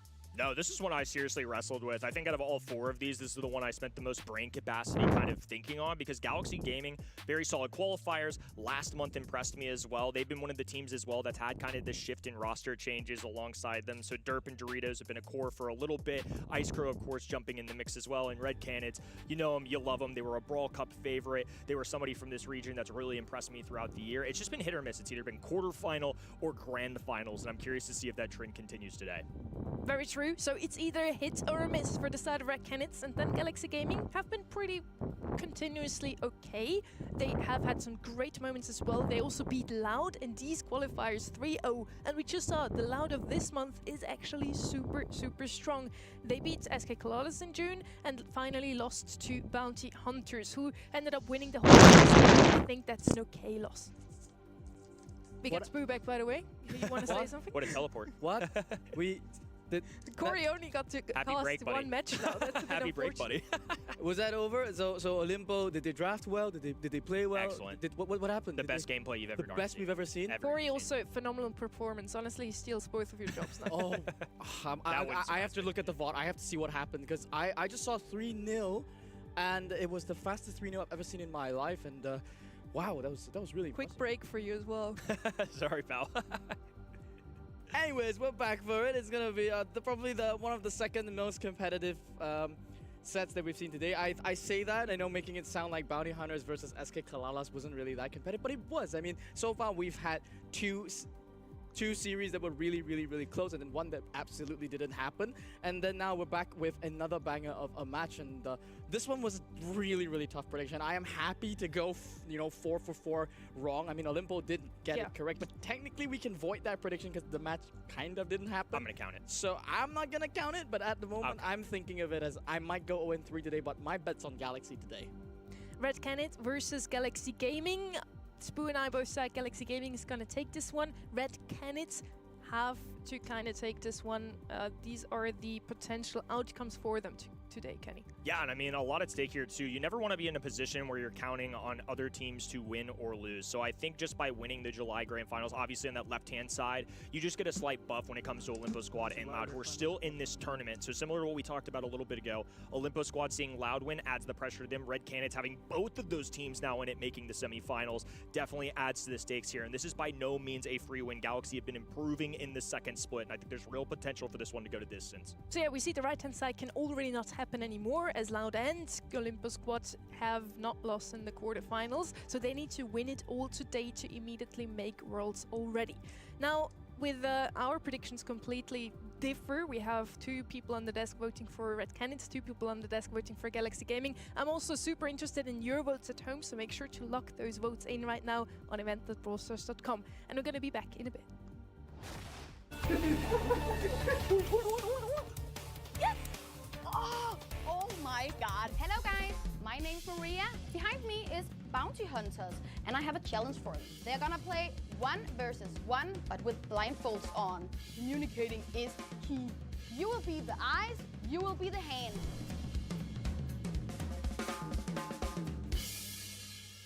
Three, 2, 1, go! They're playing Bull versus Piper. Oh my god, Mike! No! They lost! He's camping in the bush. 500 IQ. Oh my god, Piper has no chance. They are playing Piper. I don't trust you. Oh, he doesn't trust me. Match number 2. 3, 2, 1, go! And you guys, you need to win. ¿Lo tienes en rango a la izquierda? Baja un poco y a la izquierda. Whatever you're doing, it's working. Sube, sube. Pega básicas, pega básicas. Ahora baja, baja, They're baja, baja. inside each other's brain. Lo mataste, lo mataste. Too strong. Can I say something that helps them? He's there. Tíralo, tíralo. Yeah. I feel like we're a team now. Yes! Spray. I think this is harder than we think it is. Because you can't see. Thank God they're pros. A última. 3, 2, 1, go! Un poquito. Ahí. Ahora a la derecha. Izquierda. Yes! Oh! 14 seconds left. Hangmer. I think their tactic is just to make the time go. Bueno, full izquierda. Super ulti. Auto. Super. Horrible. Victory! Comeback season! Yay! Still friends, I hope. Easy win! This was Blind Brawlers! Good to see that our players are having fun also behind the desk that was behind the stage at Brawl Cup. So yeah, super interesting to also see them play with a bit of different circumstances. Now with a bit of different circumstances today as well, we're already in quarterfinal number 4 because quarterfinal number 3, you didn't miss it. It didn't really happen. We're now heading into map draft, though it's Red Canids versus Galaxy Gaming. One of the closest matches of the day, I hope. And it will be. I promise you that. I'm just gonna say that. Wow. Crystal Arcade Wow. picked up by Red Canids, the sunny stamp. The sunny stamp of approval, yeah. Out in the open, a safe zone, dueling beetles, and then Haddad as our random decider. Also, guys, we haven't pressed this beautiful button just yet. You get 200 points on the website if we deem one of the plays the best play of the day, the highlight of South America July monthly finals. So make sure to stay tuned on event.brawlstars.com and be ready for when Kenny or Spoo, I give you the honor, decides to press that button. Oh, wow. Oh, wow. I mean, there better be some big plays. I have high standards if I'm going to click the button, and similar to the high standards of these teams, global bans coming through, and a lot of them new ones. No Star Nova, no Meg, no Max. So a couple Buffy brawlers. One in Otis that's one of those kind of that we talked about. Maybe it was pre-show, maybe it was on. At this point, I don't remember. We just talked so much Brawl Stars. But last month, it felt like there were some of these stereotypical 2-3 turn brawlers that got thrown out, and Otis, to me, strikes me as that category. Indeed, I mean, everyone seems to have this pattern where they're banning one Buffy broken brawler and then the other is sort of a flex ban. And I like that structure because it kind of keeps things a little bit tight. Oh my really goodness. close off or reveal too much of your cards here. And in this case, we've seen teams ban out the Ruffs, the Star Novas. Now Otis finally gets hit by that same global ban hammer.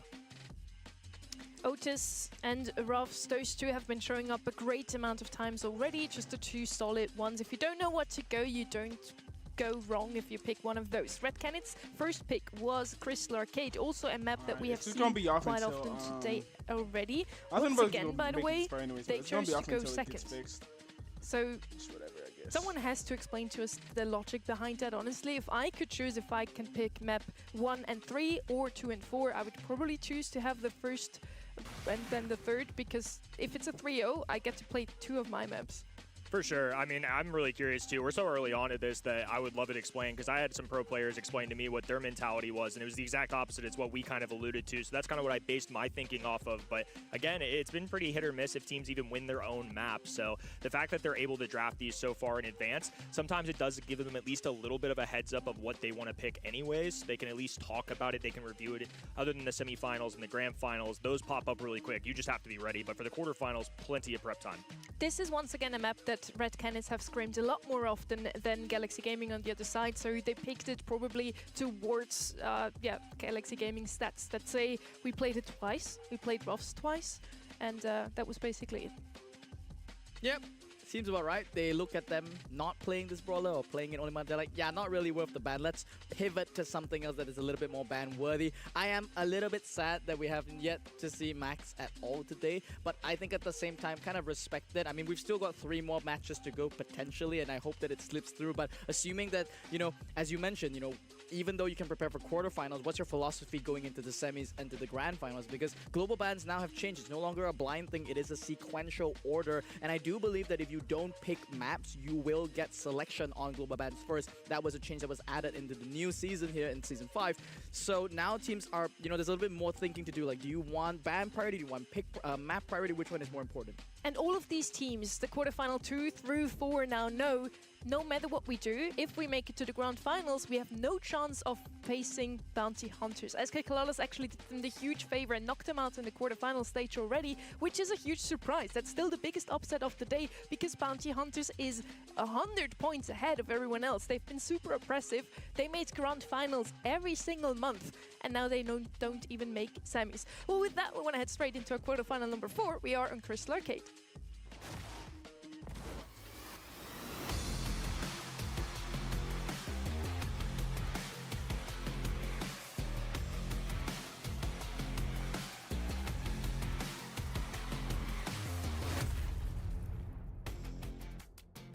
Galaxy Gaming versus Red Canids. Now, once again, we don't have too much data for Galaxy Gaming here. They didn't scrim the map too often. We have the bans now, though, already. And 8-Bit actually slipped through the bans, potentially the best gem carrier that's still left open now with Max banned out. You also have the best counter to him out of the way. Once he has his turret available, he's going to be a bit more speedy. He can, of course, yeah, just teleport out of the way. I think there's an argument that he's not just the best gym carrier, but also possibly the best brawler, period, left on the stage at this point. No Max, no Meg, no Surge. I mean, this is just an excellent and I think a simple click for me. What people have done to counter him, though, is where I'm really curious. And Stu is somebody that's shown up a ton just in the general meta for SA. We've seen that today. I've seen that a lot when scouting out these teams in the week. But also, do you go something traditional in the past? It's been like a Colette, for example. That's something I see more in EMEA. I haven't seen as much in this region. So what do you do to kind of address that at his really strong stage? There's 2 ways to really go about it. I mean, you can either opt for a full wall break, which is something that Stu does synergize well with. There's still a lot of options open. Brock is a pretty traditional one that did get a pretty big buffy upgrade, even though, yeah, I mean, 8-Bit does, however, do compete well on that range game as well. It's a big risk. So the other way is to just outpace him, you know, get as much gems as you can before that first beacon comes down. And if the beacon comes down, never let him cycle it. 8-Bit is still a snail, even in this patch. Yeah, and this is why I mentioned Max usually the best counter to him. You counter slowness with speed, and Stu offers basically the same. He can just dash around the map. Now, 8-Bit's gadget who made him so valuable on any gem grab map as the gem carrier was to teleport out of the way with his buffy. Now, he also fully heals the damage booster and heals 8-Bit a tad bit as well. So he's gotten even better on a mode like this one. Ash coming in now, so they have some aggression. Now, it's an interesting pick into the Ems. Maybe there's going to be another healer now in the back to make sure that Ash can still win that matchup. Maybe they have another reply to that Ems. We still have something like a Mo open, I guess, who is super strong against her, can just, once he has a super available, come in close to her. And Ems doesn't usually like any brawlers close to her. I really don't mind this Ashe pick. I think it doubles down in the sense that it's very good into Stu. I think all day long when you see Stu, we're just have to keep in mind that Ashe pick because the robotic rats do so well. Obviously a ton of health points to it. Stu can't shred through an Ashe very easily. And of all tankier brawlers, I think Ashe is one that's very capable of handling IMs, especially when they're debating what gadget they want to go. If they go Acid Spray, they can't push the Ashe back, but they might want that so they can get to the 8-bit turret. So I think there's going to be a big decision making in just that gadget choice alone from the IMs. Yeah, for sure. I mean, going for the push instead also gives them a defensive option if the Mo decides to jump here. Honestly, on the side of Galaxy, I'm a bit torn. I don't actually even know which is the gem carrier. It's probably going to be the Stu here, but that doesn't compete that well into the 8-bit. It's one of the easier brawls. You can probably just auto-aim the Stu down, and, you know, the Stu's never going to be able to take down that 8-bit. We're heading into our first map here in quarterfinal number 4. Whoever wins this one is heading over to Olympus Squad in the semis. For both of these teams, it would be super important to actually make it all the way through to the grand finals or win them. This is just the first step towards it.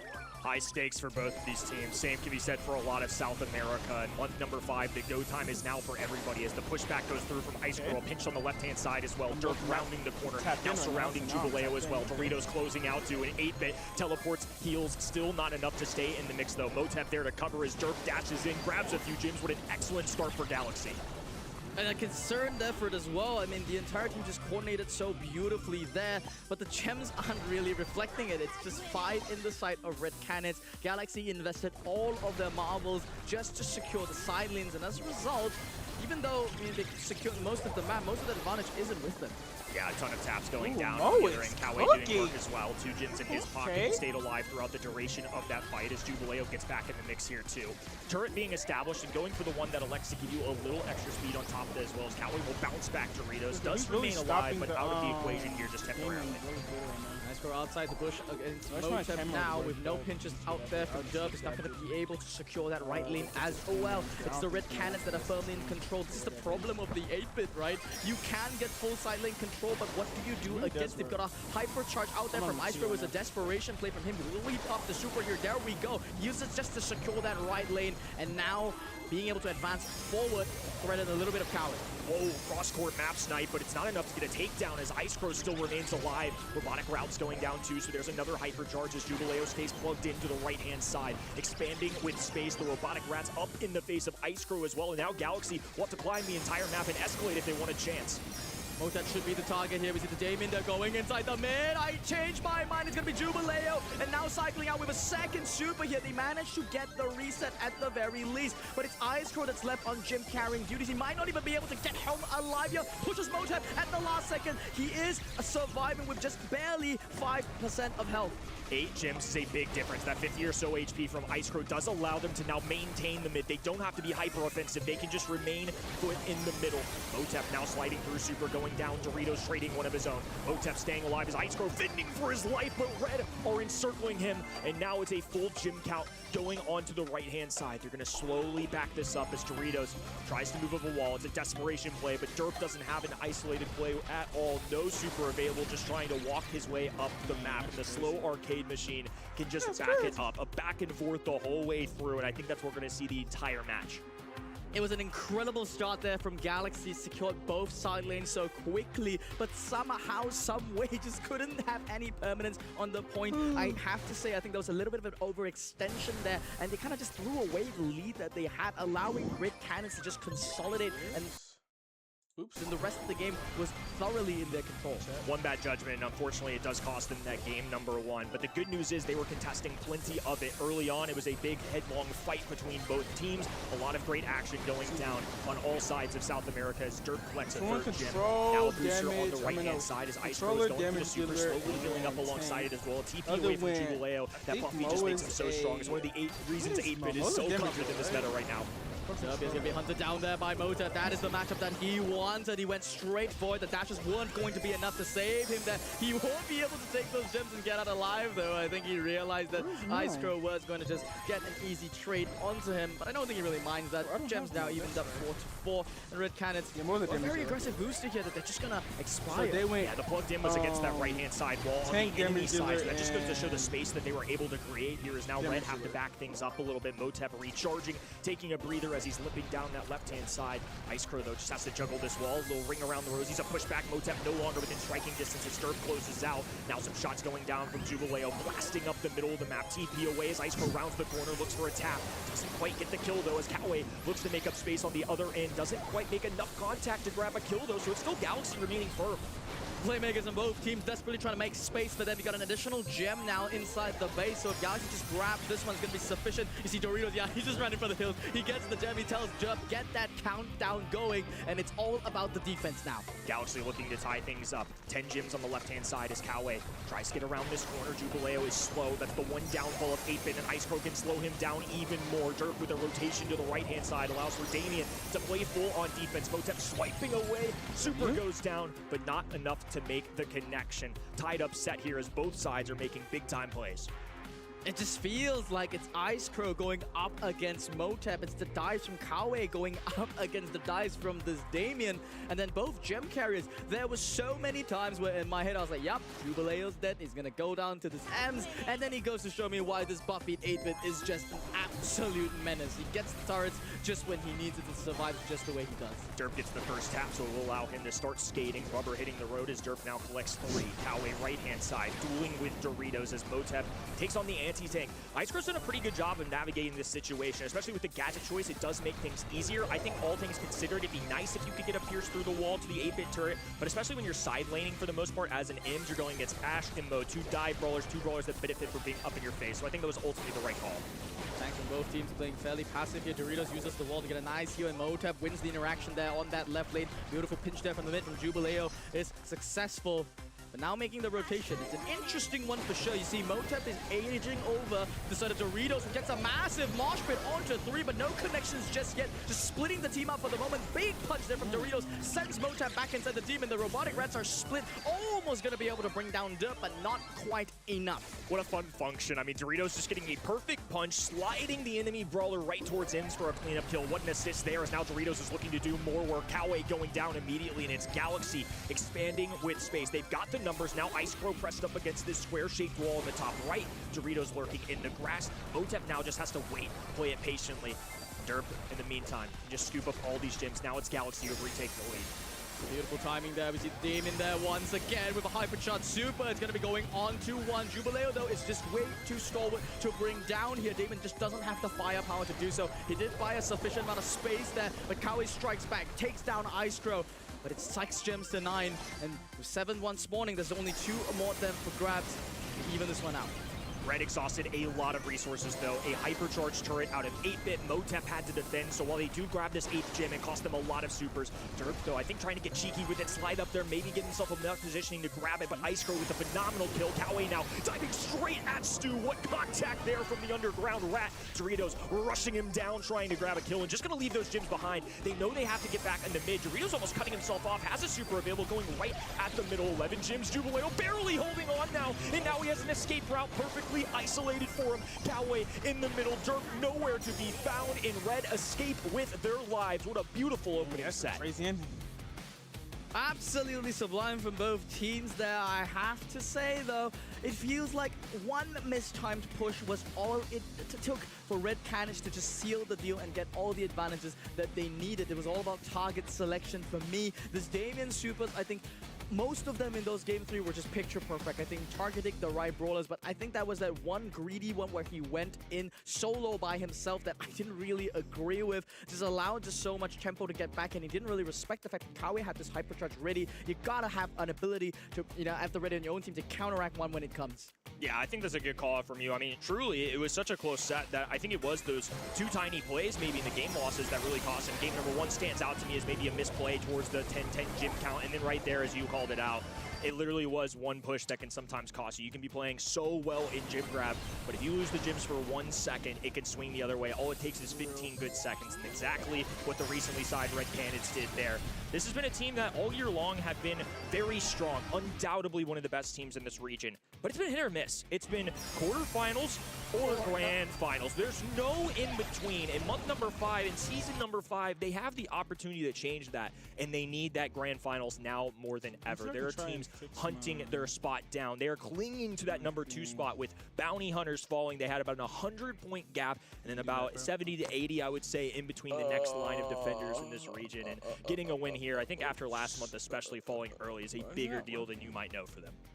Indeed, they can afford basically one more quarterfinal exit, and then that's all the buffer that they're gonna get. I know for sure that's not what Red Cannons want today. They definitely want to make an absolutely deep run. They want to make sure that August is basically locked down and leave basically, you know, no world spots left on the menu. With Bounty Hunters out of the equation, there's even talks of them maybe getting seed number 1 now. If they win out this grand final, they can close the gap between those two teams and maybe even play for seeding in August. But I wouldn't get too excited. It's only just been one set so far, and that wasn't even their map selection. No, and I mean, SKC doing a lot of favors to not just the folks at home for being entertaining, but also to a lot of the teams here, including Red Canids, Galaxy, of course, in that next pack up, trying to chase that number 3 spot. One of the Buffy Brawlers, of course, on the right-hand side, going to be our first selection. So a couple being thrown out. Obviously, Meg and Max we talked about in that global band stage. But if you look at the bottom left, Surge being thrown out too. For folks at home, play the Surge on the ladder. Play him as much as you can, as often as you can. Keep clicking the button. He's so good right now. And I think the fact that he's even being banned on out in the open is a testament to how good he is. Surge used to be a pocket pick for matchups in a professional gameplay, but especially at your more casual ranked stages, he is so good. It's an insta-click ban every time. Wow. That is a lot of props to give to a single brawler, and I think the professionals at the moment do agree. We've only seen it a grand total of once today, and it was on a map that even I had doubts about. It was on Pit Stop, a map that, you know, in theory, it was one of the decent-ish defenders even before Buffy's came in. And now it is fantastic. I mean, now it's got everything. And inside, we won't see it, though. Instead, the 8-bit is at large, and we saw it earlier being used beautifully there in Crystal Arcade. Jubileo piloted it so well. It's just so tanky, and with that new boosted booster giving movement speed to the entire team, it's basically like Stu's gadget, but on steroids, because there's no way you bring it down. If you run it with the gadget, you can heal up your chart to full. It's just so annoying to deal with, and it's a massive win condition for any comp. Anytime I see Gray, just instantly my Brawl senses start tingling because something is afoot, right? There is a real possibility with that 6 pick that they have something in mind, or they just like it as a general wall break brawler, a solid mid, but I feel like the days of Gray being anything other than a tactic for a specific strategy is kind of what we're more seeing in recent history. I've seen Gray plus some crazy compositions. 8-bit obviously has a lot of HP, but ideally I think they're matching Gray with something that can dive in, and I love that the other side identifies this and picks the RT. It's dependable, it's got the static for the legs, so if they want to get cheeky with something that can be up in your face, they've got somebody to defend you. And they're tripling down on it. I mean, we saw the Piper against the 8-bit earlier. Juan Carlos was using this Piper to a beautiful degree, but this is what I expected more of if we're seeing a Piper come up. Just kind of all in on the comp there, go for the wall break, get this RT to cover the dugs that might come in. That's the pairing that I think Galaxy Gaming are alluding to, but here's the reality. The scary part about playing duck comps into triple range like this is, yeah, so they're gonna bail. They're like, you know what, this great idea was just for wall break, guys. We were just memeing. And honestly, now the comp is looking a little bit dire for me, because Nani, you might think, is a matchup that is fantastic into these triple sharpshooters, but in modern day Brawl Stars, there's a lot of resources to go against. You just stick the RT on it, and you're actually in a pretty good spot. That's really interesting, because my mind immediately was thinking exactly that. Oh, well, we've just baited them into going sharpshooters. Let's pick the sharpshooter counter to all sharpshooters in Nani, but especially with buffs towards Piper right now, Brock's in a much better spot. Easier said than done, and Galaxy now more than ever desperately need this composition to work. I imagine that the strategy went awry, and now against the number 2 in this region, they have to find a way. Going down 2-0 would be an insane deficit. It would require a lot for a team that needs to be perfect, that has to find a way to keep climbing towards that at least number 3 spot. Galaxy definitely will be hard pressed here. Mechanically, at the very least, they have inferior matchups across the board. Doritos and Ice Crow are easy pickings, but I can't believe I'm saying this, Kenny. Doritos is actually able somehow to dodge up inside the mid. He hasn't eaten a single shot on the side of Coway just yet. And Derp and Ice Crow are doing a fantastic job in their lanes, just holding pressure as well. The best thing that Galaxy can do is get Doritos in position, because it's the hardest to walk an 8-bit up. He is a slow arcade machine, the slowest in the game, so if you can get him positioning early, it's great. I love that Red are contesting, are fighting back, that are pushing them away. They did get a super out of it, but they exchanged the numbers, and especially a professional gameplay. A 3-2 advantage is massive. 2 versus 3 situation, but this is one of those that is actually still possible for Galaxy to win. We've seen clips of Nani is going to be doing excellent things there with Doritos there, trying his absolute best with that extra credit, but none of it connects. It's an easy cleanup there for the Red Cannons. Brutal because they burned the plugged in a 3v2 situation. I think he might have thrown it a millisecond before that kill goes through, but nonetheless, that is something that Doritos would have absolutely loved to have in a round number 2. Polar opposite for that upper side. 3 supers available. A full house of utility if you're Red Cannon's side, and a missed opportunity there from Ice Crow 2. Things are just looking better and better for the red roster. Jubileo now, it's in a 1 versus 1 up against Doritos. It gets the hacks there. That is the problem with this 8-bit. Bye-bye goes the 8-bit, just too slow. Too weak there. No way for him to dodge out every single shot there. Just Ice Crow and Dub that are going to be desperately trying to clean this series up. But, you know, there's just nothing for them to do here. It's just really poor matches. It honestly just feels like Dub is in a 1v3, honestly. Yeah, this is a really difficult position to be in, as now Ice Crow just doing anything he can to close this distance. He's outranged at this point. Gray is solid mid-range brawler, but into the likes of a Buff Viper, a Buffy Brock, it's just not a world that you want to live in. Derp falling in the final moments there, too. And Red Cannons will grab another game. It was a very tight race in that set number 1, but that was the most dominant showing so far in this match we've had. I don't want to say comp problem, but in this case, I think we kind of might have to use the bad word here and say it might be a bit of a draft gap. I don't count them out just yet. I mean, I don't think I've seen the full potential of the Galaxy squad here. They have to play a lot more aggressive. I mean, there's just no telling. I know I'm saying that you have an 8-bit and you have to play aggressive, and it's really, really tough. But truly, they've got to basically sacrifice the entirety of the first round. Get that Nani Super online, break your walls, get your 8-bit turret online, and then your comp is somewhat competitive with the speed boost, with the additional damage you get from that boosted booster. Otherwise, you're just being bled to death by sharpshooters. Yeah, slowly being pushed back on the top of that. Now with the Brock gadget, they've been able to extinguish some of these walls. So down go the walls. Now they can't get to the left-hand side of their grassy area for coverage if they want to be hiding. Instead, they're just left out in the open. A testament to the name of the map on top of that, too, and they're certainly living through it. Ice Crow eating just taps after taps after taps. Jubileo just seems to have an aimbot onto Ice Crow. We see the first Nani Super does come out there from Derp, and interestingly, it's used offensively. Strip away some of the enemy terrain there, break open that push that gets some information, makes Derp match up a little bit better. There we go! Derp finally gets a full clip there onto the Piper, but trades out there. Motep rains fire down onto it. In the end game, though, Derp might just have the advantage. It's going to come down to the wire, but no! Motep there, the Hyperdrive plus Jubileo, just too much to deal with.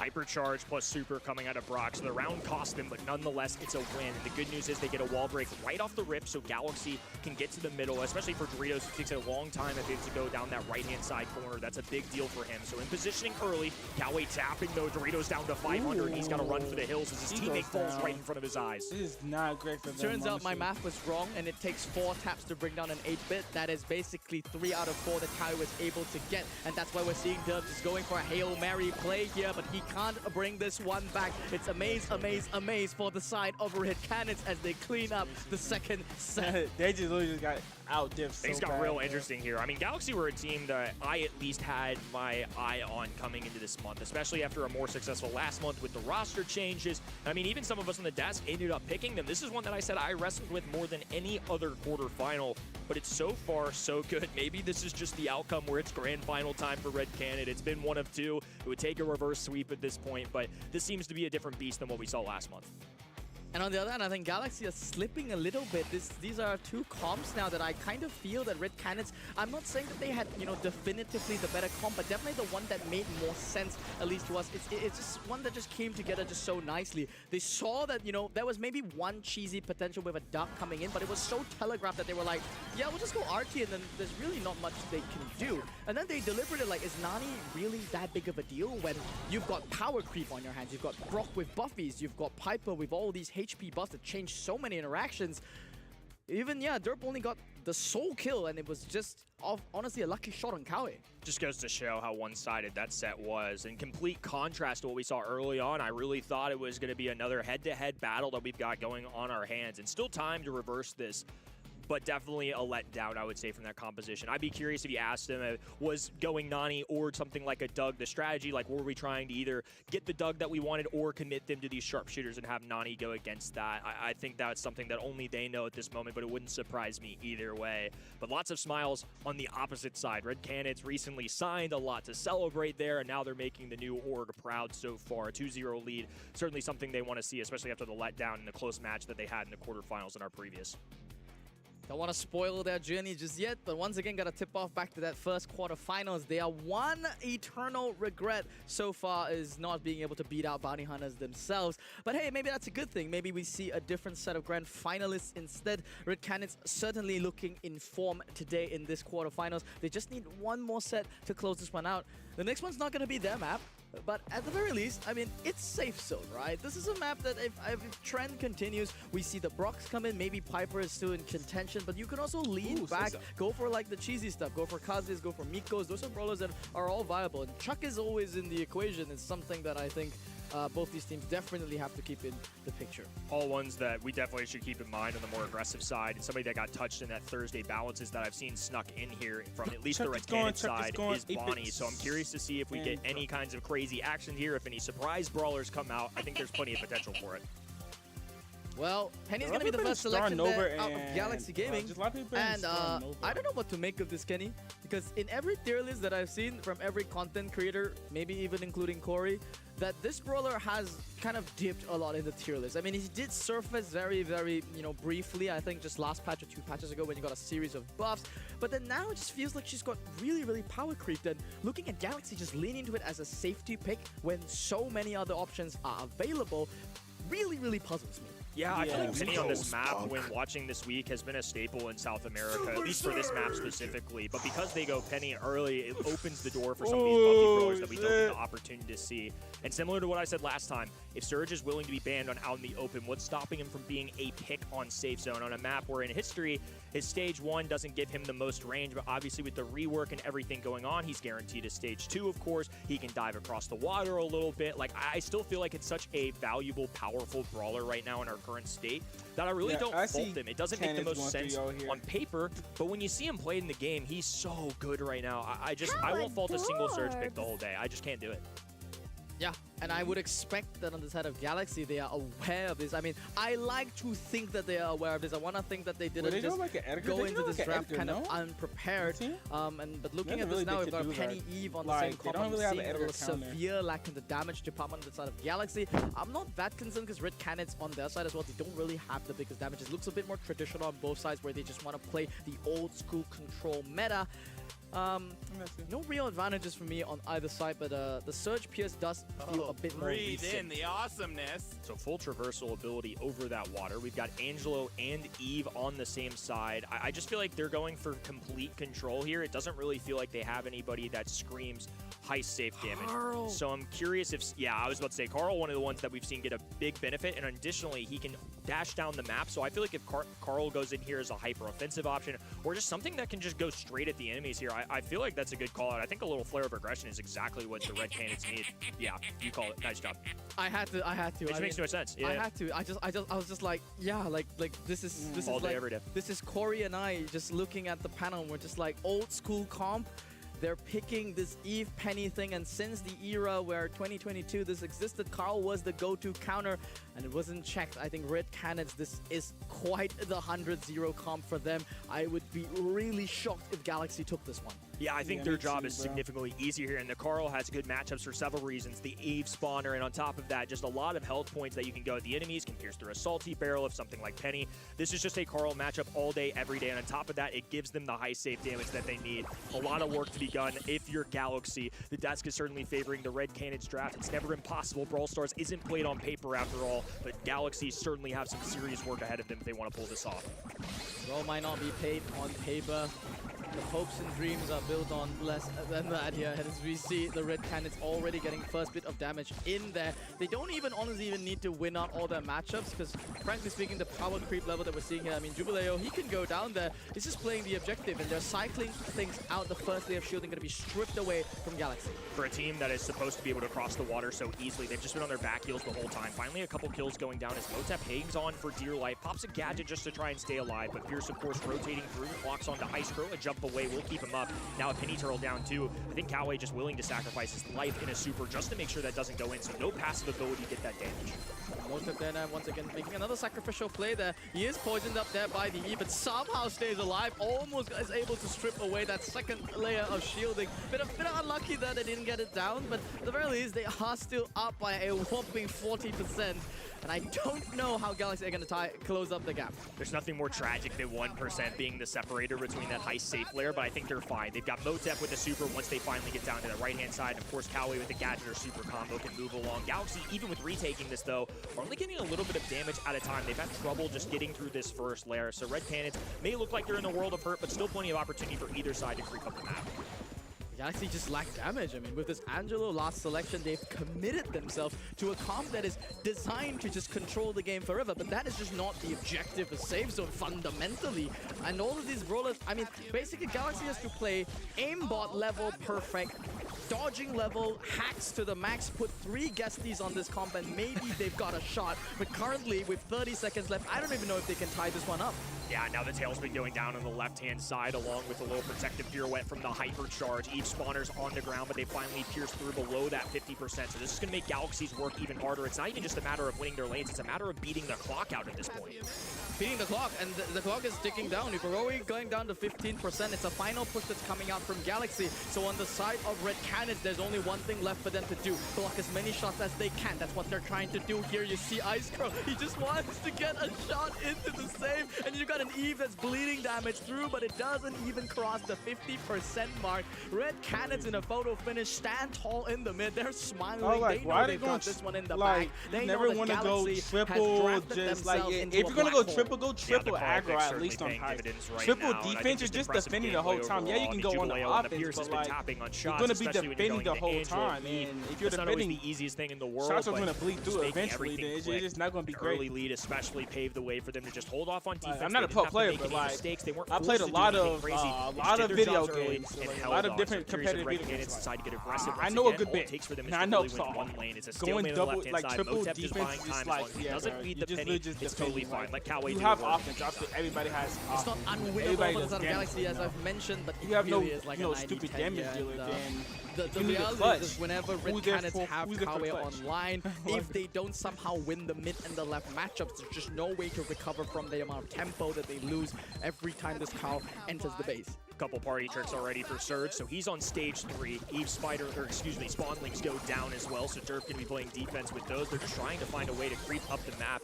No matter who is facing this Carl lane, it is not going to be the easiest matchup in the world as Coway just kind of retreats down this right-hand side. He's just wasting Ice Crow's time. The more time he wastes, the more opportunity he gives Motep and Jubileo. I mean, this is just such a great synergy, such great gameplay overall from Red. That maybe wasn't their best showing as I say that, but overall I think still doing their jobs pretty well. I think the fact that Red Canids is allowed to make these kinds of mistakes, so to speak, and yet still have a safe that is this healthy is a testament to, you know, honestly, Galaxy's lack of damage in the comp. I mean, it's a control comp that's designed to do so. They have to synergize this Eve push with Ice Crow's hyper, with Derp's hyper, and that's how the comp is meant to bleed out damage. But on the other side, though, Red Canids, they've got pretty decent control brawlers of their own. You know, Motep's already count out to level 3. The matchups are no longer that difficult for them. Galaxy need to play around this hypercharge on the bottom right-hand side, but unfortunately Surge is just a tough brawler to go against. Now he's cracking through all these spawnlings that are going down. And unfortunately for Eve, she can't travel alongside her babies, so unfortunately Galaxy can't make the most of it. They wasted a lot of resources. They finally get a turret online, but Coway, of course, has the ability to pierce through that wall. Look at him kind of go around this corner and march to the left. He's just going to be able to tip-tap his way through an extra shot from Jubileo, and immediately that Penny turret is down. I don't know if he got time to charge up a second one. There's only 26 levels good, left Lamine. on the clock. Hypercharge there from Oh, Kawe. nice. Going to Yeah, do the Vex's tailspin early there. already. Dub has no way to defend this one. He wants to get a double kill, but he's just opened up the floodgates for damage on the entirety of Red Canids to get it. They've broken one layer of shielding, and only 15 seconds left. It might not be enough. And Motep still lingering stage 4 on the bottom left-hand side, and also has a super available. It's Party, Tricks, and Juice of Justice galore. Motep dancing on the high safe as they pick up a big-time victory. The outdraft and the outplay from Red Canids might just give them the opportunity to go the distance. In a month where it was necessary, they bounced back beautifully. Excellent draft gameplay, team play from the side of Red Canids. I love to see the fact that they've just grown so much across the months. They've shown that this is a team that is capable of bouncing back. They are, after all, a team that has won monthly finals before in this region, calling back all the way to the first one back in February. They're looking like they're starting to regain some of that form. And on the other side, though, of Galaxy, I mean, kudos to them. They drafted this comp pretty badly, but they didn't play badly by any means necessary. They really tried to create opportunities where they could, but really, I mean, I think you could put 3 guesties on this team and they wouldn't win that comp. Yeah, as we put it, it's just a harder one to win, right? Any team can pull anything off on the field, but I think they just made the jobs rather difficult, just paving the way for that Carl. Credit to Galaxy, though. I mean, I was kind of surprised. I really thought this was going to be a closer call. This is still a team I'm looking out for in future months, but of course, with this loss, they certainly make their road to something like an LCQ much tougher. This was one of the closest matches, at least we believed so, coming into today. Galaxy Gaming coming out of yet another 3-0 over Loud in the qualifiers. And remember, Loud just also made it through the quarterfinals, so they're definitely looking strong this month. But in the end, it's Red Canids coming out 3-0. Super, super strong performance of them. And we mentioned it coming into today's Boo. It's either a hit or a miss for them. They're either completely demolishing their opponents or they're dropping out in the quarterfinals. That is the nature, the polarizing nature of Red Canids. I don't know if it has to do with organizations as well. It looks like whenever they are FA, they don't do as well. And when they're with an org, they just seem to be super powered. I don't know whether that has anything to do with it. Corey, maybe you can enlighten me. Does an org help that much? Maybe it does. Momentum boost. We'll give it that. But yeah, I definitely expected this one to actually be the closest of our quarterfinals. Both of these teams have so much to play for, so much on the line. Both of these need to win today to still lock in at least LCQ. Red Canids now, if they do end up winning today's July monthly final, and remember, Bounty Hunters is already out of the way, they can thank SK Kalalas for that, they would lock in that LCQ slot today already. We have still one more monthly final to go, but to have that on, yeah, to feel a little safer would already be super nice. Yeah, I mean, that safety, like you said, like they are doing great. And if they make the grand finals and win it, they're looking in fantastic shape. Bounty Hunters dropping out in the quarterfinals was an unexpected move. None of us predicted it, and I don't think Red Canids predicted it either. They're probably not ready for a grand final against SK Kalalas, for example, now. Nobody expected Bounty Hunters to be out this soon, except maybe SK Kalalas themselves. They came in today with a lot of confidence, and they did end up beating them. Yet still, all 4 of us are saying that Loud are taking this one. I personally believe this one is the closer one of the 2 semi-finals. I was really on the verge of voting SK Kalalas, actually, because if they can beat Bounty Hunters, they should also be able to beat Loud. Loud, just with that boost from Brawl, are looking a lot stronger than I expected personally today. I only voted for Loud because I am not convinced that SK Kalalas even prepped for semis. I feel like they might have invested everything in their tank just to get past Bounty Hunters. And if I'm gonna be honest, Bounty Hunters did, I mean, I wouldn't say they made it easy for them, but there was some comps that were pretty suspect to me. It looked like they didn't prepare as hard, and as a result, now you're in a position where you have to play against Loud, and I'm just not convinced that they're just there yet. No hate to Juan Carlos, of course. We already arrived in our semi-final number 1. It is Loud versus SK Kalalas, and I'm super excited for this one, as I mentioned already. I believe this one is going to be a very close semi-finals. You mentioned it already, Spoo. SK Kalalas had a very tough opponent in the quarterfinal. I'm going to and probably put a lot I'll be back of work once the towards game starts. that quarterfinal. I'm still but have again, it open, if but they I'm can gonna beat just Bounty Hunters, they should also be able check to beat stuff. Loud, because on paper they just beat Seed 1. Loud is only Seed 3. Yeah, I mean, that is the paper. But the question, like you guys have been saying, is Did they prepare only for the quarterfinals? I highly doubt it. I mean, these guys should know that they need to make a long run inside of this monthly final. And winning Bounty Hunters, of course, is where most of the prep goes, but they also have to win semifinals and potentially finals to make a good run for those LCQ and final spots. Juan did tweet after the match, though, that he pointed out this is the first time that they've ever beaten a Tier 1 team in the past 2 years. And then everyone went to fact-check them and said, well, technically you beat this team, technically you beat that team. But yeah, it sounds like he was pretty surprised himself. And looking back at his match against Bounty Hunters, where, I mean, we saw it all. We saw base races that blew our minds. We saw last pick Barley's coming back to fruition. It had good old stuff. It had some weird stuff like Piper matchups against 8-bits. It was a bit of a callback to me. It does show a lot of ingenuity in the draft. We had that Barley pick in the last map that was a bit surprising, and it worked out super well. Has only received a little tiny buff, and it was enough to still stand against, I believe it was an Ashe on the other side or something aggressive, and he still managed to best him despite being a tiny little thrower into what is a very tank and assassin heavy meta. Yeah, I mean, I love the Barley pick. It shows that they're thinking outside the box, in my opinion. Like, they had Damien on the other side, which is, you know, should be able to kill the Barley theoretically, but with the help of his teammates, was able to escape the Damien and control the game. Once they got control, it was game over. So I really like what they're doing with the draft. If SKC can bring it out here against Loud, I'm expecting big things as well.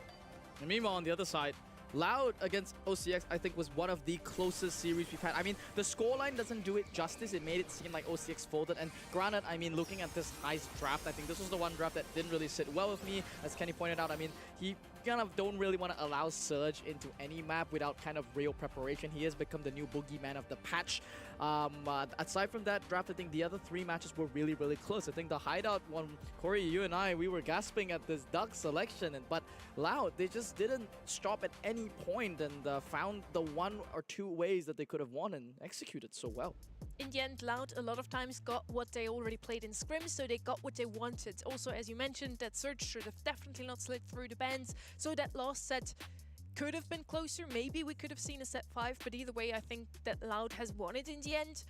Was logical. After what we've seen from them in the first 3 sets already, they did look a slightly bit like the stronger team today. All of us are saying now Loud is winning against SK Kalalas. For me, it wasn't just because maybe they only prepared for the quarterfinals. I'm with you there. I believe they must have prepared for every eventuality because they have to make a deep run today. For me, it's just Loud, usually once they get going. Now also feeling strengthened again by having Rolla in the back, they become an unstoppable force. And we've seen this in the past. I wouldn't be too surprised to see that again today. These are now the maps for the series. Crystal Arcade, once again, the favorite map of so many teams, picked up by SK Kalalas this time around. Ring of Fire was the first pick from Loud before as well, so makes a lot of sense. Pit Stop, Hideout, and Pinhole Punt. Here, by the way, Loud has the upper seed. So once again, they chose to go second in the map draft. Yeah, no idea why that is, but, you know, players have... What is your theory? We were trying to figure it out before with Kenny, but you as a ex-pro player, why do you want to go second? I mean, my theory is that...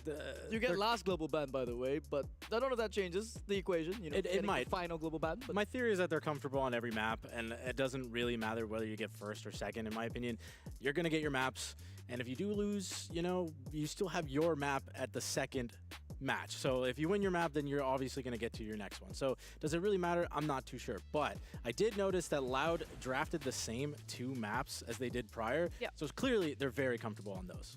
And meanwhile, SK Kalalas, did they realize that, like, oh, this base race thing that we lost in on Pit Stop, we're gonna do it again. And now in the global bans, like, yeah, we're gonna adjust some of the global bans, take out this Damon, take out this 8-bit, and maybe now we'll win in Pit Stop. I don't know. I was chuckling when I saw that map come out. Feels like such a coin flip map for me, and yet we've seen it so much today in South America. But both teams have actually picked the same exact maps they've already played in the quarterfinals. They've picked in the quarterfinals, so they just know which of the maps are their favorites. Now the global bans just flew by. Do you remember what you saw on screen? Turnover, Crow, Damien, 8-bit. Perfect. Okay. Thank you. So a lot of the same once again, no surprises here. Yeah, we're going to see the same bans throughout probably the entire month. But to be honest, you know, I wish I would have seen a little bit of Star Nova, but course, it's being banned out, which, you know, I respect. We still have the semi-final 2 and the grand finals. We still have EMEA. Let's not get our hopes up too much. But the predictions come out, and Loud is a favorite. I'm a little surprised that it's kind of lopsided a little bit, in my opinion. I mean, if we think about this 2 years ago, this makes perfect sense. This is the 2 biggest South American orgs inside the region, bearing in mind. And at some point, these were the #1 and #2. We are very far from those days. Now we're talking about these teams as underdogs for whatever reason. Loud, you know, fallen from their prime, and SK Kalalas, you know, getting a new, you know, team incursion from another region and now kind of consolidating together. They're both not looking like they're playing at their best form, and neither of them now, I think, going into the grand finals. You know, really most boring finals. To be fair, though, isn't in the previous one, I don't know if it's been great for me. This is my first time watching the finals, so they have more votes so now I really against can't SK give an Kalalas than they opinion had on that. against OCX But Division, my fault. which I is was an low-key interesting just one. gone until they At the same until like time, SK the game Kalalas started is back not up. I am sitting backing as now. high But up most in boring the final. I mean, it's pretty good for me, board as honestly. Loud is, so It's been a if lot of I just don't honestly know either of stomps. those I feel like the teams, I'd greatest probably just vote game for the third seed was here, the so first that might set give it to between me because of that as well. I think it's granted the little boost I forgot the in name. percentage. I mean, But the if first you saw one, how that was Loud really a played, great one. They played fantastic as a team. I mean, they But really I feel like showed- when I it think gets the like, set in Bounty where I they feel were like playing versus now Duck it's going to really get showed really how good well because like they I were feel like the shining as a first is team just like together. stomping out You all know, the maybe the Brawl is bad, a not the part of bad that teams little obviously. boost they they're needed, present. to Like kind you know, of not really put not the everything greatest together. pro I mean, they were teams. just missing Now a it's going to couple be like things really the just past like the couple months, interesting and is well, they're okay, these really guys are shining, and, both good. What's you going to know, if happen? they keep doing this, These are the games I'm really think going they to could going to take like the try entire to month. I like don't analyze wanna the most, predict it too obviously, early. because You don't want to jinx it. The caster curse. I'm really like I wouldn't say I'm trying to become a pro player, but I am trying to become better. Like we want to head straight into like our obviously semifinal like one who doesn't want to already. become a pro Short player, matches but flew like by like I really crazy, and want to once become a again, content creator, Europe's not a lacking. pro player, honestly. And that's what I've been trying to push for a long time. Just trying to really just like I'm like honestly like me like I really just want to become like just like really like fun, high energy content creator that people can just watch, have fun. You know, because Loud most people are really versus good, SK don't have a Kalalas. personality. I Let feel like the I have a really conflict good decide personality, who and I'm gets pretty the first decent at pick. the We're game, gonna so I try find to out like which push out more of my brawlers are banned personality, in try to put some second more next to that. our But gold I'm not really good at defense. commentator, 8 spits out so of the way once again. I'm Crow really out just of the way, watching, and analyzing, trying to Starnova become still better. not showing up Not today. really like So those brawlers, probably the most global banned brawlers overall today. Now we are on Crystal Arcade. Do we have Max still left open, or is she globally banned as well? She would be the pick for a gem carrier, and there she is! It feels good when you get it draft right for once, because Max was banned out every single time so far today. This is the first time we're seeing Max. Pearl is the answer. Certainly a lot of DPS. Does she have enough stopping power against that Max though? That's the question. I don't know. Max is really, really strong right now and super versatile in the sense that you can feed supers to your entire team. Pearl is surely an answer. I'm just not convinced that it's the best answer. Yeah, usually from the side of SK Kalalas, they really like to play the Max Ruffs comp. Ruffs is banned out here. Sandy still left open, always was a really good combination together with the Max, but also banned out actually. Stu coming in now for the side of, I believe it's SK Kalalas on the left hand side, just reading the names there. Stu used or is the most picked brawler from Loud on this map, so I'm a bit confused as to which team is actually where right now. Max is the most played from SK Kalalas and Stu is the most played from Loud, so it's probably flipped. Yeah, either way though, Stu is a good answer into Max. I'm personally a big fan of the Stu into the Max. It's one of those brawlers that can actually compete with Max in the mid. Now Tara comes out. This was a pick very strong back in the day, so I am a little surprised to see it today, but it does totally make sense into the Stu and even the Pearl. Yeah, if no Sandy, Tara is a good answer. No Ashe as well. I mean, that's one of the few options these days that are actually pretty decent into that, I think. Back to this Max Pro interaction though, I feel just based on the speed that SK Kalalas picked it up, they definitely have to have prepared for this. They allowed the Max through intentionally, and I think they understand that this Pro Max matchup isn't that bad in the past. I don't know how it is today, because the Buffy Max is a very different Max. The entire kit has completely changed here, and they rounded off comp beautifully with this Mo. I mean, this gives them that assassin pressure that they were looking for. They've got Tara for the anti-time, got Max for that speed synergistic. It's just a very solid comp. This reeks of Brawl. Yeah, I mean this, not to mention the Max is going to feed the Tara supers over time, and Griff is the answer, so wall break is the method they're going. They're going Stu wall break, Pearl wall break, Griff wall break, and they're saying, all right, we're going to open up this entire map, and we're going to beat you at a range battle. Now, I'm not sure if it's going to work. Hopefully Pearl somehow, you know, shines when the map opens up a little bit more, but I think Pearl's going to struggle early on. We saw some small balance changes with Pearl. She does, you know, emit less heat now, so you can retain more of the damage and remain a little bit more competitive, function in the same vein of something like a Pam would do, but it's a little bit more damage. But I gotta say, it's a bit old school for me. I think Loud here have a bit more of a modern comp. I like what they've done. I'm not counting out this Griff last pick just yet. I think this Griff has an absolute crazy pop-off synergy, and yeah, he's gonna be running that piggy bank and just gonna be starting to shred open the entire map. Yeah, and you see the map falling down right away. Kyodog dropping the pets to try to stay alive, but already going down. Great pinch from Juan Carlos and RHZ right off the bat and getting full control, grabbing a couple gems. You know, I might stand corrected here. Pearl is doing a fantastic job into the max right off the bat. The speed's been going out, but it's kind of a womp-womp speed. I mean, you speed and then you run circles inside your base. There's no way getting out of there. And Christian there, another kill onto Kyodog. This is not the Kyodog that we know and love. Juan Carlos gonna be firing out yet another batch of burnt cookies, sending pressure, entirety of Loud on the back foot here. Yeah, Kyodog having a really hard time right now, trying to get anything going for his team, and seems to go down every single time he pushes up the map. And this is full SKC control. I really don't know how they break through unless Tara gets a fantastic super, but they're kind of waiting and maybe waiting a little bit too long. Did yet another max super, kind of wasted here. I mean, he popped it, but the team was healing, and then now there's just no way to push up. Kyodog's got a desperation super completely whiffed there. He had to make a play, though. I don't fault him for trying there, but this is just, you know, too little, too late. Loud's got a hypercharge online, though. The whole team's gonna be gathering up there. Adinio is the one with the super, but there's just no good targets for the Mo to go on either. Yeah, this is really tough. Kyodog is in the open versus a Griff lane. It's very hard to win, but it's doing a good job of pushing up. If able to grab this wall and stay alive, does turn to hypercharge super. This game could turn around really fast with a Max super, Mo super, Tara hypercharge. They're all starting to fly out. Tara gets a pull and grabs a kill. KR trying to his best to just create some space, and Juan Carlos has to back up and heal. That's all the resources expended, though, from Loud. They did cycle a fair bit, so Tempo is going to be going back to the side of SK Colossus. The hypercharge online of one. Try to burn some of them down, but Duke just retaining most of it at the moment. See the double phase shifter becoming committed there by Fargo, just sneakily going to be able to tie up the gems here, but it's a complete open map, and RHG having that hypercharge online is a terrifying prospect to deal with. We see Adinio though going in there onto Juan Carlos, but he just blows him up. That's not the target you want to have. I thought it was going to work out, but RHG just fires back with the Griff hypercharge super and literally eliminates their entire push, and wow, fantastically played by SKC defending that.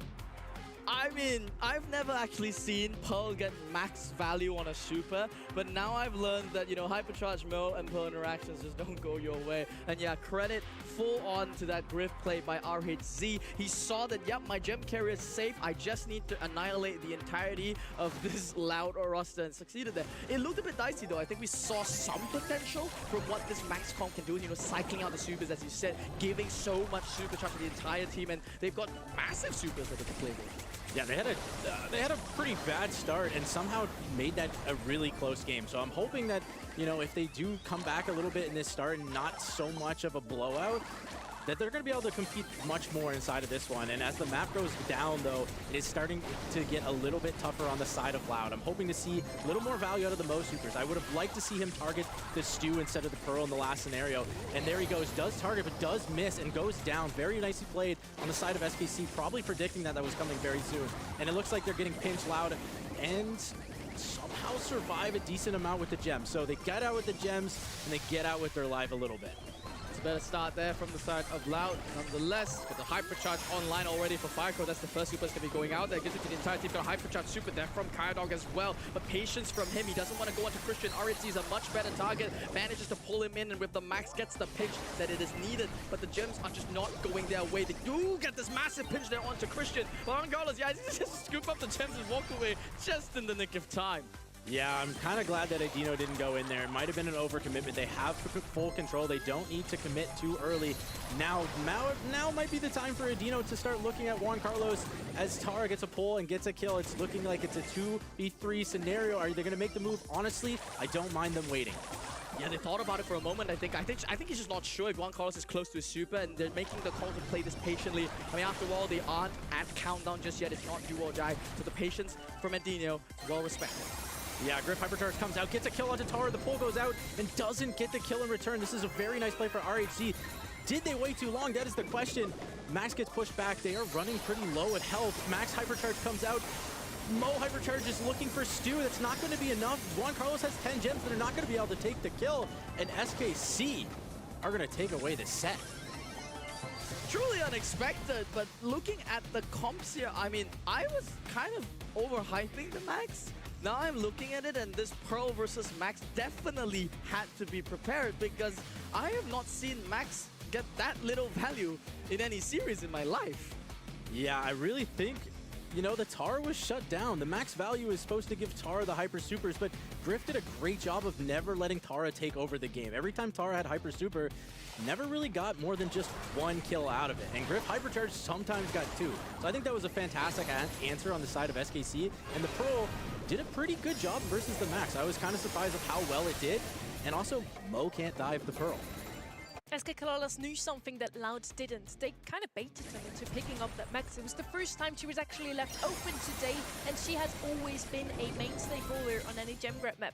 But this Pearl really, really worked well. As you mentioned already, Griff also had a decent matchup into the Terra on the left-hand side. In the Dinya, we see it here. 1 kill only, couldn't dive the Stu. He just dashes away. Couldn't dive the Griff or the Pearl because they just deal too much damage up close. It was their map, and they won it very, very clean. I think Juan Carlos didn't even die I want to say he didn't die a single time, but I think he did. But then he kind of, you know, it was a death that was more or less predicted by the entire team. On the side of Firecrow, though, I mean, I have to admit, this Max is a bit kind of disappointing. I mean, as a debut, right, we're hyping up the buffies. We're saying that there's so much you can do. We saw glimpses of potential of what this brawler could have done. I almost feel like if you swapped out the Tara for something else that was even more aggressive, maybe something like a Sandy, I know was banned out, or even like a Damon, something that just really benefits from that Max Super, then this comp might have been able to compensate for what the Griff did in that last pick. Yeah, they just didn't really have the range to play in a wide open map, so it was really well drafted by SK Kalalas to also come in with triple opener with Pearl, Stu, and Griff. I felt like there were moments where Loud was playing super hesitant. You were pointing out during the cast multiple times, are they going to dive in now? Oh, they're waiting again. It's fine, it's fine. They're waiting again. Still fine, maybe. And then they waited until SK Kalalas just picked up the last gem, got the 10 gems. There was a moment as well where I felt like Firecrow could have just go ahead and pick up the gem in the middle. Stu got it instead, and with that they picked up the 9th gem, only needed 1 more. I felt like overall it was just a very hesitant Loud. Yeah, that hesitancy might have cost them. It's really hard to tell. Usually, you know, they had full control of the mid, so I understand why they were patient, but they also possibly had a chance to win the game on the spot, and they didn't take it. And, you know, that might show a little hesitancy and maybe a little bit of nerves, or it actually shows the opposite and calmness, which kind of backfired in the scenario, but might be benefit later in this series. Sounds better if we call it patient and calm and not hesitant. So let's see if we're going to see another round of calm play here from Loud. They're going to come in with Lu here, and we are in Ring of Fire, the map that they did pick before and also won. And Lu, definitely a good brawler on a map like this one. We saw Finks here before. We didn't love it, but it actually worked out better than we thought, and it is the most picked brawler for SK Kalalas on this map, so no surprises here. They also really rate the Lumi on this map. We haven't seen it before, despite it also being one of the most picked up brawlers here. We still have the usual options open with the Ruffs and the Ouches as well, if you don't know what to go. I think that's probably what they'll be thinking of. Likely, I want to say Lumi more over than Ruffs, because you don't want to give the other side Lumi into Ruffs matchups. Probably want to pick up the Ruffs here. This Lu selection that's just been let through. Never mind. Never mind. I am a bit speechless. I did see this a little bit inside qualifiers. It hasn't been allowed for play, I mean, unfortunately, because of the bug state of the brawler, but it did receive a sizable amount of buffs over time. Nothing really that major, but I think this is just something that just blocks out a lot of tanks, and it's an old school pick, Corey. Yeah, very old school. I mean, it does decently well into Lu once you get the clone up, but I'm a little worried that, you know, they kind of committed into the mid-range with Finks and Lola. And there is the alley. This is kind of what I was expecting from Loud as an answer. Like, you know, they got Lu in mid. They don't need another mid-brawler versus Lola and Finks. They're going to start going side lanes and try to collapse them from the side in. And, you know, that's exactly what alley does. Alley causes the chaos. Lu's going to get the supers. And if they get control, it's going to be really tough for the side of, you know, RHZ and KR to really, you know, come back. On the right side, we have Trey Band out, so it could still be some healing with Glowy. It's going to be Ruffs instead. So we do have a support here still. Ellie and Lou are going to deal a bit more damage, or a bit tankier as well once he dishes out those treats. On the left side now, I still believe Lumi would have been a nice answer for either side. Double ice rinks on the right side with Lou and Lumi would have hurt on the left a lot. And I'm surprised about that, Ruffs, also because Lumi, for example, can actually shoot through the Lola Shadow. Ruffs can't do that. So we don't really have a really good answer to that Lola so far. I'm pretty scared now for Loud and for Loud enjoyers out there. Somehow, I mean, I can't explain, maybe Corey can explain my brain, but the feeling that I have is that SK Kalalas have a pretty stalwart comp here. There's a lack of damage on the side of the Loud roster. Unless Ali gets like a crazy amount of hypercharge and, you know, wipes the team here, I don't know where they're gonna find it to just get through the cycle that SKC could potentially do. Yeah, this is really on Ali to kind of make plays and create chaos for the side of Loud. I'm with you. I'm a little bit nervous. It looks like, you know, if SKC play as a team and deal with the Ali together, they might be able to control this game. It depends on the Lu supers and everything going on here, but they're going to break up the map just like that, and it's going to make Ali's life miserable. Hold your breath, folks. We've got a Fire Crow in the back there pouncing about. That's going to be going on to Christian. But there we go. The focus power for the whole team. Just spam your auto waves, folks. That's one way to deal with the Ali. They've snuck up and managed to get 4% at the moment. And the side of Loud, duking it out 2 versus 2 inside the mid. It's just not enough. RCs, I love the fact that this Griff pick came in and is just tearing apart his own bush. And it's working. Yeah, this is the second time we've seen Griff, and it is really shining inside of this series. I mean, if he starts breaking that right side of the map, where is Ali going to go, and how is Ali going to get a single kill? I don't even understand. Yeah, there goes. Another kill onto Fire Crow. More maps break. They're just going to play from left to right side. They're not even going to they're not going to care about the Ali that much as long as they just all shoot her when she moves in. And the way that they navigate this ice rinks as well, as long as they don't allow Kyodok to go crazy and cycle Lu Super after Lu Super. I mean, they play very, very disciplined, you know, try and keep their distance from that, never ever give more value than you should. Then in theory, SK Kalalas, they have the range advantage, but that's not what we're seeing. Loud instead, just purely by mechanics, double buffs online with both the Lu and the Ruffs is doing a significant amount of damage. Yeah, they're doing a fantastic job now that they're buffed up. If they can win the mid, it is going to be tough for SKC to kind of make a push, and they're clearly not missing shots. I mean, look at them, tap after tap. Juan Carlos pops hypercharge, is probably going to go down to Fire Crow. Very smart kill by Fire Crow, eliminating him, giving some relief to his teammates. And they do have a Ruffs hypercharge, they have a Lu hypercharge. They're still looking like they're in the driver's seat right now. All they need is just that Lu Super to come online, and Fire Crow, I think, is going to try and make the space for it. He's going to be darting over to that right lane. There's not much terrain left to play with, but he's got a Ruff hypercharge here as well that Adino can't commit. But SKC, they have gotten all the things, the tools necessary for their win here. They've torn open basically the entire map now. All they just need potentially is just another Think Super or hypercharge to really claw back that percentage. But yeah, a couple of missed shots is all it takes for Loud to get back in the mid. Yeah, Loud is playing very patient. I really think this is the time to play patient as Fire Crow comes back, gets a kill, and now Loud is going to try and make a move here, I believe. They got to start making a move, but the Fing Super comes out, does go down, doesn't get the dodge in, and they still have another Ruffs hypercharge. Fire Crow doing a fantastic job with no bushes, no walls, no nothing, and Griff is like the only one left trying to contest the mid. Fire Crow probably going to go down, actually. Thought he was going to grab that kill onto Griff and kind of turn that fight, but Loud have to make a move here. It's a nail by the finisher. Kardok that wants to redeem himself for that super. Doesn't connect that, but it's zoning just. Never on the other hand, got RHC. The grip is there to zone as well. Fire Crew makes the play there, jumping inside the mid. It was what they needed, but oh my goodness, that could have easily gone SK Kalalas' way. Wow, I just want to say, Kyodog and Lu were tapping. I mean, they were facing off basically against 2v3 inside the mid, and Fire Crow was doing what he can, but really tough in an open map to get any sort of kill. So respect on Fire Crow for even getting a single kill, in my opinion.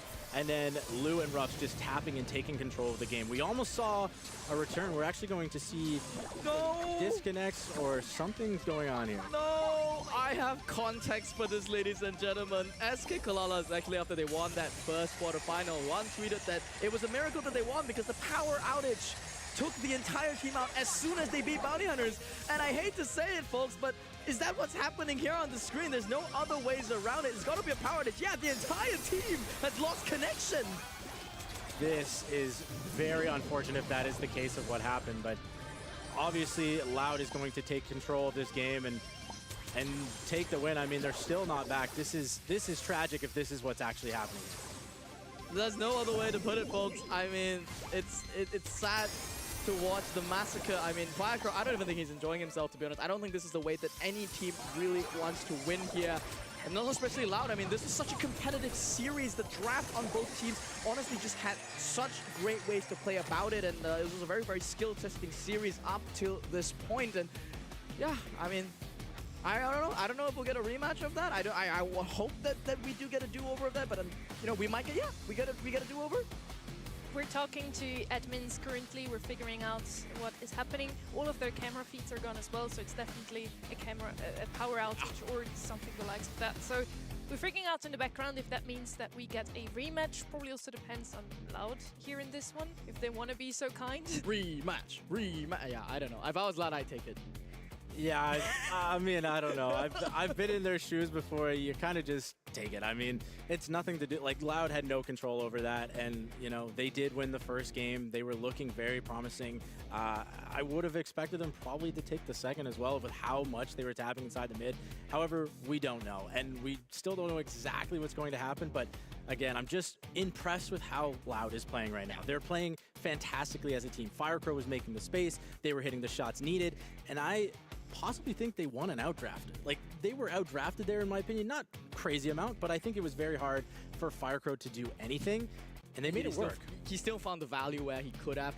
And I gotta say, I mean, I wonder if South America is just underestimating this Lu buff a little bit much. I mean, the Buffy brawlers are a menace, don't get me wrong, but Lu, anytime you see a brawler get a fundamental change to their kit, in this case, a projectile that is now, you know, basically fatter, and you put it in the hands of a player like Firecrow, who already doesn't miss, and now he's going to make a brawler that's already that good look even better.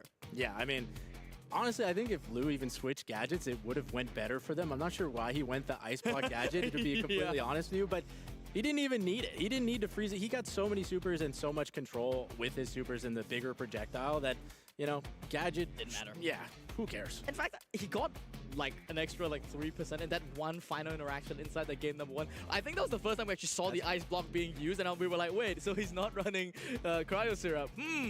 Is that intentional? I'd like to think it is, and I think in those nail biter moments, that's really when you can really understand whether it's actually a good pick.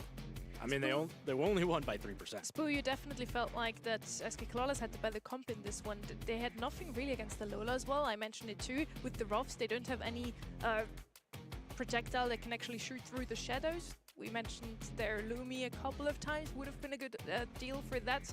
But the Ruffs works out because he just buffs his 2 teammates in the end. And the Lola doesn't have as much value. Yeah, Lola did have some value, but also they did a great job of taking the clone out as soon as it hit the ground. And, you know, I figured Lola would do a better job of, like, controlling the mid along with a Fink super, but they really didn't get anything going. They were very worried about Firecrow in the background with the alley, that they kind of lost track of the mid. And I think Firecrow did a fantastic job of distracting as much as he possibly could. And every time he distracted, they grabbed the zone, they grabbed the time, and they grabbed, you know, power-ups. And it felt like they were a bit of a catch-22 as well. I mean, I thought about whether Fink should maybe just, you know, go into more of a flanking play, go to the left lane and try and make something happen. But as soon as you break away from your Lola, the alley is going to start hopping in, and then you can't really rely on Griff's projectiles. It's not that consistent. It's a bit of a slow unload. So something will give. And yeah, I mean, I want to see SK Kalalas get a shot to, you know, maybe get a... Yeah, I would definitely like to see that second game, because maybe they find a different approach. Yeah, absolutely. I mean, they showed that they could have won that game. It was only a 3% difference, and the ice block, like you said, came out for that basically 3%. So, you know, hopefully they get to play again. It was a very, very close series. We're not going to get a rematch here. It's, in the end, their own fault for playing all in the same place. And Loud actually gets this set, so... They also won the first game, so they would have probably also won the second game. I believe that was why this decision was made. But yes, we're heading into set 3 now. SK Kalalas pick again, pit stop. So now both of these teams once again have won their map pick. Kenny's stats from the beginning must be wrong now, because yeah, somehow you can win your map pick after all. We're heading into, as I mentioned already, Pit Stop, a map where we have seen a lot of Miko today. Edgar, just a base race. Yeah, lots of base race brawlers, lots of damage going to be coming out. I mean, that is the name of the game on this map, and surely SKC, that's probably what they're planning. I mean, they want to base race this as much as possible. I'm not convinced that they want to go toe-to-toe with Loud's, you know, teamwork and mechanics. They might just want to ignore all that, go for the safe, and win the game the old-fashioned way. You mean coin flip way, where you just pick 3 tanks, and you pray it goes well. You pray that you're Nita at base. I want to point out once again that was Juan Carlos on defense, Nita at base, and he had to make a split-second decision on who to go for. And in one of the games he chose correctly, he won. One of the games he chose wrong. I don't know if that's really the play here. Loud, though, on the other hand, they don't want any of that. I'm looking at the bans. They've already taken out the monkey, which is something that they used personally, and they pivoted now onto the shade. This is once again the pick from SK Kalala, so as long as their power stays alive, and I have my fingers crossed for them if this works out, they have the potential to take this one here and get the lead once more. We have Shade on the right-hand side as first pick, Buzz as the answer. He has always been pretty good into a Shade if you manage to stun him. If the Shade doesn't always have a super available and just gets into those walls, both can do a decent amount of damage on safe as well, but here comes Colt, and he's just there to do damage, maybe also open up the map, and Shade is not going to have a great time if there's no walls. Yeah, Shade, there is the unbreakable walls in front of the safe, but those are the only walls that are unbreakable. Is it fixed now? If I'm not Isn't mistaken. That fixed? So, Buzz, wait, you can hear me, right? Colt, there's a lot of damage, and Buzz is also a versatile pick in the sense that Buzz can be a defensive brawler, not just damage. And I'm expecting actually to see in this comp specifically Buzz being the defensive brawler for their team.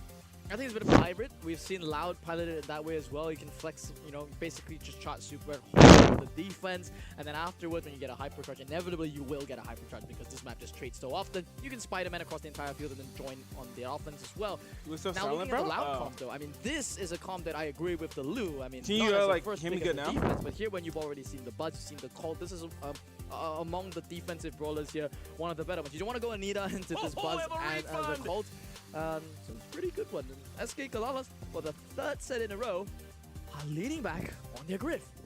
If I would have to decide which comp I would play in my matches, probably would go with the Loud comp here, as once again they have the more aggressive comp, and so far that worked better in Heist today at least. They have 2 damage dealers.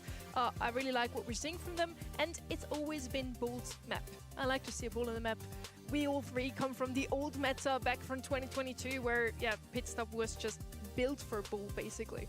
Yeah, Bull deals a ton of damage, but on the side of SKC, they're going to break up the map. My question is, can they break up the map fast enough to cause a problem for Bull in Shade? And we're going to find that out pretty quickly. I mean, they're going to break, I think, 2 walls here. Very nicely done by KR, breaking up the map. Colt probably doesn't have wall break, does have the ammo steal. Juan Carlos doing the defense, like I said. They are going to do a pretty good job of defense right now.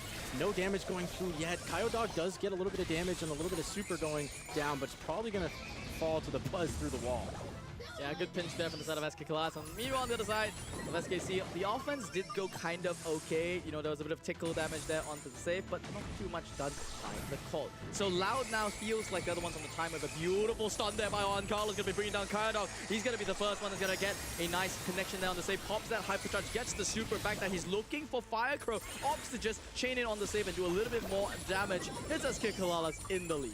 Yeah, what a fantastic play from Juan Carlos. Basically creating all that damage out of thin air. Literally Spider-Man across the map to get a kill. And now they have a lead, and they didn't get the crack. 76%, just missing 1%. Nice ice block coming out from Firecrow, but still goes down. That's where my question is it still, you know, useful there? Would you rather go the other gadget? I'm not sure. Kyodog's going to struggle into the open map, but does go down, grabs a kill before going down. And Griff has a Hypercare super ready to go here. Good stun there for Juan Carlos once again, and beautiful respawn timing from RAG to get the damage in.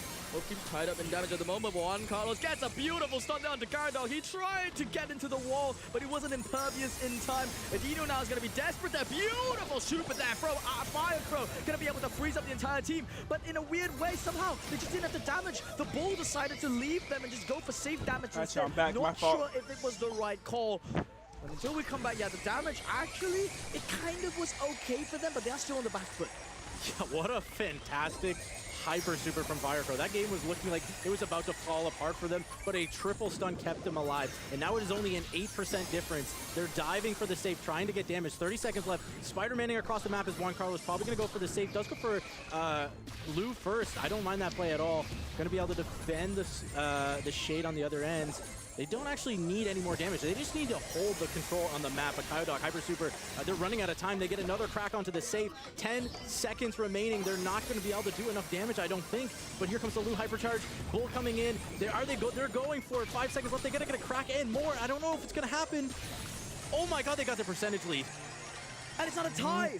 The penetration damage from Kyodog was just enough. The crit did just they enough did damage it. to get an extra Yo. 2%. And as a result, Loud was able in the nick of time to claw back. Like, I don't think I've ever actually seen a game like that. I thought it would just be a tie. It would stop at 25%. But in a weird way, they kind of told the Bull, hold up, don't hit, don't hit. If you hit, it's stuck to 25. Let the Shade do the last hit. I don't know if they meant that call, but that was an incredible finish. Yeah, whether that was intentional or not, that was very well played on the side of Loud. It was looking like an impossible comeback, but they did it. They had the Hypercharge Supers, and now they're getting a way better start than they did the game prior, as 2 of them are on the safe right. I mean, on the other side, the Colt is doing an equal amount of damage. The Griff, I believe, is up there as well. It is once again an Juan Carlos on defense situation. Look at the red save, though. It is melting like butter at the moment. I see Christian going down there against Firecrow. Meanwhile, we're just looking at the defense here against Juan Carlos. Kyodog is impervious for the moment. He's doing so much damage. He's forcing out the Hyper there. And both saves are left on their last legs. You could just sneeze on either of them and they'd fall. Yeah, this is going to come down to who gets the first kill here. Nobody wants to make a mistake. Dino does have Hypercharge, pops it, gets the super. Very well played, knows he was so close to super, gets one, probably goes in for the second. They're going to get the win. Well played from Loud.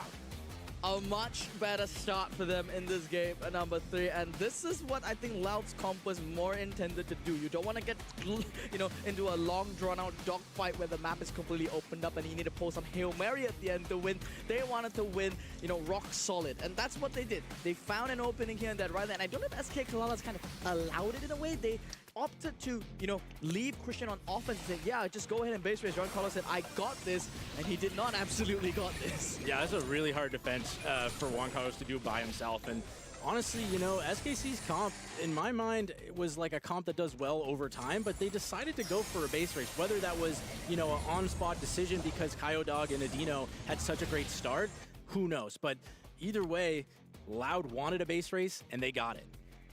Yeah, I was saying I prefer that comp. At the moment, aggressive comps just do a bit better on maps like this one, where if you have a Buzz and a Griff that want to mainly defend, you just don't do enough damage onto save. And this is exactly what we see. Look at the Buzz there with only 5,000 damage to save here. And then on the other side, we have Shade with a whopping 89,000. It's a huge difference maker here. Now we're heading over once again to Loud's map pick, and Loud just managed to break the pattern here. Both teams so far have won their map picks. Now Loud back in their home turf on Hideout. If they can win their map again, it's a 3-1, and they're moving on into the grand finals, which we haven't seen in a while from them. Unfortunately for them, after being for 2 years straight the most aggressive team. Hooray! I think the first time they would make it into the grand. The second. They managed in March to come second. Hooray! Either way, I mean, I want to see Loud back on top. I miss my boys in green being up there. They represented South America well and well across all of these years. It's weird to think of Loud as a team that's struggling. I don't think that they're struggling. I think they're in an LCQ spot. I want to call back to, some other teams. 2025, CR was struggling through the entire year, and then they went on to become the world champion. Now Loud we're seeing in their home region, maybe this is what they need. Maybe they need more competition inside South America itself. We've seen an elevation of the entire region as a whole. They're drafting better, they're playing better. And here, in Hideout, they're also picking the exact same thing that they used. If it ain't broke, don't fix it. That's my mentality. And I mean, Mortis, again, contesting the Blue Star Pearl, coming out again from SKC, probably to deal well with the Mortis, and also just not a bad pick overall with that little buff. But again, I'm expecting, are they going to go with the Kaze trying to match that speed towards the Blue Star? Who knows? But they are going to have to answer, I still think, a little bit more for that Mortis. Pearl is not enough, in my opinion. Might just be a comfort pick for them at this point. They picked her before and it worked out well. Gene coming in now as well. Another player that we haven't seen in a while. On the right side, on Hideouts in their quarterfinal, Loud played Mortis, Jaeyoung and Angelo. all 3 brawlers would still be left open. They usually always first pick Mortis on this map, also in scrims, usually followed up by G. He was not banned before, now picked up from the left side, so maybe they're a bit sad about that. But again, they could still just go with Jaeyoung and Angela. It worked before, it can work again. On the left side, as we already said, we're not addressing the Mortis too much. We have a lot of damage there with the Pearl. We have a knockback with Jean, potentially, save from him. But we need some more damage, I feel.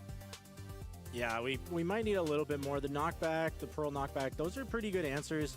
But we do see this, the roughs coming out from the side of Loud. I really like that because, you know, we saw what they could do on the Mortis. We saw, you know, if you give him a hypercharge, he might take over the entire game. So I really like the idea of giving, you know, Mortis that capability of taking over a game. And Jaeyoung, you can almost never go wrong with. Yep, now you've basically triple guaranteed the fact that you will get that blue star. I mean, SK Kalalas didn't even pick up the Kaze at this point. They need something for Ruff's bags. They need something to just, as you said, damage Gilas for the Mortis. I wouldn't mind. Yeah, wow. I was going to say Carl, I really like it here, but Edgar just might be the better shout here. I mean, it's the more updated version. We did see this quite a fair bit played by Bounty Hunters, actually, last month. And now it feels like SK Kalalas, after beating them, absorb Prozy's powers, and hopefully they'll be able to execute at the same level. Loud has 3 of their 4 most played brawlers on this map. They feel super comfortable with this comp. On the other side, we have SK Kalalas picking 3 brawlers they have barely scrimmed on this map. So I fear for them, but maybe it's just the perfect answer for that Loud comp. Is it though, Corey? Yeah, we're going to wait and see. But one thing we did say was, you know, did they have enough for the Mortis? But if you look vice versa, does Loud have enough for the Edgar? I'm not convinced. I mean, Edgar might be able to just take over this game. Ruffs is, you know, doesn't have enough damage. Jaeyoung doesn't have that much damage, and Mortis is probably just going to feed each other, right? So, can Edgar take over this game? We'll have to wait and see, but they're going to just kind of power up, sit together, and wait for SKC to make a move. Quite literally, that's what they're doing. They're literally sitting behind sandbags, walls, whatever you have it, and allowing this field promotion to just kind of buff up the entire team. It's a bit odd to see them abuse field promotion in a bounty series of all places, but I think it's fine. And meanwhile, on the side of SK Kalalas, they don't mind waiting either. Edgar is going to eventually get a hypercharge. He's already got the first super online, waiting for an opportunity to pounce. Yeah, they're charging Gene Pull, they're charging the Edgar Hypercharge, Edgar Super. They're kind of probably just waiting for Edgar to make the move. That's their, you know, playmaker on the side of that team, but they do have the Gene Pull. They have every super ready to go. They're just waiting for the right moment to pounce. I mean, you don't want to make a mistake here. You have a full control. You're just waiting for either the bags to be wasted or, you know, Edgar to find an opening. The bag should be back online now. That's why you're seeing SK Kalalas kind of hold back here. Young Carlos is just shutting up his heat, and he wants to get a big one. Oh, the bags came down, but Adinio was a little bit overextended. A max range pull now punished up to 2 kills. It's the dream start for SK Kalalas. I say start, but it's already 30 seconds left in this game. Yeah, that's a little slip from Loud. They got to get those bags down if they want to stop the Gene. And now Edgar's just going to continuously go, and it is falling apart for the side of Loud. It's all SKC right now, and they have so many stars to their names. We need a total team wipe on the side of Loud for them to do this. And Firecrow just might be able to do it. 1 cycle of the super. And RHC's got 7 HP left. It's just a blood boomerang that's needed to bring him down. The burst shots tries to bounce in. They see Firecrow go in there with the hypercharge plus the blood boomerang to get it done. You can't count Loud out even at the end. It looked like SKC were gonna close this one out. A hypercharge ends with a whimper. You got a Gene Pull coming in, but it was just given by Adinio. He threw out the pin. He was like, yeah, can pull me, baby. We've got the blue star.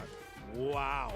Wow, wow, wow. What a single-handedly fantastic play from Firecrow. I mean, that game was looking done and over with, and Firecrow said, you know what? I got a Mortis Hypercharge coming, and I'm going to grab a kill, and I'm going to take over this game. Remarkable. 2 times now Firecrow's Mortis has bailed their team out, and I have to, you know, once again point out, this is a first pick Mortis. This is a Mortis that had the entire runway of the draft to be dealt with, and it hasn't been dealt with. And it was the same when they were playing up against OCX Division. I mean, at least OCX Division, they had a dog right to deal with this. In SK Kalalas, that's not what we're seeing. First, Gene Pull's going to be coming out, and it's going to whiff completely. Have SK Kalalas, their mental, has it been broken by that play? Yeah, who knows? But now all I know is I can see why they first picked up Mortis. Now Adino goes down. Mortis is just slowly going to charge super. They're going to try to get out here. It's looking pretty grim for them. Yeah, Edgar's going to clean up a couple kills, and they're going to take the lead. This is kind of expected, but, you know, Mortis is getting closer to the super. Ruffs is getting closer to the hypercharge super, and they're just going to bank on Firecrow winning them the game again. There's a much better start there from the side of SK Kalalas. A bit of a chaotic start there, but they did manage to edge out the lead in the end. We see a split formation. Firecross is teasing RNG. He's like, I'm going to dive ya. Are you going to jump? Are you going to jump? And RNG is just too disciplined for that. He's never going to fall for it. Yeah, he knows that he wins out on that matchup. But Firecrow's happy to trade a couple blows because, you know, Edgar's going to get hypercharge anyway. It's a little harder to get, you know, the Mortis hypercharge, so he's happy to just a couple swipes in here and there, get a little bit closer. He's got 40 seconds before he, you know, has to really make a move. And see, look, he's just trying to get a couple feet in a little bit, you know, closer to his super. But they are grabbing power-ups and wasted pull on the side of SKC. Maybe a little bit, you know, nerves coming in. Yeah, they might have wanted to save that for the defense instead. I mean, it could have been used to break Firecrow's combo potentially. We see an initial jump there from Loud, but then an explosion of hypercharges from SKC just tear through the entire Loud roster. They've only got 10 seconds left on the clock, but that is just enough time for Fire to come back. Can he make the clock strike midnight twice? It is one super going through, can't seem to cycle for a second. The pull comes in, Firecrow wants to try and cycle, but just barely, not enough. You know, he had a split second. His super was online, but he couldn't cast it in time. Wow, SK Kalalas just barely made it out of that one. Yeah, they did a much better job of defending the Mortis that time around. As you notice, Mortis didn't cycle, and they had to use the Ruff's hyper on themselves, and didn't give it to the Mortis. So great job by SKC, great adaptation from them, just not allowing Mortis to, you know, take over the game. They now know what they have to avoid, and, you know, respect to them for seeing it and countering it right away. Yeah, I gotta say, I don't know which team's comp, you know, is even favored. In game one, SKC looked like they had the lead the entirety of the game, but then Loud managed to steal it, pulled the rock from right under it in the last second. And then in game number two, it looked like Loud were actually in the driver's seat for the most part of the game. Even though they were down in stars, they were the ones that were kind of controlling the pace of it. And then SK Kalalas, they were the ones in the last second that found a way to defend against this evil Mortis. Yeah, they got a little bit more answers for the Mortis than they do the Edgar, and vice versa. Like, Edgar, you know, has some great matchups here and is probably able to take over this game if does get a good jump. And they kind of, if they separate at all, you'll see Edgar jump in immediately and grab a kill and get out. So, again, Blue Star going to the side of Loud. That's what they want. They want the heals, they want the power-ups, and they're just going to try to get everybody, you know, as fed as possible before this endgame. It's been scary what Loud are choosing to do here. They're going back to that game one strategy, just get the entire team topped up with that field promotion. Adino's already at 11,000 health, so is that Mortis. That is starting to look more and more like a tank and less like a Jae-Young and a Mortis. Yeah, a lot harder to kill for Edgar. You know, that's a lot of HP to burn through, and, you know, Edgar might not be able to do it in time. And again, they're just waiting. They're waiting for the very last second, and they're just getting more and more HP. 30 seconds left on the clock. There comes the hypercharge for the Mortis. Now Mortis has hypercharge. I don't know how close he is to super, but I don't think he's quite that close as he was the games prior. So 20 seconds, it is on SKC to finally make a move. The pull goes out there. It's not going to get lucky like game number one. Karadok this time is just absolutely on the money. Pops that super just like he was intended to. He is the most, you know, coveted target here. We see the big jump there, out there from Firecrow there. Immediately going to be brought down, but meanwhile, the assassin on RSG jumped in as well. It's Yuan Carlos that runs in at the last second. I've never seen a pull hypercharge get value, but this is value that sends them to chat. set I number 5. was low-K calling somebody because of something, and I missed this whole set. He can't believe it either. I don't know how he lives. Honestly, it looked like Loud was going to get that kill. They just didn't have the ammo to finish it off. And they lose, and they let the set slip away. It feels pretty confusing because if you run back the replay, it happens so quickly. Firecrow dives in, instantly gets obliterated. RNG thinks his team is dead, so he jumps in trying to make up for that, gets obliterated as well. And then it is, of all things, a hypercharged gene pull into Yuan Carlos' hypercharged super that claws the game back in their favor thanks to the Blue Star. I don't know, folks. That's one's a highlight for me. We will gonna see the highlight clip here again, I hope. Super exciting ending here to a super exciting series overall. We are heading into set 5 in this semi-final number 1, and both teams now managed to win a map they didn't pick. I just can't believe he doesn't go down. He was literally one shot away, and they just didn't have the ammo to finish him off. Honestly, extremely well played from SKC at the very end to pull into the Pearl Super. I love the look on Adino's face at the end there. Even he doesn't know what happened. It looks like he was like, wait, what? Like, how did we lose that interaction? Christian was on 900 health. We threw everything at him. Every shot missed. He landed 3 point-blank shots, gets his hypercharge super, somehow pulls through bags. I mean, in everything had to go right for SKC to, you know, basically keep the plot going. I mean, I was looking at the button, but I'm gonna hold my reserve here for a moment because, you know, we've still got Brawl Ball to look at. Very, very true. We are heading to set 5 in the semi-final number 1. We promised you some close matches today, and we finally get them. Now, on Pinhole Punt, this hasn't been any team's pick, it's just a random decider. Usually what we see from Loud is either Poco or Ems come out, and then they want to go in with something aggressive like a Mina or a Kenji. Pinhole Punt? Which one is this? Open. Ems Which is map going to is be their this? first pick on the left side. We see a lot of Mac, but they banned it out since they don't have the first pick. We see some Leon, Stu, Max banned out as well. So not that many buff beat brawlers left open once again, Corey. Yeah, I really, really like the M's. I mean, the control on this map is key. I mean, if you look at the map, it's designed to be controlled from mid and kind of have a couple brawlers on the side to kind of poke at the mid. But if you have mid control, you can easily get some sneaky goals, and that's what the M's is for. And honestly, I don't mind the Meeple answer into M's. It was a very common answer a couple updates ago, and so I like to see it here as well. Yeah, Griff is still left wide open for the side of SK Kalalas. It is 0-2 right now for them, and the way that they've used it, it's a comfort pick for them. But Pinopan is a map that I think is pretty 50-50 on that. I mean, if you're already... Never mind. I was gonna say, if you're gonna pick a Meeple, maybe you want to keep the walls up, but instead, I guess if you run Rage Quit, you're okay to just shred open the whole map. Personally, I like Gale on a map like this one as well. Still the best goalkeeper in the game thanks to his kit. Both the gadget and the super are just catered towards clearing out that space in front of the goal. We'll see if we're still going to see that brawler. Also, today, we have seen a lot of comfort picks. On the left side, that was Brawl now twice already. And Juan Carlos did have the most kills in the bounty set just before with 9 kills. So he, on this Brawl, could still come in also on Pinhole Punt. Don't want to rule it out because we have so much bush in the middle that some scouting ability wouldn't be too bad. Charlie now coming in on the right-hand side, so probably no snipers anymore on the left side. She's pretty good into Meeple because of those spiderlings you first have to get rid of. Yeah, I don't mind the Charlie. I'm a little concerned that Charlie does not deal enough damage to deal with this Griff. Griff has been an obvious comfort pick for SKC. I think they drafted a every set, maybe not close to every set at least. And so, you know, Pearl, Griff, they clearly have their comforts here. And it's kind of working. I mean, they got here, they got to the 5th set. Like, can they close it out? And I don't mind the Mina, but again, pretty tough into Meeple and Griff. So I'm kind of surprised they came for that angle. But again, Mina is just one of those brawlers that can take over the game if executed well. It's the playmaker that they chose. I'm a bit, you know, my head's shaking kind of looking at the Loud comp. They've doubled up on anti-tanks even though SK Kalas hasn't even revealed a single tank on their side. They could pivot to a pure control comp. It's a bit risky in Brawl Ball to play that kind of a slow game, but honestly, they've already got the grip on their side, and yeah, it's going to be a pure control comp from them. They're finally going to pull out this Lumi. It's a bit of a sleeper brawler that we've not seen the entire day, but it is still one of the most contested picks in all the regions. So just like in the previous set, again, we have Loud picking what has worked for them in scrims. And then on the left side for SK Kalalas, we have brawlers that they've never even played in scrims. The same thing as in Bounty. So what works better? What you feel comfortable with, or what is reacting to the opponent's comp? I really like them improvising here. I think they're doing a fantastic job of improvising on the spot. Clearly, Griff is, you know, more of an improvising brawler. They're like, all right, we're going to open up the map. You know, you want M's in the bushes. You want M's for the mid control. We're going to say no to that. We're going to break up the map as soon as possible.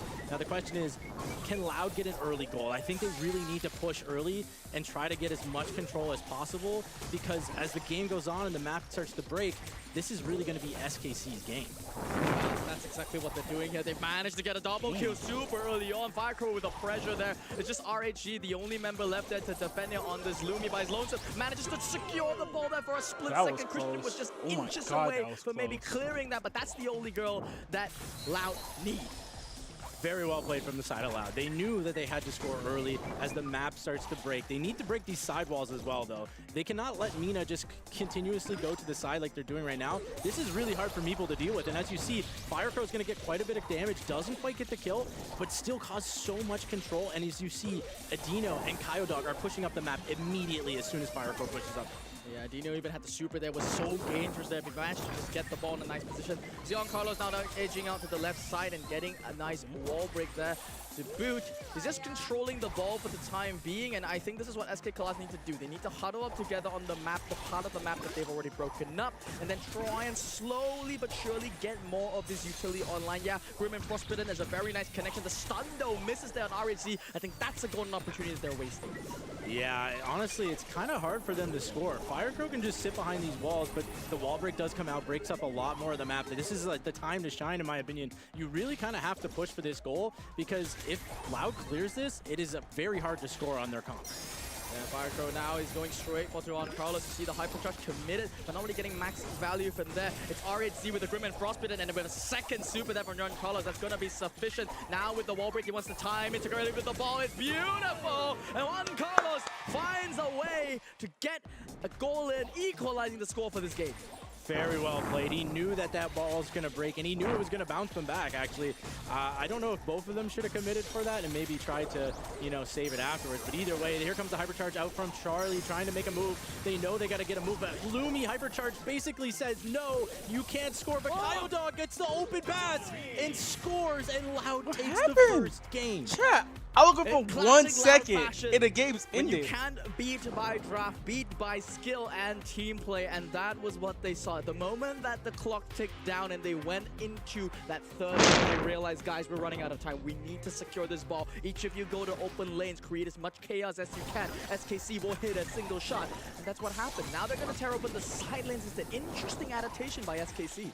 Yeah, you break over the side literally lanes, like looking for 2 seconds and they won. This is really hard for them I to thought do it. SKC was going to win because they had the map open. Unless Kyodog shoots and comes out of the bushes. So right now, you know, I'm a little bit worried for Loud. They didn't get, you know, the early pressure they did in the first game, but they still have full control as Firecrow is pushing on that lane. Kyodog still in the mid. This is looking still like Loud's goal to be scored here. Adino has super. They're going to be patient. I really like this. This is full control. Giancarlo's is literally one shot and going to die any minute now. There you go. Hypercharge Charlie. They're going to score this. They're just taking their time, being patient.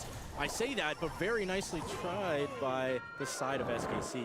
Yeah, the Rage Quit almost saved it there, but I think it was honestly a bait play. I think he knew that they had to sacrifice at least one member there to get it through. But once again, we're back to an impasse. We're getting the second goal, and yeah, you see, Loud just secure the ball. They chuck it back there. They just want to play for the control. M's going crazy. A bit regretting that decision now with realizing that they've got so much pressure. This could be the moment, and Kyodog finds the pass down the left side. Loud returns to the top. They're going to the grand finals. Wow, what a play by the side of Loud. Honestly, respected them. They knew what they had to do to win that draft. Both drafts were winnable, but they knew they had the early game, and they pushed that early game advantage fast, and they got goals immediately. I full credit and respect there to the side of SK Kalalas. I mean, they picked Griff Red 4 times Kennedy. a set, right? Did Red They made it work Red twice, Kennedy's not and it really didn't work out twice. And No! These are mostly improvisational picks. Wait, didn't Olimpo absolutely slam Red Kennedy? They're going to be using it against Loud of all teams. Meanwhile to Loud though, I mean, these drafts, I mean, we theorized, we said, all right, it's a pure control comp. It was telegraphed from the beginning. This is a bit of a risky pick going for Charlie and Ems, and then they just honestly skill diffed a little bit.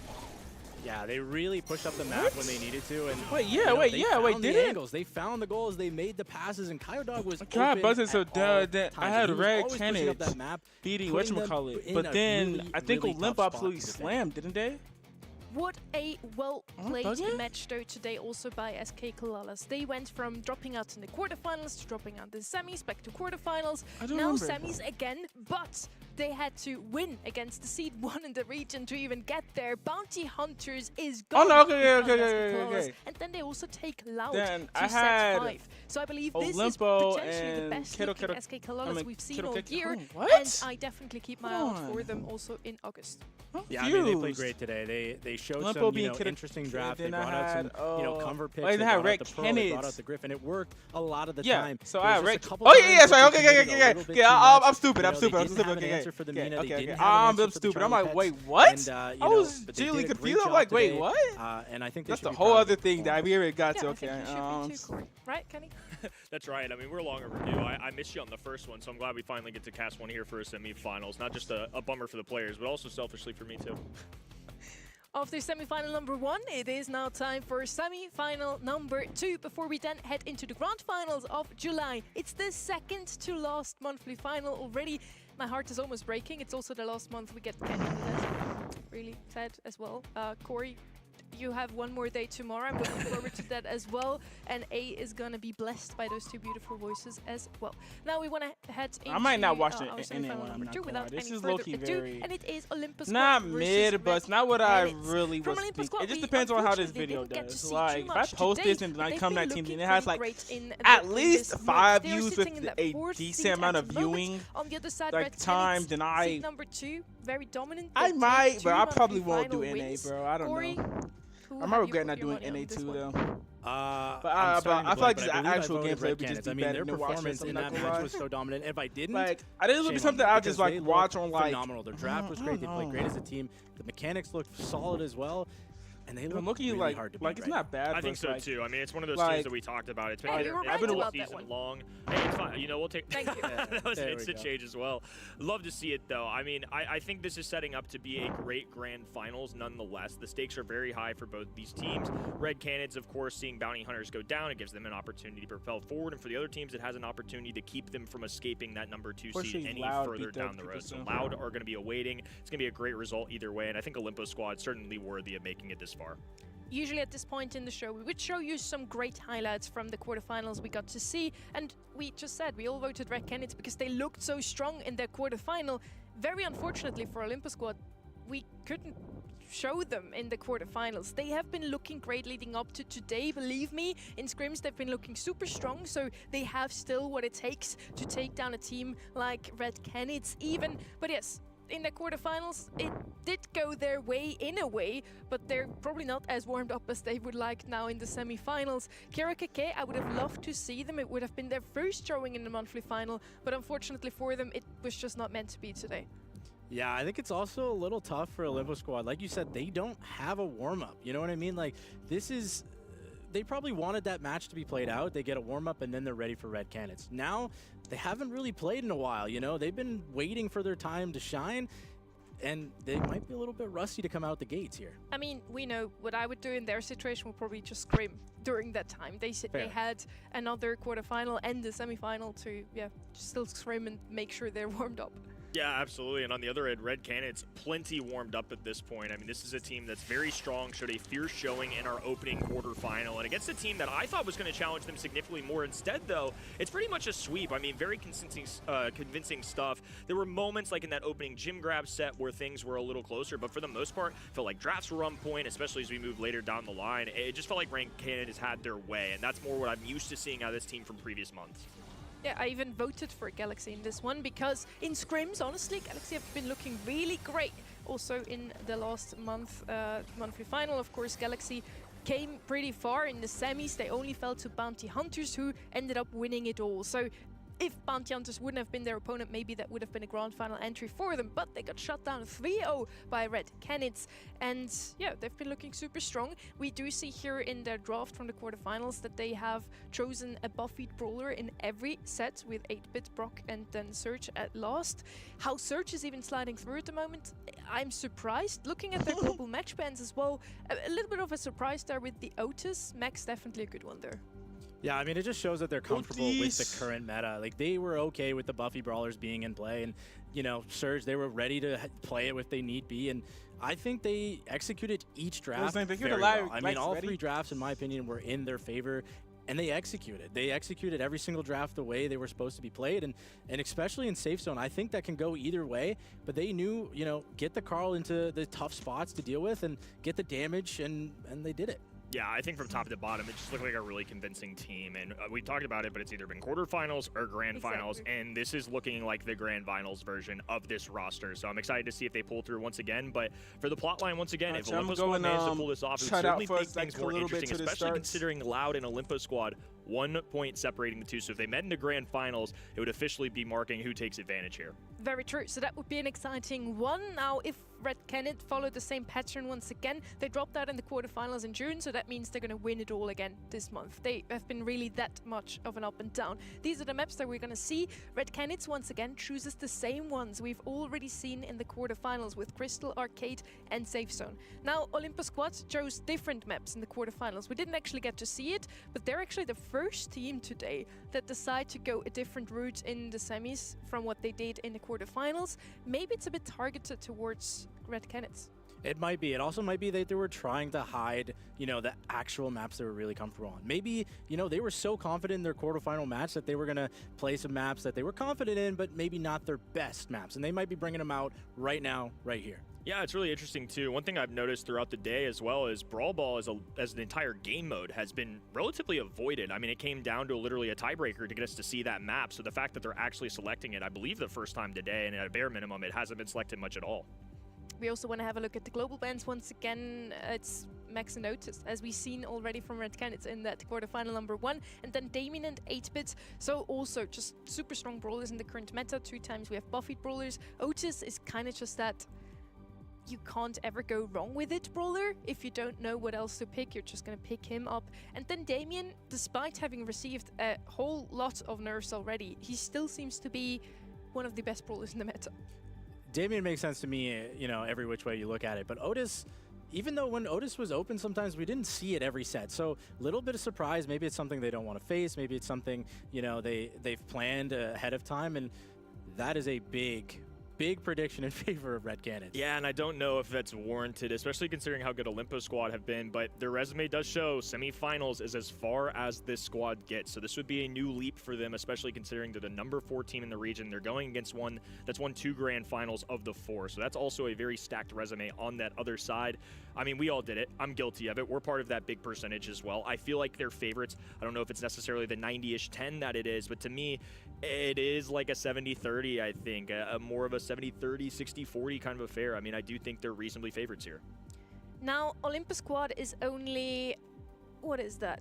60, 70 points behind Pizza Congelada, now Red Kenneth at the moment. So if they manage to win it all today and defeat Red Kenneth here, it's going to be an even more important win for them, because that would mean that Red Kenneth only gets 30 points. On the other side, we have Olympus Squad then with 90 points, so they have come in closer to even that world slot that Red Kenneth is sitting in at the moment. So they have a huge opportunity here to shake up the whole leaderboard.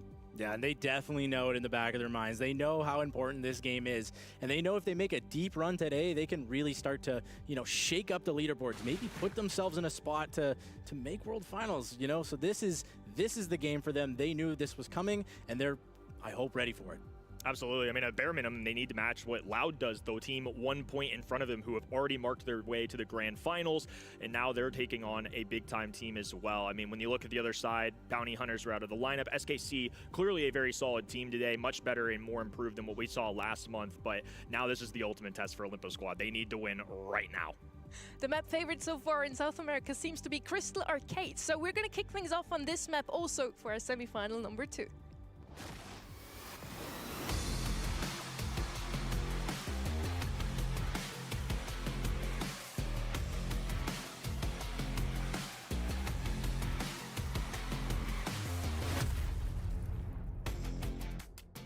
And it has been the map pick before for Red Kenneth, so also Olympus Squad here knows exactly what they like to play. Usually it was Cash and 8-Bit. They're back, so they I'm did win back. Ascent with that, so I wouldn't have been too I just surprised went, if back Olympus there, Squad would have banned sat on my out bed, one of the 3 brawlers doom at skull. least.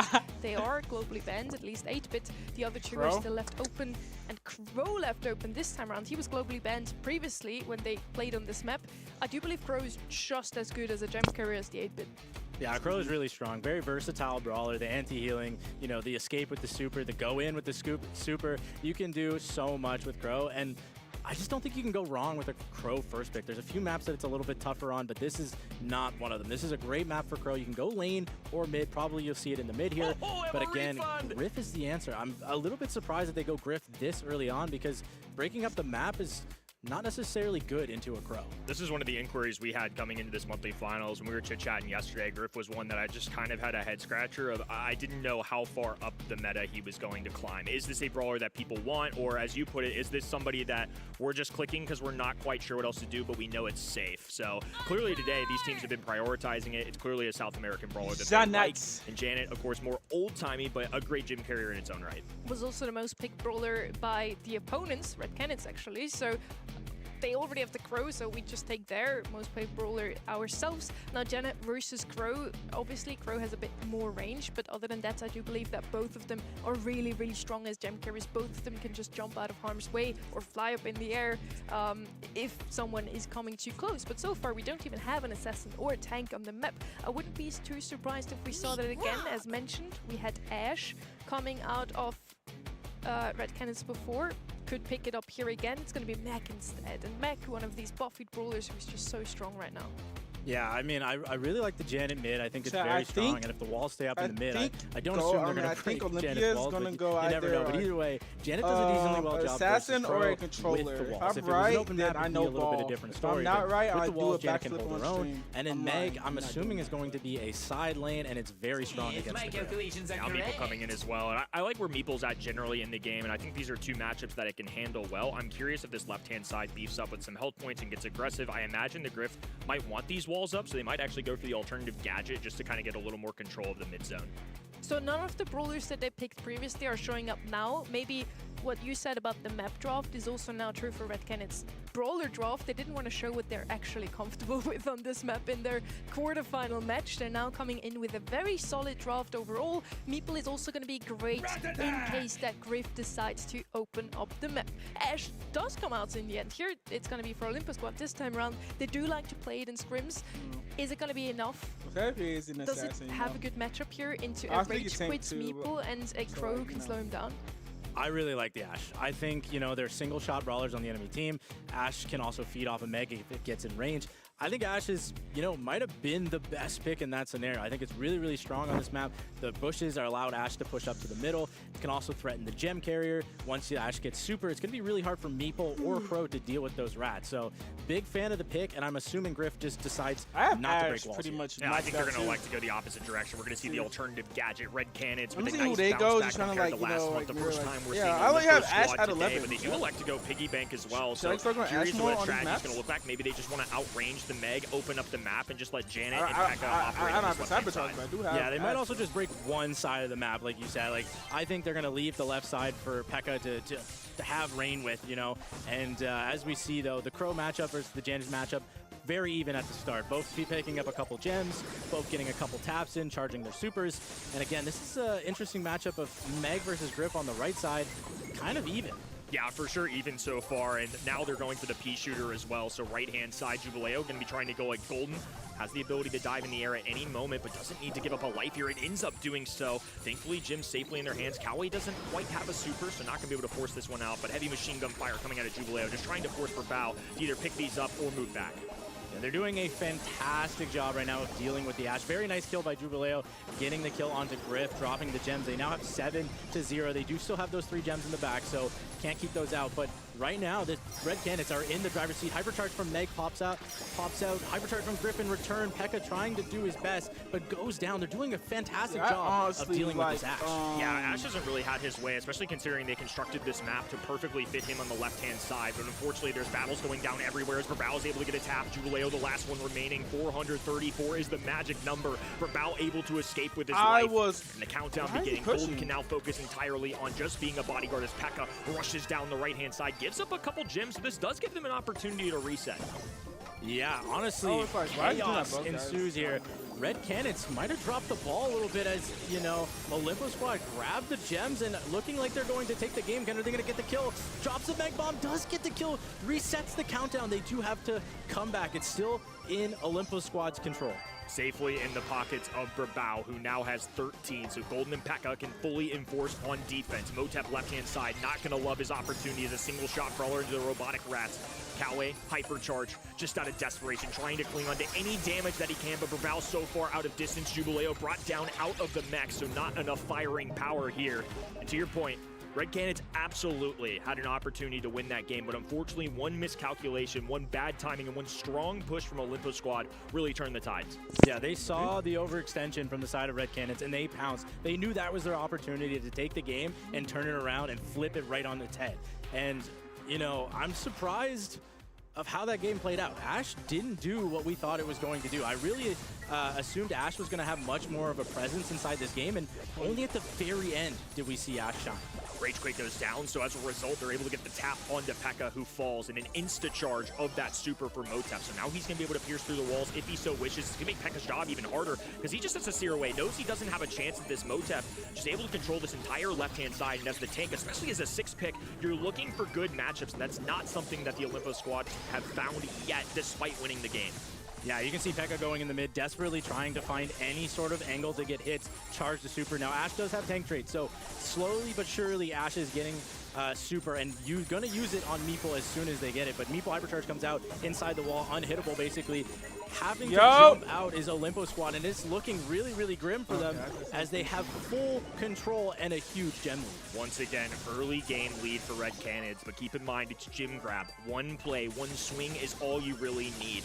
And P.E.K.K.A now just giving up this left-hand side, going straight at Meg. Doesn't have the distance, trying to use that tank trait. You saw it there. Just got that purple button for the back pocket. Hasn't been able to make much use of it yet, but all they need to do is make one big-time play once again. And P.E.K.K.A making it count right now. Robotic Rats hit the ground on the left-hand side, rushing at Meeple as P.E.K.K.A follows through with the extra speed. They've gotten some space. They do not have close to enough gyms yet, so they're going to have to hold positioning for quite a while here. Finally, we've seen a play outside from P.E.K.K.A there, finally getting some control. He does have control of the bush. They finally get the control they want. They just cannot let this go. But Meg Hypercharge is basically going to say, you had control, now it's gone. Meg's, you know, robot box, I don't even know what to call it, comes out and hits the gem carrier. But it's looking really good for Red Canids as they do have countdown with 10 seconds left. Little toolbox play, and Jubileo, of course, with the new Buffy, can aim that Hypercharge around the corner. It basically goes as an insta-aim. It's an aimbot practically, and with 3 on the clock, a Meeple Hypercharge and plenty of space to operate. Red Canids finally grabbed the game they deserve. They should have been up 2-0 at this point, but they don't make the same mistake twice. They're able to just out-mechanic, I would say, the other side. And somebody we just have to watch out for from Game 3. I feel like this 6-pick brawler, the last pick, is oftentimes the one that's going to have the best matchup because you have most time to prep to see what the enemy team does. That hasn't been the case yet. Ashe is going to have to step up. His job is not easy. I'm not saying this is free for P.E.K.K.A by any means, but at this point they've conceded. They're just going to swap lanes. It's going to be wide open for Griff on the left-hand side. P.E.K.K.A's going to have to headhunt on the right. Yeah, I like the lane switch. Try something different because obviously it wasn't working the first couple games. Did get super really early, but still goes down. Meg still able to get control of the lane. Going to go aggressive for that gem. Big mistake. Jubileo is going to punish that mistake immediately. Very low on the big Meg, but honestly still has control of this lane. P.E.K.K.A has a really hard time of getting any sort of control here. Yeah, he's just a sitting goose. I mean, doesn't have the distance to really cover here. He needs to be up in the face of somebody like Jubileo, who's now even encroaching on that bottom right-hand side. Janet just popping a super to get aggressive to force Kawe away. Will gave them a little bit of space, but certainly not enough for any takedowns. P.E.K.K.A doing a little bit better this game around. I like to see that he's starting to get hits. He's starting to get closer to that hypercharge, but it still might be a little bit too late. He does have super. Meg is going to probably get pushed back by this Rats. I'm assuming it's coming out, but very patient. Hypercharge Rats comes out. Could have dropped it a little bit higher up, I think, but does have control. Recharges the super and now has the control, and it's looking a little bit better for Olympus squad. The fact that they were able to cycle in 2 is a huge deal because now P.E.K.K.A obtains possession of that top right-hand side. Wall operating in the open space. Jubileo down to a P-shooter. P.E.K.K.A strikes, finally getting some frags for his teammates, and now he's already rotated another super. Might even force out Motep to use his. He stays patient, though. Backs up. P.E.K.K.A had to recharge, so he limps away. Now it's going to be a reset of a 3-3. Hypercharge Griff comes out. Hypercharge Janet comes out. They're going for the win right now. They need some kills. Crow goes down. Meeple goes down. It's looking like it's all Olympus squad, but they still need another gem to get the countdown started. Jubileo, last man standing. Crow's jumping in. They're going to try to play aggressive here, try to stop them from getting that gem, and they do so. Very well played on the side of Red Canids, and they're still very much inside this game. Motep now on the right-hand side. They drop the gem, so Brawl tries to grab some. Can't cling on to much, though, as it's going to be a scoop from Crow. 12 on the clock for them. It's going to be a march forward. Brawl so low HP, he just can't move a muscle. A big swing of the forearm from Med as Janet dives in. Toolbox goes down, tries to back up the enemies as P.E.K.K.A grabs a frag of his own. 3 to go. They get the reset, but this is where things get interesting. It's a swoop from Crow, but he goes down too. Now they've burned a ton of utility and built so much time for OS to grab a couple and reset positioning. Yeah, they still need another reset. They didn't quite wait long enough, and they don't have enough gems to reset in the middle, so they need a kill at least on Jubileo and pick up that start, but most likely they need a kill on Meeple, and it's going to go down. They do get the reset once again. Hypercharge super out from Janet. They have the gem lead. Janet's not even going to back up immediately. Knows they have the time, and this is looking like Olympus Squad might take this. They need 22 gems to be spilled out with 7 to go. Jubileo doesn't even have the mechs to show for it. A piggy bank for defense as well, and Red have once again let this one go. What a comeback from Olympus Squad, setting the tone for our opening set. I have not many words other than wow. You know, that was looking like Red Canids was going to take that, in my opinion, almost the whole way. But, you know, Olympus Squad knew once they started charging that Ashe Super, once they started charging, you know, Hypercharge Super, they can definitely come back in this game. So props to them for staying calm and composed and knew when to strike. We talked about it, but I mean, game number 3, Ashe had to be a playmaker, and sure enough, the swapping of the lanes was enough for him to get that super going early, along with the tank trait that he recently got. And the balance changes, it's really helped boost his power. The first 2 games wasn't playmaker at all, but in that third one, he was a factor. He was fierce. It was something that Jubileo had his hands full the entire time. The 11% who have voted for Olympus Squad are now smiling from ear to ear. They're super happy. 1-0 up already. We have proven them wrong. It was the P.E.K.K.A on the P.E.K.K.A, really. No, in all seriousness, I do think P.E.K.K.A did a phenomenal job on that Ashe, as you mentioned already. In that game number 3, also thanks to the lane swap, we saw some adaptations on the side of Olympus Squad.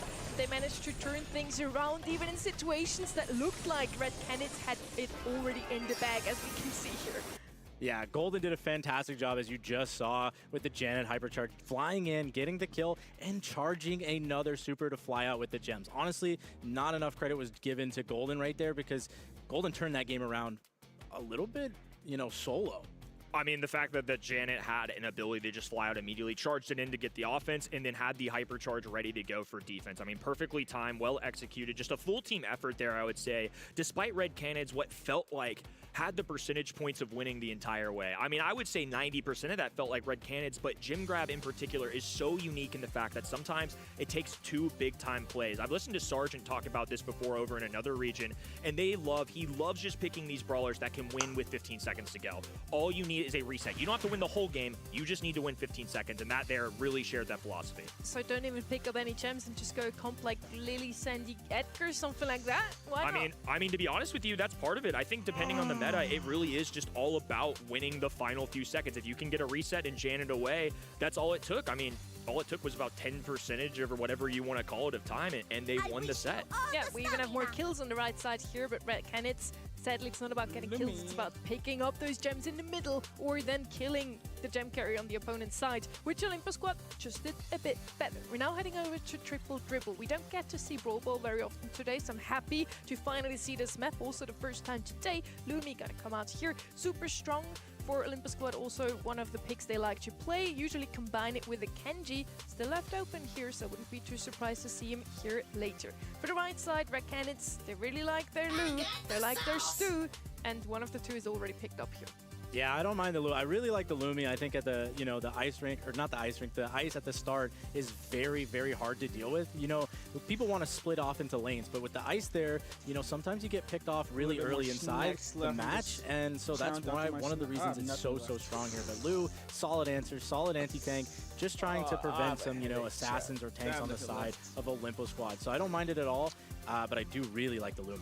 I'm curious where throwers come into play here, because several of them got buffed in our recent balance changes. I think that, yeah, there you go. Willow comes into play for sure, but that's been the one throw that I would say consistently shows up on Triple Dribble, where I'm really curious to see if anything makes an impact to something like a Barley later in the game. But they're going to have to commit to that on a 4-5 turn. I don't really think there's a world where 6-pick is going to double down on a thrower, so that's definitely an interaction I'm kind of looking forward to as this progresses. Throwers not usually the best on Brawl Ball, but Triple Dribble is a map catered towards them. We have those walls in the middle, but with Cordelia's Shade still left open, it is super risky to pick a thrower this early. Willow, the only one that can probably survive those 2. Makes a lot of sense that she is picked up here already. Barley, we've seen today already, he has received a tiny little buff, and it's been enough to win the hot zone set. Is it going to be enough here? As once again, Cordelia's and Shade, 2 perfect answers here for either side. And that Barley so far doesn't really have anything to help him win against these. Yeah, I really like the Barley in the sense that it has a good matchup versus Lou and Willow. However, they must know that, you know, Edgar could come out on the other side, and they have nothing to deal with an Edgar right now. They have nothing to deal with a Mortis.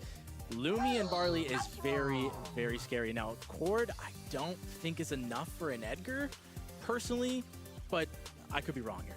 I think Edgar's a good shout out. I mean, dragging to the Shadow Realm helps. I think you needed something defensive to help back you up against anti-tank or assassin, because at this point, Barley and Lumi are going to be sitting ducks. Lumi, of course, can get the Grim and Frostbite down, gets those cut off early, but it's a control brawler. It's not necessarily some top frag, and especially with Willow sitting behind a wall, they've got anti-tank at their own, and there's the assassin that we were kind of looking forward to.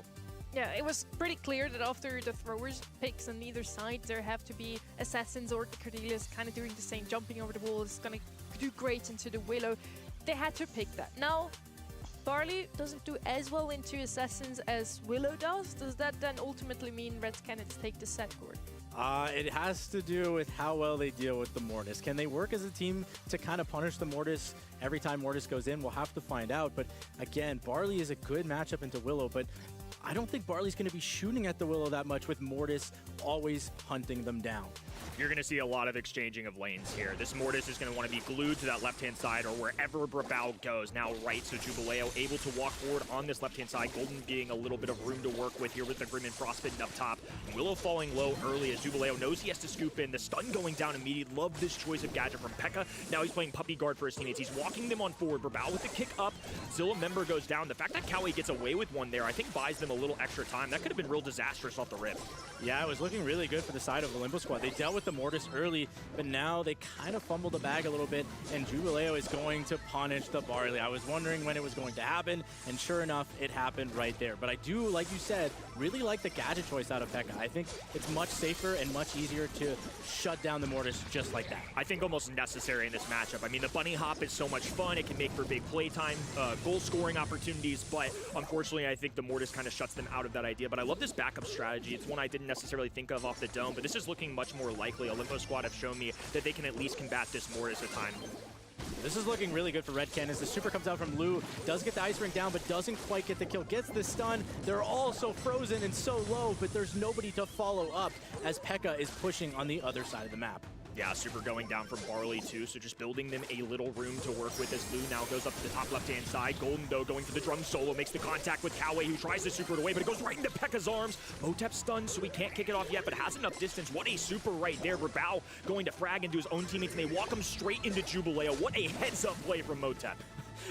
He doesn't even have to hunt down the Barley. His teammate is bringing Barley to him. So I love that play from Motep. Stays alive, and now they have the hypercharge ready. Jubileo has a super, can probably cycle it off the enemy team if played well. And this is looking really good on the side of Red Canids, but, you know, they still have a chance to defend right here. Jubileo encroaching on this left-hand side, but P.E.K.K.A. has a hypercharged super ready to go. So Cordelius is going to shadow Jubileo the entire time. Sticky Syrup going down as Jubileo drags him under. Mortis trying to escape with his life. Knows he can't grab the kill, but does buy his team a little bit of time. Ball in control of OS. Now that's a big deal. Red Canids were in prime positioning for a goal. Now they've got a cut off on the right-hand side, a kick up the middle. They've stunned out Kawi, and they've got the numbers.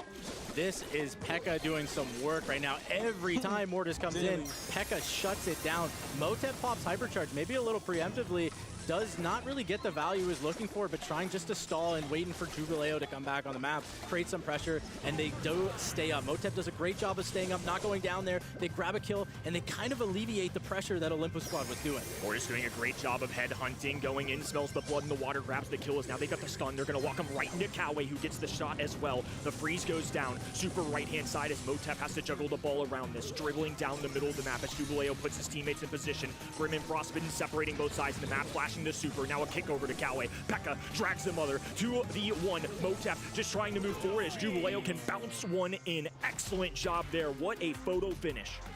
That was such a back and forth match between both teams. Both teams had moments. Both teams had some very, very nice plays. And I really got to give props to P.E.K.K.A. on the court. I didn't think it would work, but he's kind of making it work. He's keeping them inside of this game, even though Red Canids was able to take that one. Yeah, this is some peak P.E.K.K.A. from 2023, back when he was a menace on Cordelius and a lot of brawlers. I think that was a showcasing year for him, and he's been a veteran for a long time at this now. The gadget choice really just showcasing what this can do. To your point, I thought it would be a possibility of working. It didn't seem like the one that screamed the most obvious pick, but they certainly are making it shine.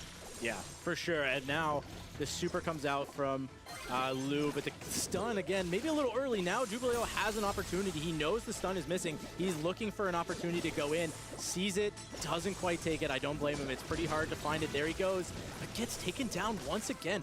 Very well played on the side of Olympus Squad. This guy's just a problem. I mean, despite not winning game number 1, P.E.K.K.A is putting in some serious work as now Motep goes underwater, is going to pop out for a P.E.K.K.A kill. It's actually the Barley that gets the disintegration there from that regular shot as Jubileo is rushed away. Coway has to drop a super just to put Barley on skates. Buy a little bit of time for his teammates. Now Jubileo cycles in a kill for Bow, kick over right into Willow's hands. Super available, 3 members of the red roster. Now a pass, juggling the ball down this left-hand side, looking for an assist, but I don't think Jubileo has a chance yet. Maybe a ladder a little bit over-aggressive there. Yeah, he went for it. I like the attempt. Honestly, if Olympus Squad slipped a little bit there, they were going to score. So I like the attempt. It didn't actually cost him that much. Look, he's already back on the map. They didn't lose control, so I don't mind that play at all. Motep doing a lot of pressure right now, takes out Golden, and this is looking really good. He does have super. Is he going to take for Bao? He does, and that is a goal. Very nicely done, and they knew they could go for that goal and not be punished. Great assist there, and just overall excellent team execution, as now P.E.K.K.A is going to have to face down this left-hand side once again. Wins his lane, something he's done all throughout this set, but the one thing OS are lacking is goals. And now with a prime defensive positioning, Lou and Willow are great bodyguards. They can have Jubileo go at the enemy in their faces while they can remain behind the walls and just look for peak shots. Yeah, this is really on Brabao to take over this game. I mean, it's really hard, don't get me wrong. He's got Mortis hunting him down 24/7. And look, he's trying to make a play, but it's really, really hard. Willow is still not the easiest of matchups for Barley. It is in favor of Barley, but it's not no gimme in any sense. So Motep doing a fantastic job of just not folding over and letting them win. Ball still in the top right-hand side corner, and there's no real access of ease as Jubileo is just going to rush towards the ball, dragged under by P.E.K.K.A. They need a kill, and they need it quick as now Brabao rounds the corner. Golden with a pass forward. P.E.K.K.A's going to pop out right on top of this ball. What a wipe there, but they don't quite knock it through. He must have been out of shots, because otherwise he would have just passed it forward. He had to be out of shots. I felt like he had the ammo, but it must have not came back in time, because that was a free goal if he shot. 100%. I mean, there's no other explanation I think we can come up with. I mean, there was about a second on that clock by the time they popped out, had the kill, they get the frag on the left-hand side. They did so much of the hard work ahead of time, but it's the buzzer that gets them. So that's the only explanation I think I can possibly come up with. He must have just exhausted all of it for the kills and just didn't quite get there in time. Yeah, and those scenarios are so close. You want to use all your ammo to take out the enemy because you only have seconds left. And if you just saved one more ammo, I know it's literally impossible to think of in that tight of a scenario. But again, Red Cannons were able to defend and take the set. Yeah, literally down to the final second. I mean, it's little decisions like that, though, that go a long way. He picked up the ball when maybe he couldn't have. What if Cordelius was the one right next to it that picks it up instead? Those are the tiny little call-outs that go the distance. But to your point, when it's live action, when it's a bang-bang kind of play like that, you can't think about that. You're just desperate to grab those kills. They obviously do a great job here. There's one shot, two shot, now a super going down from Brabao. I mean, maybe he had an ammo in there. It's hard for us to know for sure, but I think it's a real possibility it was a mistake, but obviously we can't be certain. Matches who are going all the way to the very last set, or matches that come down to the last second. South America is definitely delivering so far today. I'm here for it. 10 kills on P.E.K.K.A, yet still not enough. He definitely controlled that Mortis. He only got 4 kills on the right side, but the Mortis wasn't the biggest problem here for the side of Olympus Squad. No, it wasn't. It was just the whole team comp in general and the gameplay that they pulled off together. I mean, that was well executed. They knew that, you know, Olympus Squad had a hard time scoring. They don't really have a goal scorer. They had a defender. They had a Barley that had a good matchup. They have Lumi that causes a lot of problems. But who's to put that in the net for that team? And it really showed that they couldn't get the ball in the net unless they got a team wipe. Goal scorer is a big component of that draft too, and probably something that we could have called out even sooner, but we saw that play out in real time as well. It's just part of it. I think in Brawl Ball, you especially have to find yourselves with a playmaker, and Mortis had good matchups, and obviously with just the sheer mobility, can find his way towards the ball more oftentimes than not. Now heading into Heist, you're on even ground, it's 1-1. Brock is going to be the first pick here on the right-hand side, can of course open up the map, especially good into an 8-bit, but he's banned out, so no walls to hide your turret behind because there's gonna be no turrets anyways. Now into the Brock, a really good answer here would simply be a Pierce, still one of the best long-range brawlers, and you want to have that mid matchup and win it consistently. Usually you have that one brawler in mid who just keeps on control defense a little bit and then gets a shot or two onto save whenever he can, and then your lanes want to be oppressive and defeat the enemy brawlers and do damage into the other side's safe. Surge is left open once again. There he is. I like the Surge. I mean, Surge now has the ability to jump over the wall from spawn, and that has changed how Surge is played on this map completely. Before, Surge would have no super, no way to get super, and just wasn't really a viable pick here. But now Surge can just hold the right side by just being there. And so I like the Surge. It's a defensive brawler. You said the Pierce. Pierce comes out. That's their range in the mid. That's their, not necessarily damage, but a lot of control. They have control. They have defense. They're just lacking damage right now, but I don't mind it. Yeah, just a solid 2-3 turn overall. Safe, dependable. Like, no matter what this 4-5 turn gets thrown at them, I think they've got coverage now with the range and Pierce. And just to personally, what is one of, if not the best brawlers in the game on their side. Obviously, with the recent balance changes on Thursday, we're still feeling out that tier list a little bit, but he's still S+ tier for me. It's just tough to go against. Now we have Eve and Meg come out. From those three brawlers, only Meg was really played in scrims from Red Canids, so an interesting one here. They do have some damage, especially the Brock. If he does manage to get onto safe, it's going to be a lot of damage that rains down from the sky, but into Pierce, he just has not as good of a matchup. Meg and Eve, they're decent. Eve is of course good on that right-hand side because you don't really have any option to open up those unbreakable walls. She's just going to be able to walk over the water. I don't see enough damage on their side of Red Canids right now, especially now with Melody coming out on the left side too. I think they have pumped clearly. This fan is low-key. Yeah, I don't want to call it too soon. I mean, it's all the damage on the side of Olympus Squad is Melody, and it's kind of tough to get to the safe with Meg just being there, and Meg is a decent counter to Melody, in my opinion, that once he got super, once he got that whack. But, you know, they have Brock for the damage on the side of Red Canids. That's kind of it. You know, Meg can kind of push in every once in a while, get a little bit of damage, but this is going to be a control game, in my opinion. And whether or not, you know, Brock can break through and Melody can break through. Been a shift for sure in this meta overall. 1-1 on the scorecard. Olympus Squad did great in the opening set, but a final buzzer beater got Red Canids a tie ball game. And now Coway marching his way on this right-hand side as the Buffy Brawlers in the same trio take each other on. An ejection button coming out of the toolbox there, and Coway will recharge that quickly. One of the functions of that Buffy and one of the new effects there. So like that, doesn't even need a ton of shots, just recharges it instantly. And now they've got all the pressure in the world. Only one brawler remaining. Brawl just leaping to try and get any kind of contact, but no real shots landing. And now with the Spiderlings coming in as well, it's going to do really well into this Olympus Squad. Yeah, there are a lot of single-shot brawlers. They don't deal well into the babies whatsoever. And Melody does get through, gets a little bit of damage, but return damage is coming from Meg. I like this play. Ignore the Melody. Whoever's respawning will be able to deal with it. Jubileo is going to be able to get this kill, I believe. Pekka doing a fantastic job of staying alive, able to charge a super back, but the babies are once again charged, and this is a very close race. All focus now on Brawl as Pekka skates up to the right-hand side of the map, positioning himself in this little edge of wall and grass right here, going straight at the enemy side. To your point, that's crazy, especially considering Fuel the Steel is such a good way to instantly eliminate an opponent.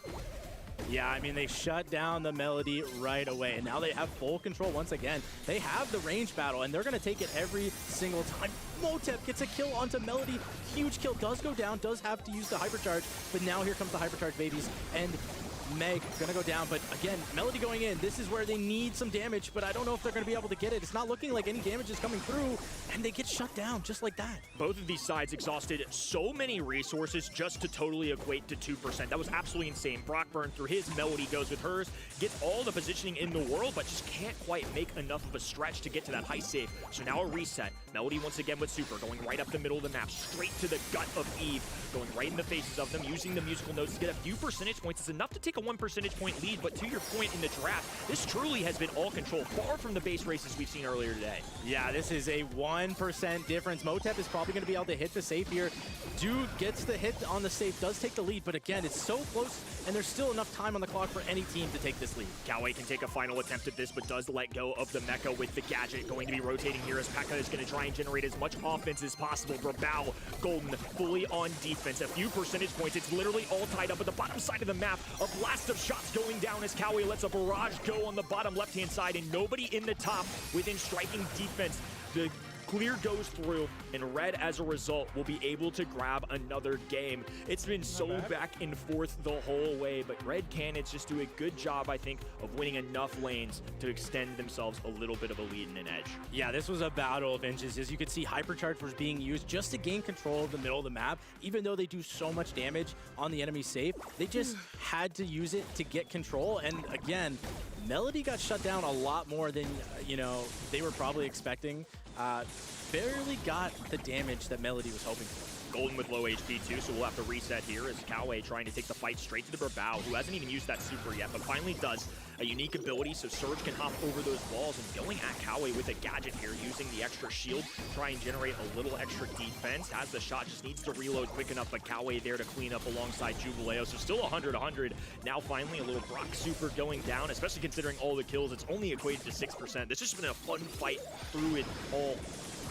Yeah, Kawe's doing a fantastic job versus the Surge. Locking down that lane every time Surge jumps in, uses the toolbox to counteract it. This is the first time, I think, that Brawl got the edge over the Meg, but goes down immediately thanks to a nice shot from Motep, gaining that control back, waiting for Kawe to come back up the map, and again, has that whack ready for Melody to come in. Pekka now buying a little bit of space and time as Motep hops away. Brawl once again going at the face of the opponents here. Golden with a super, lining it up right towards that high safe, looking for the extra piercing shots and shells. The Gauchik gets released from Kawe.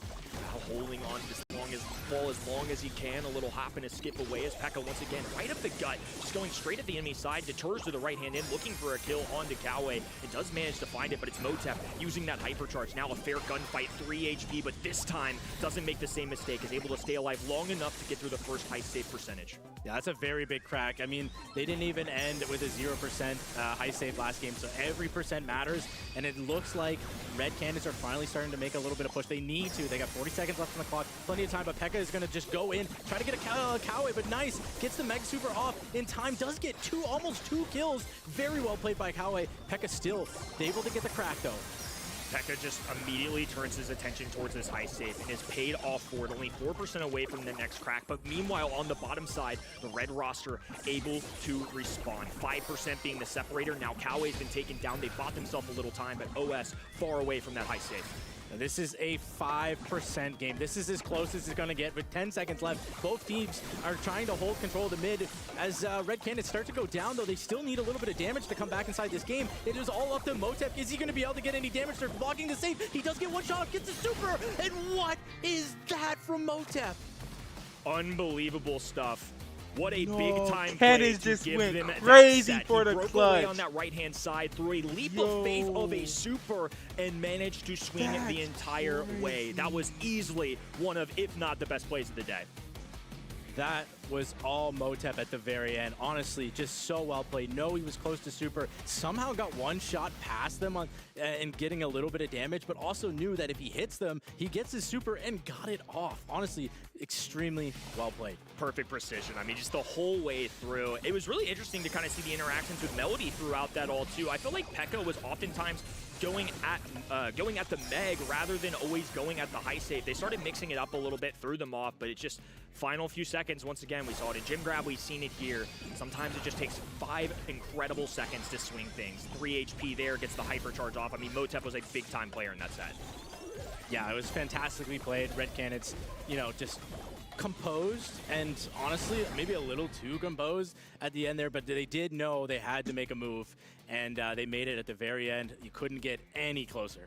No, I mean, just an absolute phenomenal set. No way around it. Like, just impressive all around. Oh, you're just going for I like that good. Okay. That's a good guest right there. He's doing it for the people. It was so good that as soon as I got the opportunity, I'm going to press it. I think that was my favorite play of the day so far. 100%.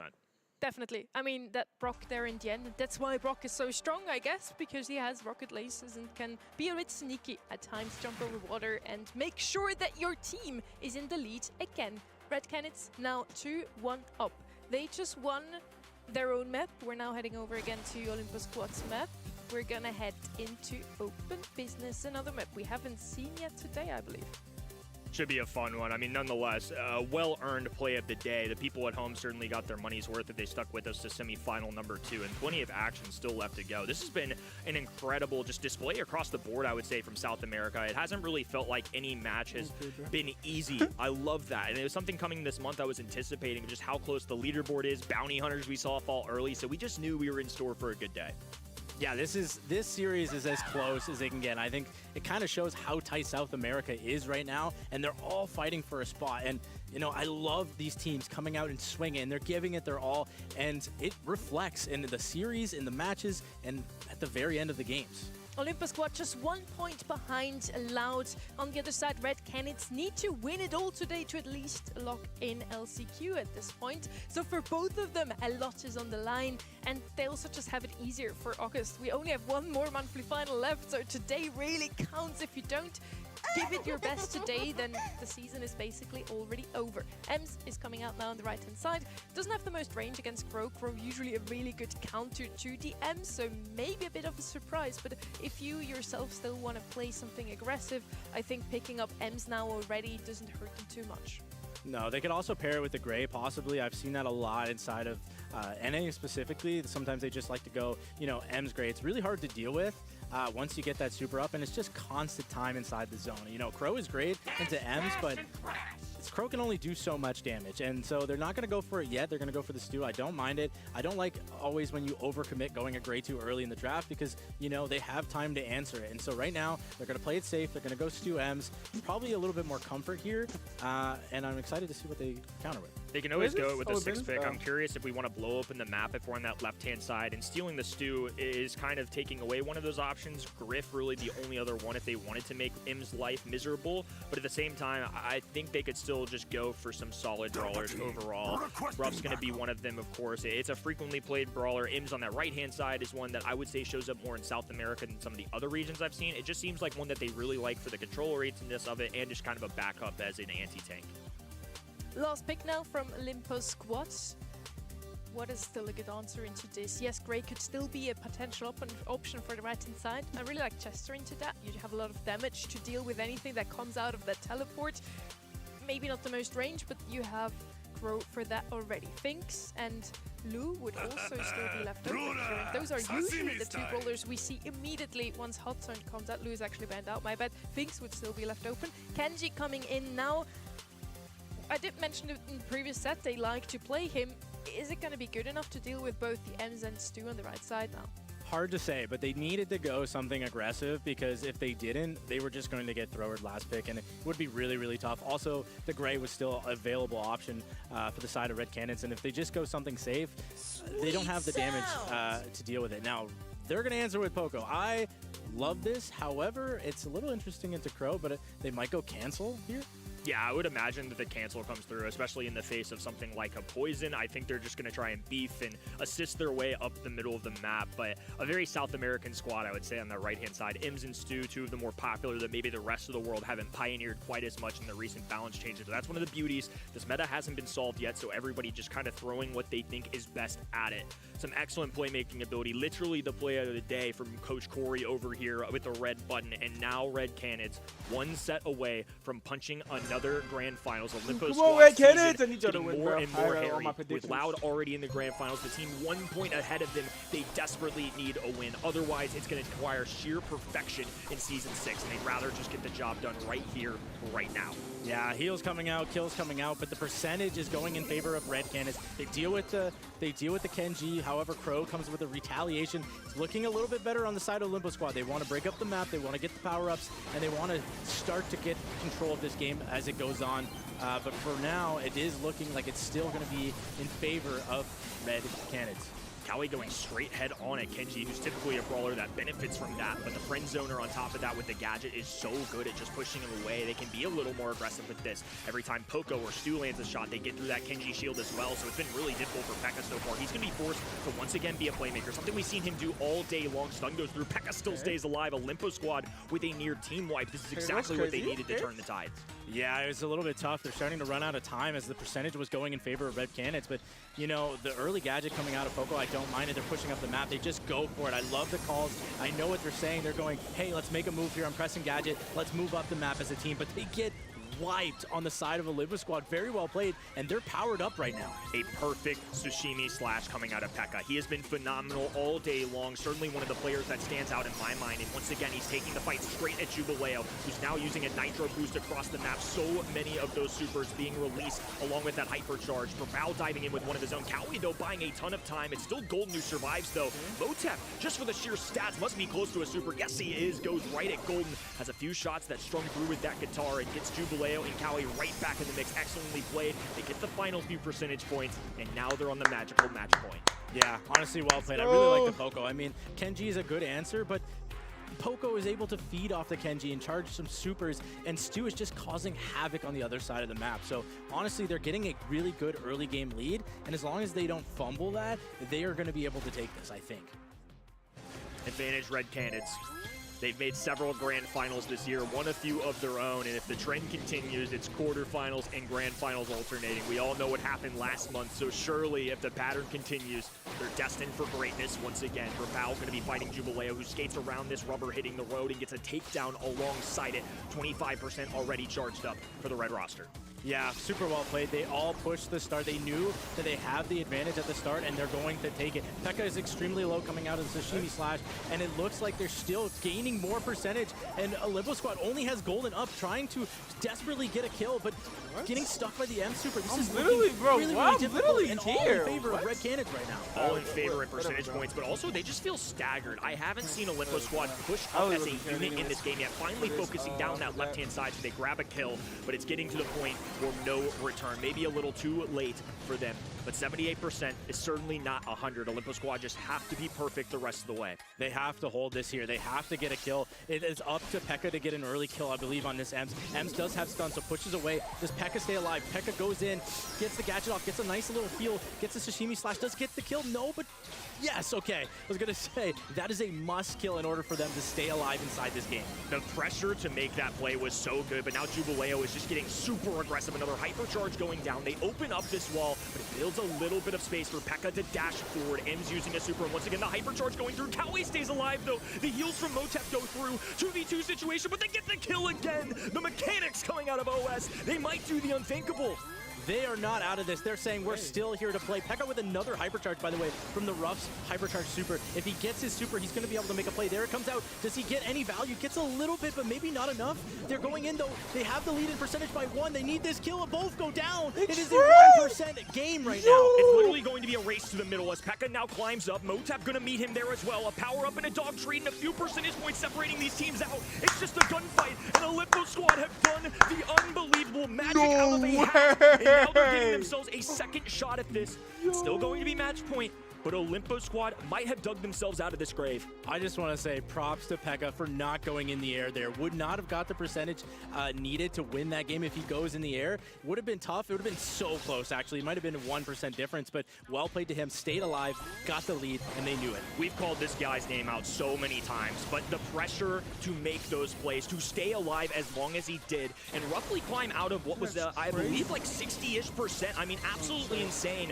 Now I believe in Olympus Squad at all times. I mean, they just come back all the way from there. If they just have a slightly better start, I mean, it's got to be advantage them with that, Matt. This is the best start we've seen from them, and respect to Golden Brawl. They played that start perfectly. They got the rough super, they broke the wall, and they're working together as a team very well now to slowly take them out. And Jubileo didn't get the start he wanted. They took him out, and like the other games, this is much closer. Now he's got a dog treat in his hands as well. Pekka has been powered up, and he's going straight at the enemy side. Does go down, and Brawl now cycles off a light too. A sketchy set of plays there that will now allow the red roster to retake the lead. This is where things get difficult now too. With the map opened up, Pekka's in a lot of open space. This is the first time we've really seen him with some shaky mechanics. Truly is Red Canids taking the lead here.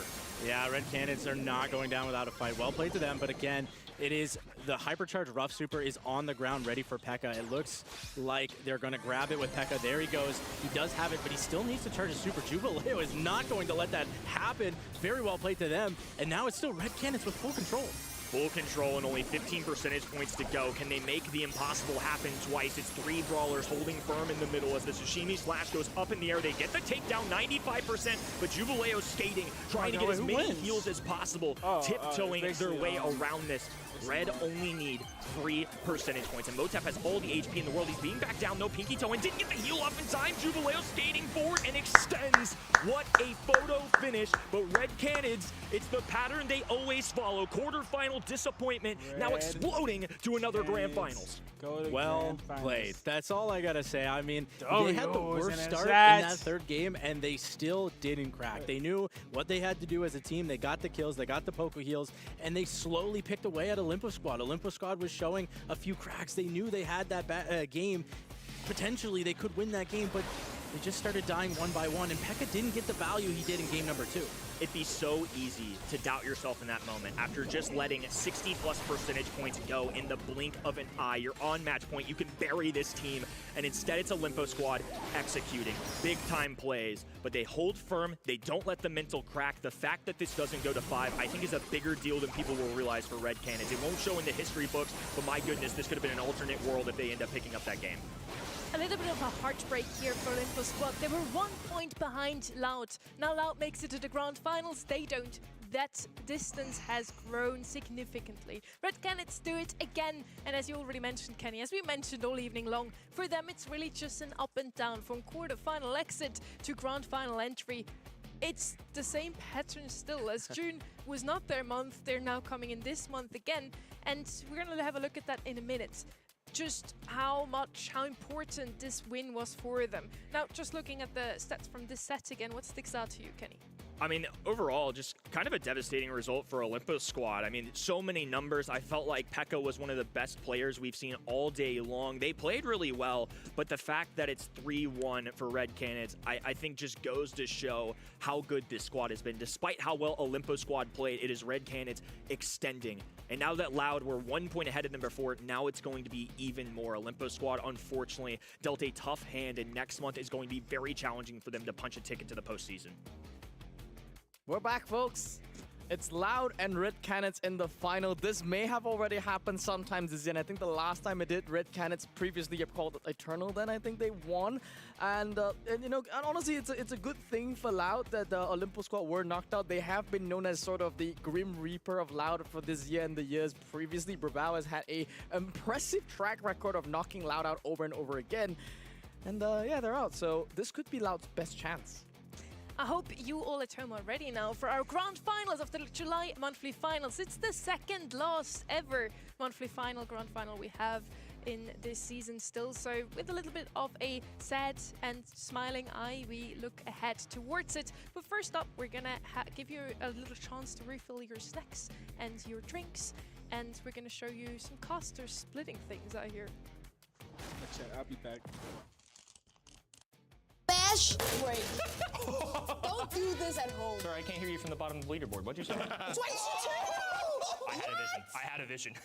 What's up, guys? The monthly finals are back, and it's time for Summer Split. So, of course, we have a lot of stuff to split. Your job is to split the object as evenly as possible in 2 halves. Are you guys ready? Absolutely. I'm a little bit scared how close Ark's proximity is to a knife and me, but... You didn't hear what you said off camera before we started. Safety first. Put on some gloves.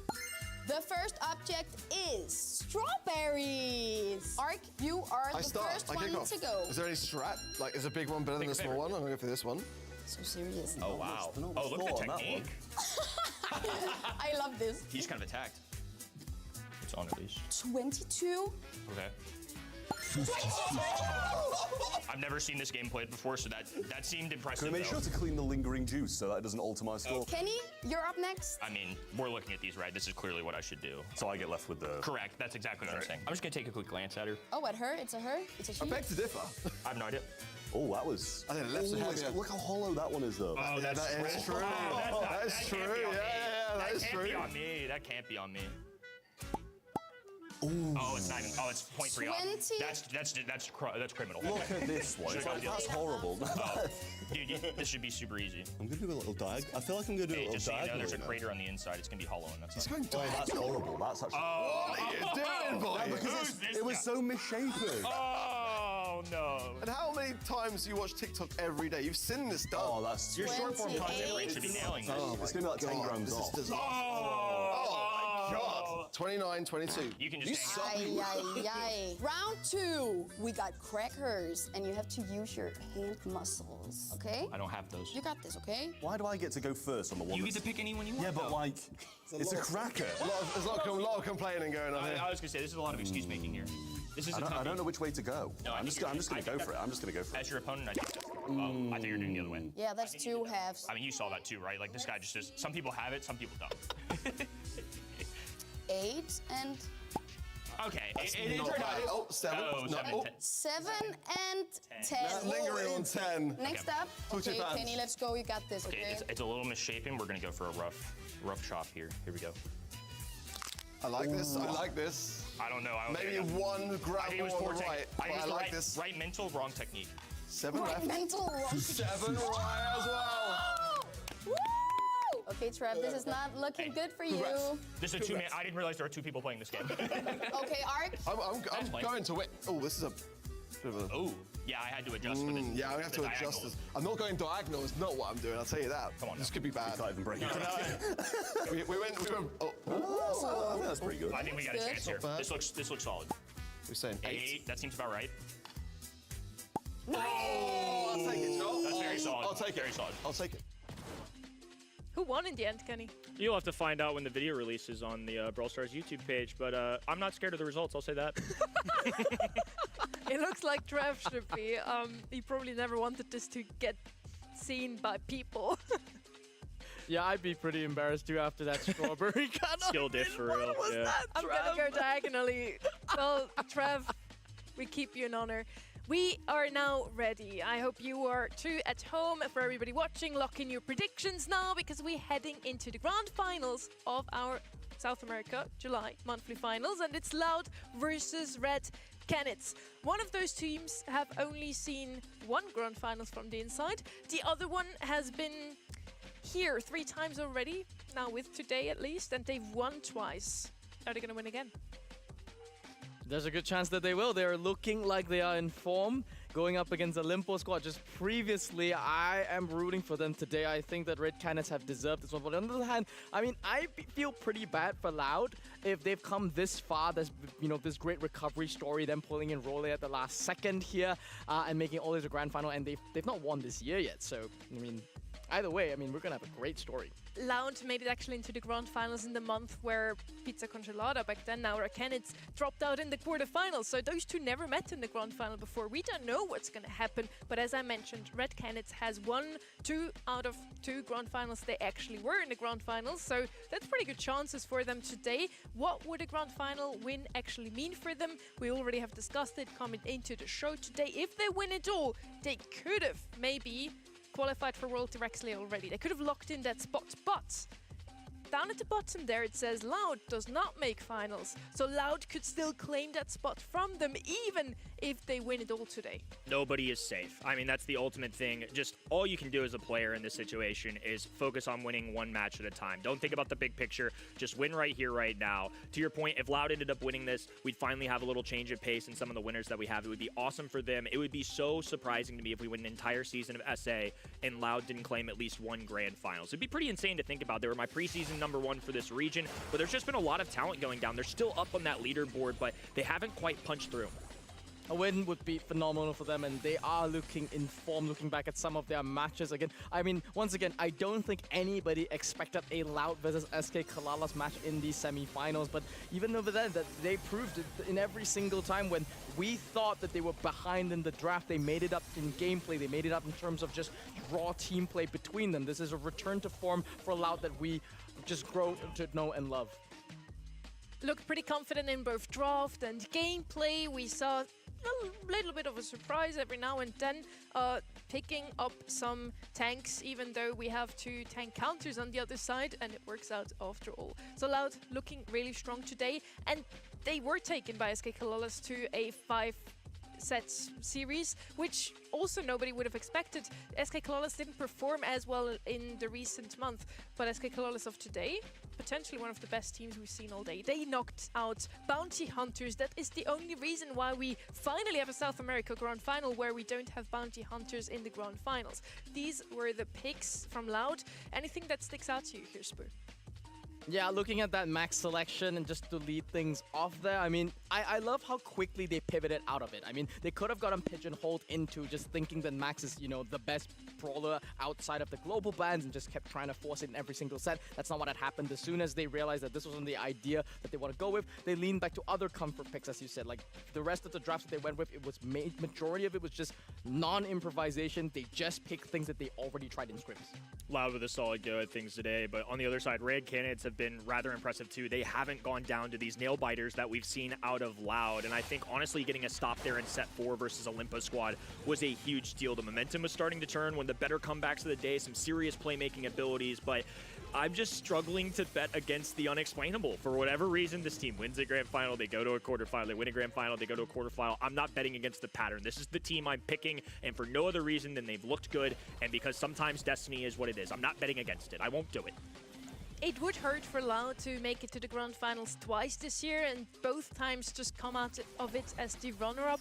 But yes, I also sided with Red Canids because, again, every single time they actually made it to the grand finals, they ended up winning it all. They looked super strong today, only got taken to a set 4 by Olympus squad just previously. They won, even though they had, at least for me, the way worse comp on safe zone, with basically no damage, with the Mech, Eve and Brock into the Surge, the Pierce and the Melody. That clearly is the better comp, no? But they still ended up winning it with a very nice finish on that Brock. That was also our red button press of the day if you missed it. But yes, Spoo, your opinion on these drafts? Skill diff still matters. I think that's just what Red Canids have shown us today. No discredit to Olympus squad. I think that, yeah, I agree with you. They had arguably the easier to execute comp there on safe zone, but that's just it. Like, they didn't really execute as a team. There were a lot of dives by Pekka that I think were kind of mistimed. The rest of it couldn't really extract full value. But on the other hand, Red Canids, they were punching with an iron fist. All 3 members on their team. Every time Mech created pressure, Brock would sneak in, get a few shots. Eve just charging hypercharge after hypercharge. That was a pretty big masterclass on how to win a losing comp. Now, despite this being the 3rd time where Red Canids is already standing in the grand finals, those 2 teams are actually just 79 points apart. They're C2 and 3. So if Loud wins this one, they're crawling closer towards that world final slot and they can still claim it in August. So Loud, this is the moment you do it or you die and just have to go to LCQ, basically. Crystal Arcade, Pit Stop, Dueling Beetles, and Pinhole Punt are going to be the map picks here. Golden Gulch, the last map, the random decider, and I somehow believe we once again have the same exact maps from these 2 teams. I don't know. I don't remember Loud picking Pit Stop. I do believe that it was actually the opposing team that did that, so there might be some micro adjustments here from them. Maybe they've realized that, hey, actually we're pretty good at this Pit Stop map. Like, we've kind of won enough that it warrants a pick from them. As for the second map, I think that was more or less the same.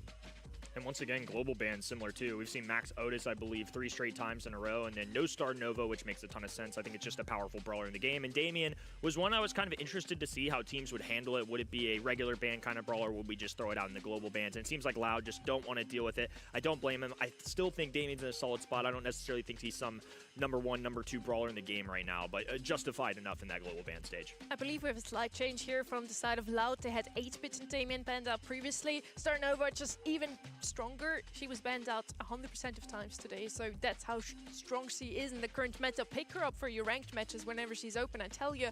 Now, do we see 8-bit slid through the normal bans, or will Loud just get rid of him there? Could be. It's definitely worth the ban. I mean, alongside all the other buff eat brawlers, I think the previous series was one where they really saw Brock shine. I think that was one of the few brawlers that have been overshadowed a bit by Surge, by 8-bit, by Max, and it's still a classic that could definitely work. Based on these maps, though, I mean, yeah, Loud picked up Pit Stop, and they're banning out this Damien and this Star Nova. It doesn't really reveal much of their cards just yet. You were right, by the way, we don't have the exact same maps. Loud is actually now picking maps that were picked by their opponents previously, and Red Canids have picked up Crystal Arcade every single round so far already. They really love this map. It's the most played today overall, so the whole region seemed to really rate this map quite highly, but they are going with Dueling Beetles, which we also haven't seen today yet. So a new map. It's Hot Zone though. We have seen a lot of Hot Zone today. We potentially see the same brawlers there. We're going to get to that a bit later. Loud actually had more votes at the casting desk, all 4 of us, I believe, said Red Canids. Yeah, I was really interested by that too. That's something that caught my eye. And I will say it's one of the closer polls. Like, even a 65-35 on the polls is actually a pretty close call, all things considered. And it does feel like that. I think Red Canids have earned being the favorite, if you will. But obviously, Loud have played phenomenally today. If there was ever a time where they finally get that grand final, it feels like this month potentially. And it seems like Corey is steering away, the guest caster, making his mark here in the final. Let's see if he can do it and outvote us today, at least in the grand finals here. We all go with Red Canids for reasons we already named, right? Loud can definitely take this one. They've looked phenomenal. They had to play a bit more sets today, but as I said already, SK Colors just looked like that team today, so no shame in that. I agree. I mean, Loud, they deserve a win, and I think that they deserve it eventually, but maybe just not this month. Maybe August is the month that they'll come out swinging and they will be at their peak. At the moment, I still don't think this is Loud at their peak. On the other hand, the Red Cannon story, can't jinx it. I mean, the momentum play on their side, every single series they've played today, they've played better and better, and if I'm expecting that Loud is coming in fresh, Red Cannons are, you know, looking even fresher. It's time for our July monthly finals, South America Grand Finals, and here it is, Crystal Arcade yet again.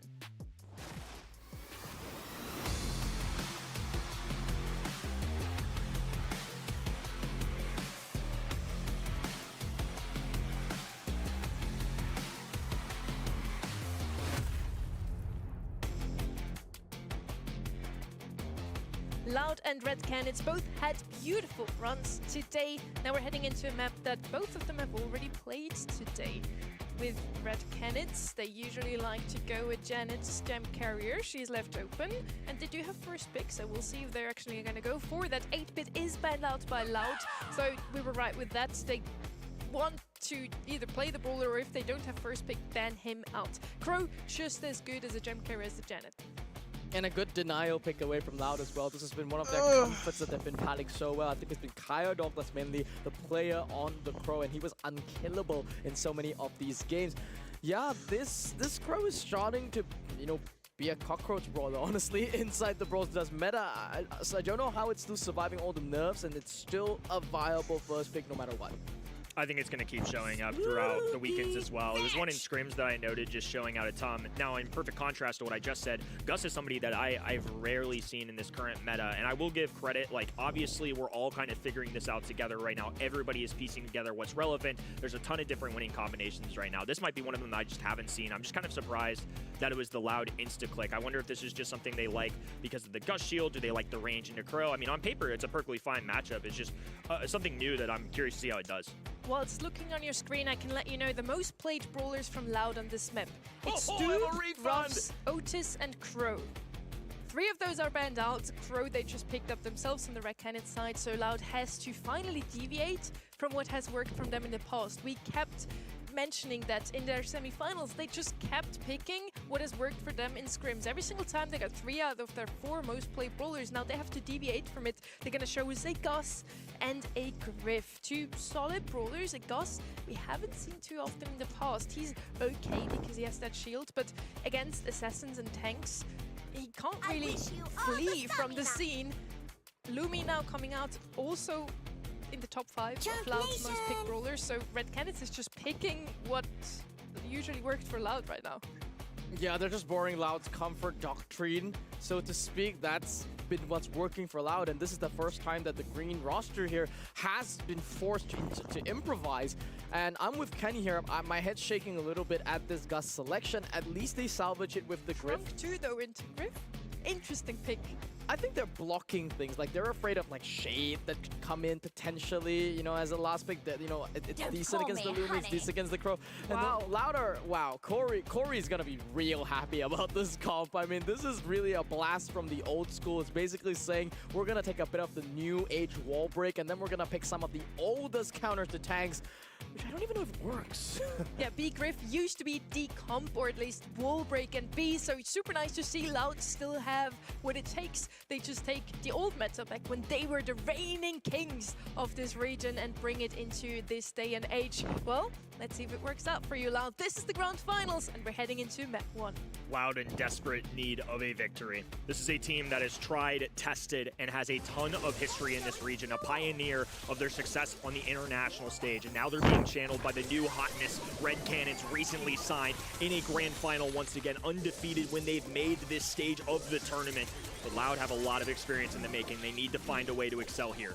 Hyper-aggression from the Red Cannons doesn't pay off for them at the start. They send Motep to die on that right lane, trying to secure a little bit of control and send Kawe in the mid, but it didn't work out for them. You see the map starting to slowly but surely get stripped away. Red Cannons, they aren't far behind in gems, but this is a slippery slope for them if they don't secure more. Love seeing a puzzle come together. The Gus had me a little questioning of what the end goal was, especially early on. And now that you see this Griff B pairing, it's a really fun composition and a creative solution to kind of go alongside this. Now they just kind of outrange the entire enemy composition. It's going to be hard for Trunk to dash at opponents when all these walls go down. Kyodog just piecing away, constructing the map to their liking. It's a nice play out of Jubileo, but the shield goes up as well. Firecrow able to survive. I love that they're able to make this composition work. Beautiful team play coming in there from Loud, and Adinho goes aggressively there onto Motep. Easy pickings for him. A good pinch from them, and they've scooped up the 10th gem and kicked off the countdown.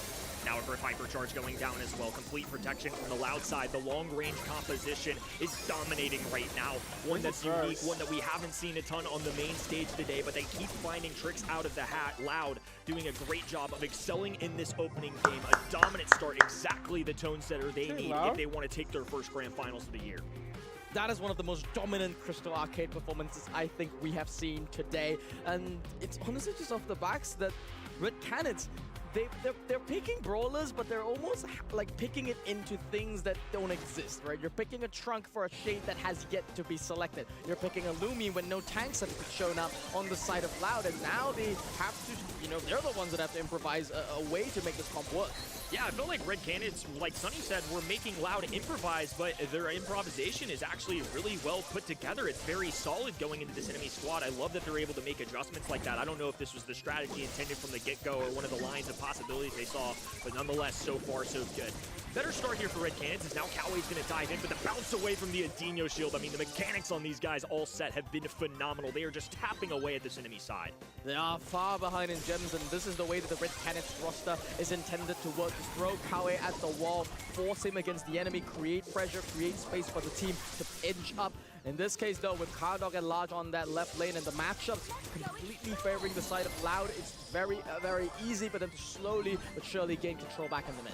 Dino easily able to regain some HP with the Spooky Ghost on the map as well. Kawe diving headlong first, and the Firecrow does get the tap. Does manage surviving as well, rounds the corner and will escape Adinho's grasp. Kyodog still has hold on to that Hypercharge super. It is a lethal damage dealer. There's a combination of damage that can pour into Kawe, get an insta-kill even onto a beefy tree trunk.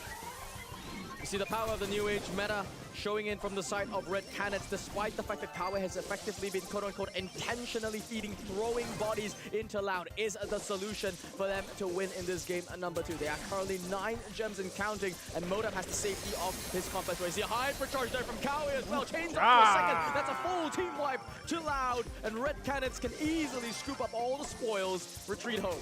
Game number 1, Kawe was a non-factor. Game number 2, he is the reason why they are currently winning this game as Kyodog extends, goes for the tap, not enough to get the takedown that they need though. 11 gems still traveling off screen, so far away from the Loud roster, even the sharpshooters of their composition can't get a tag. What an excellent bounce back. I was pretty sold after game 1 because Loud just came out swinging, kill after kill, never really let go of any gems, and there is Red Cannons showing the quality of roster that they are. Just when I thought Loud's draft was creative, it's awesome, it's going to work out, we get the exact opposite effect.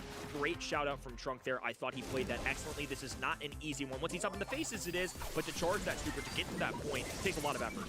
Welcome to Modern Brawl Stars, and we see Loud making adaptations of their own. They double laned on the right, gambling that Kawe would enter that lane, but he was just like, man, I'm just on the other side, got a bit lucky there. And you see, this is why these gambles don't pay off sometimes. You double up on that right lane, and you completely relinquish the entirety of the left. Kawe got a free pathway. You're now 5 gems down, and the map is not even halfway broken through. 5 gems down, and Kawe quite literally just did an entire lap around the map. He walked down the left-hand side all the way around, grabbed 3 kills, and look, he's trying to do it once again. again. There's some nice taps coming out of Lumi too. Adinho left all alone. This composition requires team play. They all have to focus one brawler at a time. I think that's what I liked out of Loud in that opening, and now they've been split apart. Kyle Yog has to focus the right-hand side. Now Kawe's up in their faces. A missed super out of Adinho too, or at least not enough to give them the health points necessary. There's just some big-time adjustments coming out of Red Cannons. It's why they're so high in the leaderboards.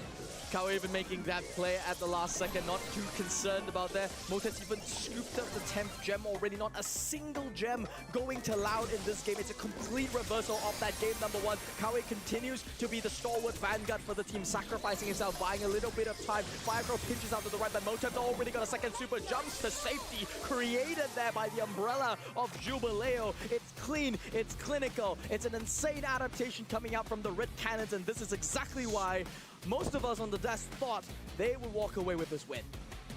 Just a beautiful bounce back overall. I mean, that was a Trunk nightmare. Everybody outranging him, walls falling apart, piggy banks flying, supers coming out of B, big taps out of the big sting, and it's just still able to find a way to get the kill. I feel like once Kawe got settled after that opening game, it was his world. We were all just living in it. 2 insanely diverse compositions. It's one of my favorite parts anytime we get a new set of balance changes. These players literally had to make adjustments as quickly as Thursday.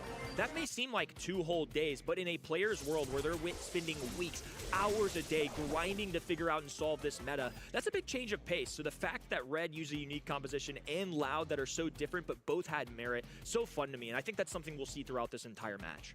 And credit to Motep and Jubileo as well throughout the entire match playing support. It is not easy, folks, playing a Crow into a B and a Gus. That is the easiest pinch on the planet. 2 shots is all it takes to bring you down. But that is going to give Red Cannons the lead. And Kenny, it's on their map, by the way. Just letting you know, so far winning not on your map hasn't really happened a lot today. That's kind of by design of the format. But it is Loud's map now. And interestingly, as pointed out, they're now picking the maps that other teams picked. So are they concerned that they can no longer win on maps like Hideout that they were so comfortable on? What's the philosophy behind that? Honestly, not sure, because it's one of those things that maybe they discovered something that they really liked. Maybe this is specific into the team that they're playing, because now they're in the grand finals. These guys have scrimmed each other plenty of times at this point. There's a little more familiarity. A lot of teams won't practice the squads that they're going against in the quarterfinals, or they know in the upper bracket finals and qualifiers that they're going against. So these teams have plenty of reps against each other. I think it does shift things a little bit when you go to the grand finals versus strategy of maps versus a quarterfinal, where you have plenty of time to plan that out. This is a hypothetical match. They know they're getting a quarterfinal at the beginning of the day. Yeah, I think honestly, just also could be just minor changes in preparation. Maybe they don't want to keep running the same map because at this point it's been exposed into 2 different series. I mean, Red Cannons, they don't disagree. They're still going with Crystal Arcade, and their philosophy is if we just change up the bands a little bit, we'll change up the map entirely. That's what I love about Loud as well. Really this time they didn't ban out Cordelius. They realized that this is still, I mean, Cordelius is the most broken defender on pit stop. It is very, very brain dead to play. You AFK practically inside the base, and anytime anyone comes in, you just have so much damage output. Send one to the realm and you can cut their damage in half, even if it's an all-in push.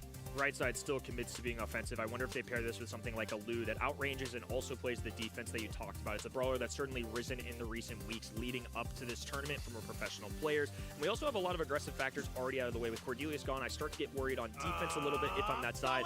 Instead, they just double down. I mean, after all, Cordelius can only focus on one brawler at a time, so maybe it's just going to be a full onslaught coming in from the red roster. That might be the game plan for now, but of course, they're going to have to adjust after this 4-5 turn.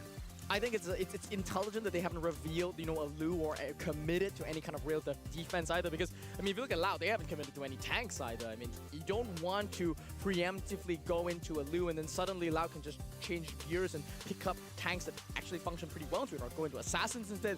But looking at the ban, surprisingly, a lot of it has been taken out. Yep, there we go. Loud is going to now commit to traditional tank in terms of the BB, and this is the Colt selection that I actually thought that Red Cannons would pick up instead, and by leaving it open, that allows Loud to take it now. Yeah, that may have been a pick of we get some heist damage, but alongside that, we prevent from being a super difficult draft situation, because BB and Cordelius obviously have no range, but now on pit stop we go for something defensive, or do we just fully commit? Because the walls are going to likely come down here, and that makes things a little bit harder for Kaze. I think Miko still kind of does the same operation, right? It just beeline it down to the enemy side as quickly as you can. Maybe not as many walls to hide behind. That's exactly what's going to happen. So left-hand side went for the Cordelius early. They got a couple of extra high save damage dealers, but red cannons were insistent. We are going to fully breakneck pace, move down the map, and just go for the base race, something that we've seen definitely happen on this map today.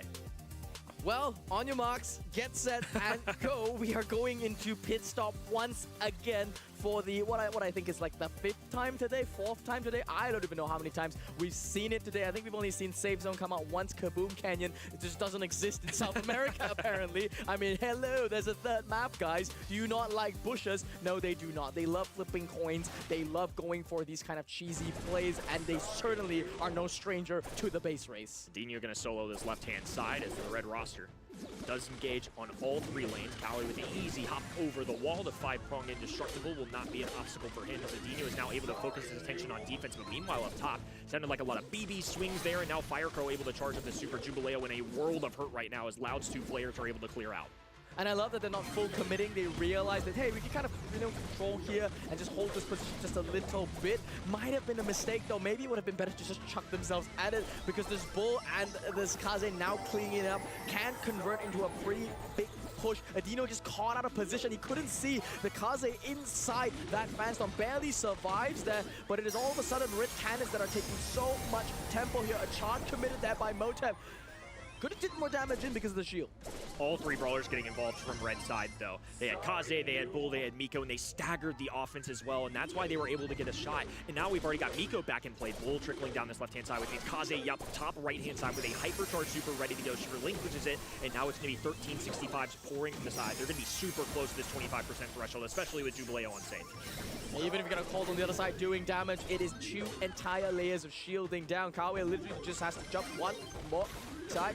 2. Okay, not enough. Not gonna be enough. He's gonna need his team to come and back him up. And that's why Adino's on the hunt. Doesn't want Kawe to go in. He's probably gonna send him into the realm. But if he does so, it's pretty much a lost game for them either way. That Phantom should be able to clean this one up, and they do. Red Cannons.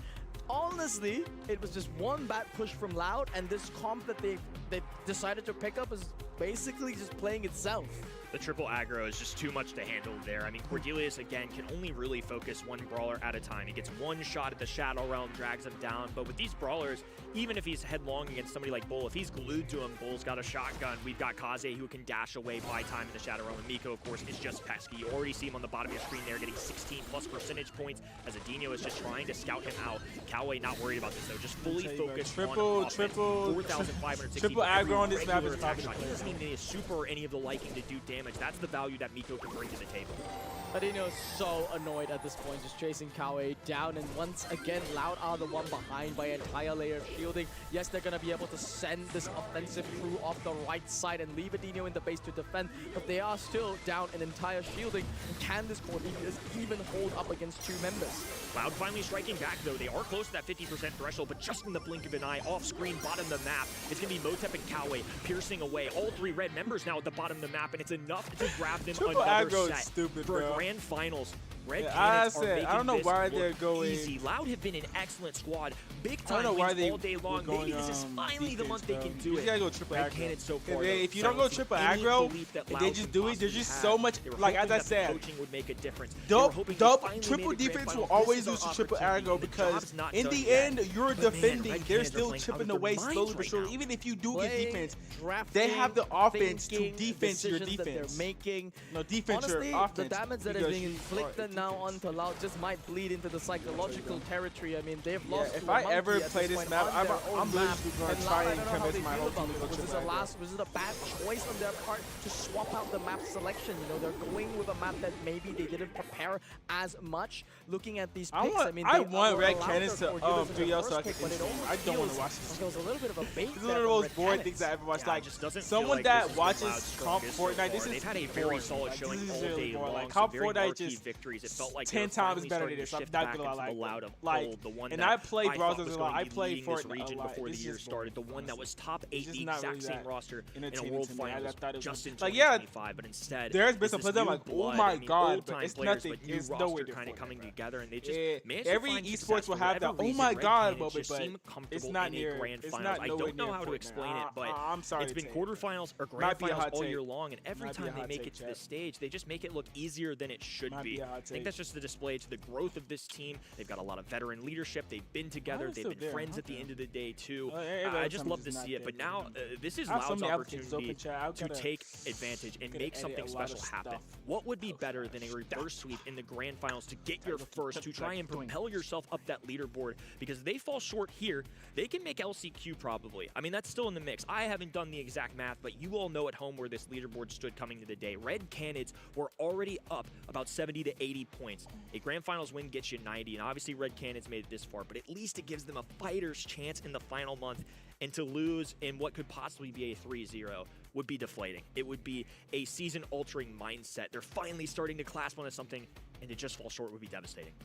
Totally, and I'm looking at Karadoc's face, and I want to see a reinvigoration of life inside. I hope Roll in the team now is, you know, being what he used to be as sort of the grandfather, but also the manager, also the babysitter, also, you know, just the motivational speaker for the entire team. He's got to elevate them, because coming into Dueling Beetles, once again, this is not their map. Now they're in unfamiliar territory. They're inside a map that Red Canids hasn't even previously decided to go with, and they've picked it probably for a very, very good reason.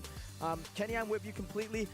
The momentum play from their side. I mean, either they just completely get flattened in the quarterfinals, or they go all the way. And if you're looking even at the set-to-set line, it kind of looks like every single set they've played better and better each time.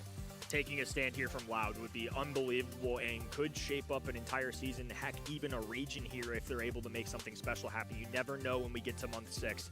But now we progress over to Dueling Beetles. So you know the global bans, those are set the entire time. But we have some unique ones coming out. Serious and interesting one. We're even at a point where Poco and Ims are being banned in this region, and then some staples that go out here. No Lu combinations, no Surge, no Crow. So that does mean I've seen quite a bit of Gray Plus coming out of this region as well. So that is one of the things that's alive and well. Of course, Meg, one of the recent Buffy brawlers, very powerful right now. I don't fault them for taking this first overall. The one concern I have is that they get some solid range. It can be a super feeder at times. You got to play this really well. And coming back to that Gray selection, I think Loud have to be so cautious of it here. It is a gonna fantastic pairing with that Meg. I mean, even before Buffy's some controller will be out here. I DM'd the Sleeper loop for sure. I could go with now with the Gray. It is an unstoppable force. So much effective HP that the Meg can have if you are using the Star Power with the shield. That's a total of like 18,000 health-ish on the point you can get. But now with Loud, that's exactly what they're trying to punch through. They're looking at the damage. They think that they need that in their department. And is that sufficient, though, to cover the Gray angle as well? 8-Bit coming out too, and I just feel like it's just a battle of the Buffy brawlers right now. I think if you're going to go at Meg, a high DPS brawler that especially has range is a pretty good answer. So the fact that 8-Bit's left open here, I'm sure Red Canids, it was on their mind too, right? This feels like a brawler that I could have seen going either way on that first overall pick. And now it's going to be paired with Stu, one of the most popular brawlers. By the end of the day, I bet it's one of the most picked brawlers in this region. It's pretty versatile, and it's an SA special as well. I was wondering if they were just going to lean in completely, you know, commit to a Griff there. But then I think they realized that, yeah, that will probably open themselves up back to, you know, open map strategies. Like, Brock is definitely still available on the side of Red Canids, and I don't think they wanted to get punished by that. Wanted to go for the in-between here in the form of that Stu. Now Red Canids have a, you know, a big turning point. Do they go full-on cheese and try and cheese Loud out of this and go for the Gray? Yes, they do. This, I mean, when you're in a cage fight, who cares about fighting dirty, right? You want to win this 3-0. That's the way that I see Red Canids. I don't see them backs against the wall. I see them as a beast on fire, running straight at Loud, using all these new age with combination with the old stuff. Ash and Meg, new meta brawlers with, you know, Gray, the most pervasive, the most disgusting way to win in Dueling Beetles on a map that they selected. This is going to be a difficult one to combat for sure, because not only do they have this great Meg combination, they combine it with another tank, and that tank just so happens to have robotic rats that deal so well with single-shot brawlers too. Just an excellent game plan overall, so now Loud are certainly going to be tested here with 5 seconds to go, a very important pick for their season. And this isn't one I see a lot on Dueling Beetles. I'm more used to seeing it on maps like Hard Rock Mine. Maybe we see it on Sneaky Fields. Lots of bushes is where I see Buzz. This is something unique. I'm curious to see how it does, because the stun is going to be nice, but I feel like the job is going to be tough. It's got a high ceiling, but man, it's going to be a really difficult one to pilot. Loud either have to pull the reverse sweep of their lives to pull this one back. As Sunny put it, it might be life or death for them at this point in the season. Otherwise, they have to go to that gloomy place known as LCQ inside that final months. Can they pull it back with a reverse sweep, with a comp that, I don't know. I mean, Kenny, you and I, we don't seem that convinced by it. I mean, it's very, very skill testing. Buzz may not have been the final solution here, but it is the one that Loud have chosen. I mean, if I just saw the red comp blindly, not even knowing what Loud pick, I would just assume it's strong. It's a really fierce combination. Gray Plus is always solid. Meg, one of the more meta-relevant brawlers. It's just hard to fault Red Cannon no matter what happens here, but nonetheless, it is Loud prevailing. It's going to basically be a tie-up in health percentage points. I just feel like the road to victory might be tougher to Loud. That doesn't mean it's unwinnable. Just means they've got a long road ahead of them. It's going to be coming down to denying Kawe as long as possible on the dimensional jaws, and they are doing a fantastic job by them. Amazing pinches coming across Firecrow and Adinio. The firepower from this 8-bit is just absolutely melting through the side of Red Cannons. Oh, and Kyodog's able to clasp onto the enemy side, throws the buoy out, gets a takedown onto Motep. I love this so far, because Buzz is going to be one of those brawlers that can pierce through all the rats, and once up in the face of Ash gets that stun off, it's harder for Ash to pop that gadget to heal himself.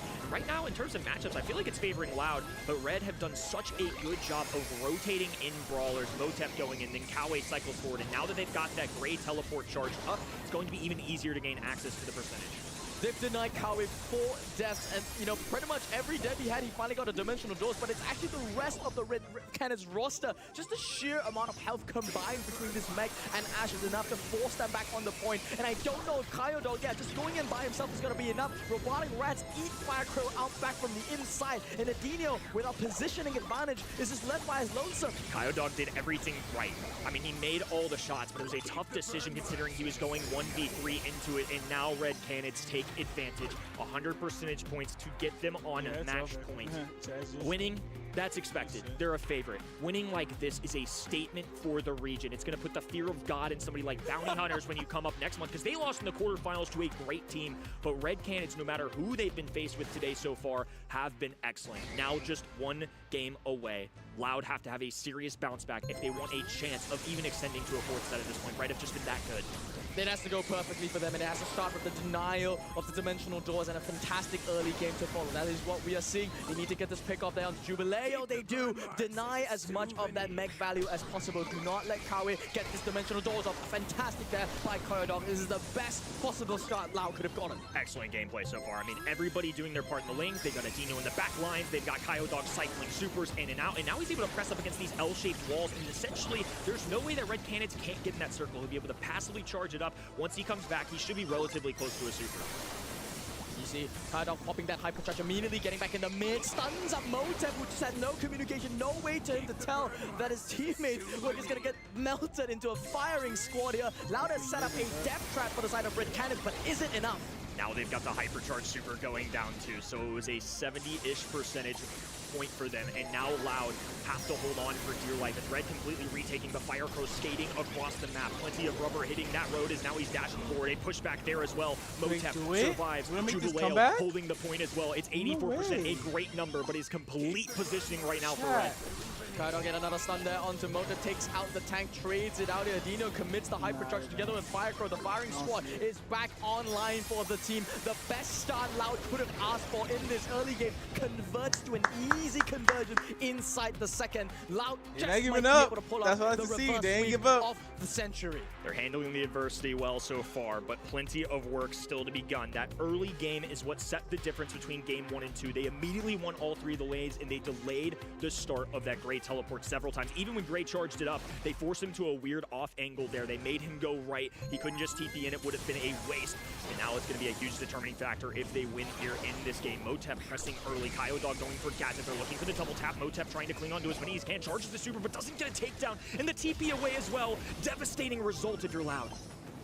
The best possible start for Red Canids now in this game number 3. They've got everything that they wanted. They've got Dimensional Doors online. You've got the cycles that's starting. It's already a 34% lead on the side of Red Canids. But a Death Trap once again on the side of Loud is the solution to their problem. They've started this again. You see Motive committing in a double stun there for Kyodog. They can stop this one more time. But now with Kawe, with that Hypercharge online, that is going to start cheesing Loud to oblivion. Every time Reds walk through that dimensional door, they have to be met with a buzz stun, and it's just so hard to constantly cycle those out, especially with low HP right now, with Red pressing, but Loud and Firecrow doing their best to give them a fighter's chance to bounce off of a Gadget there as well, but Adinho gunned down. The blast from Jubileo, just too much to handle. And Kyodog now pops a Hypercharge in desperation. It's the final play, the final hour for them. Gets a double stun onto the entirety of Red Canids, but no follow-up from Adinho. It may not just be enough. They're going to get one more. No way! Being to bring down the entirety of Red Canids. Red Canids, though, an easy access to the middle of the map. Motep even can just walk it forward. Loud with an opportunity, finally with the chance Red of redemption. Canids wins, bro. They that beat them where they're at.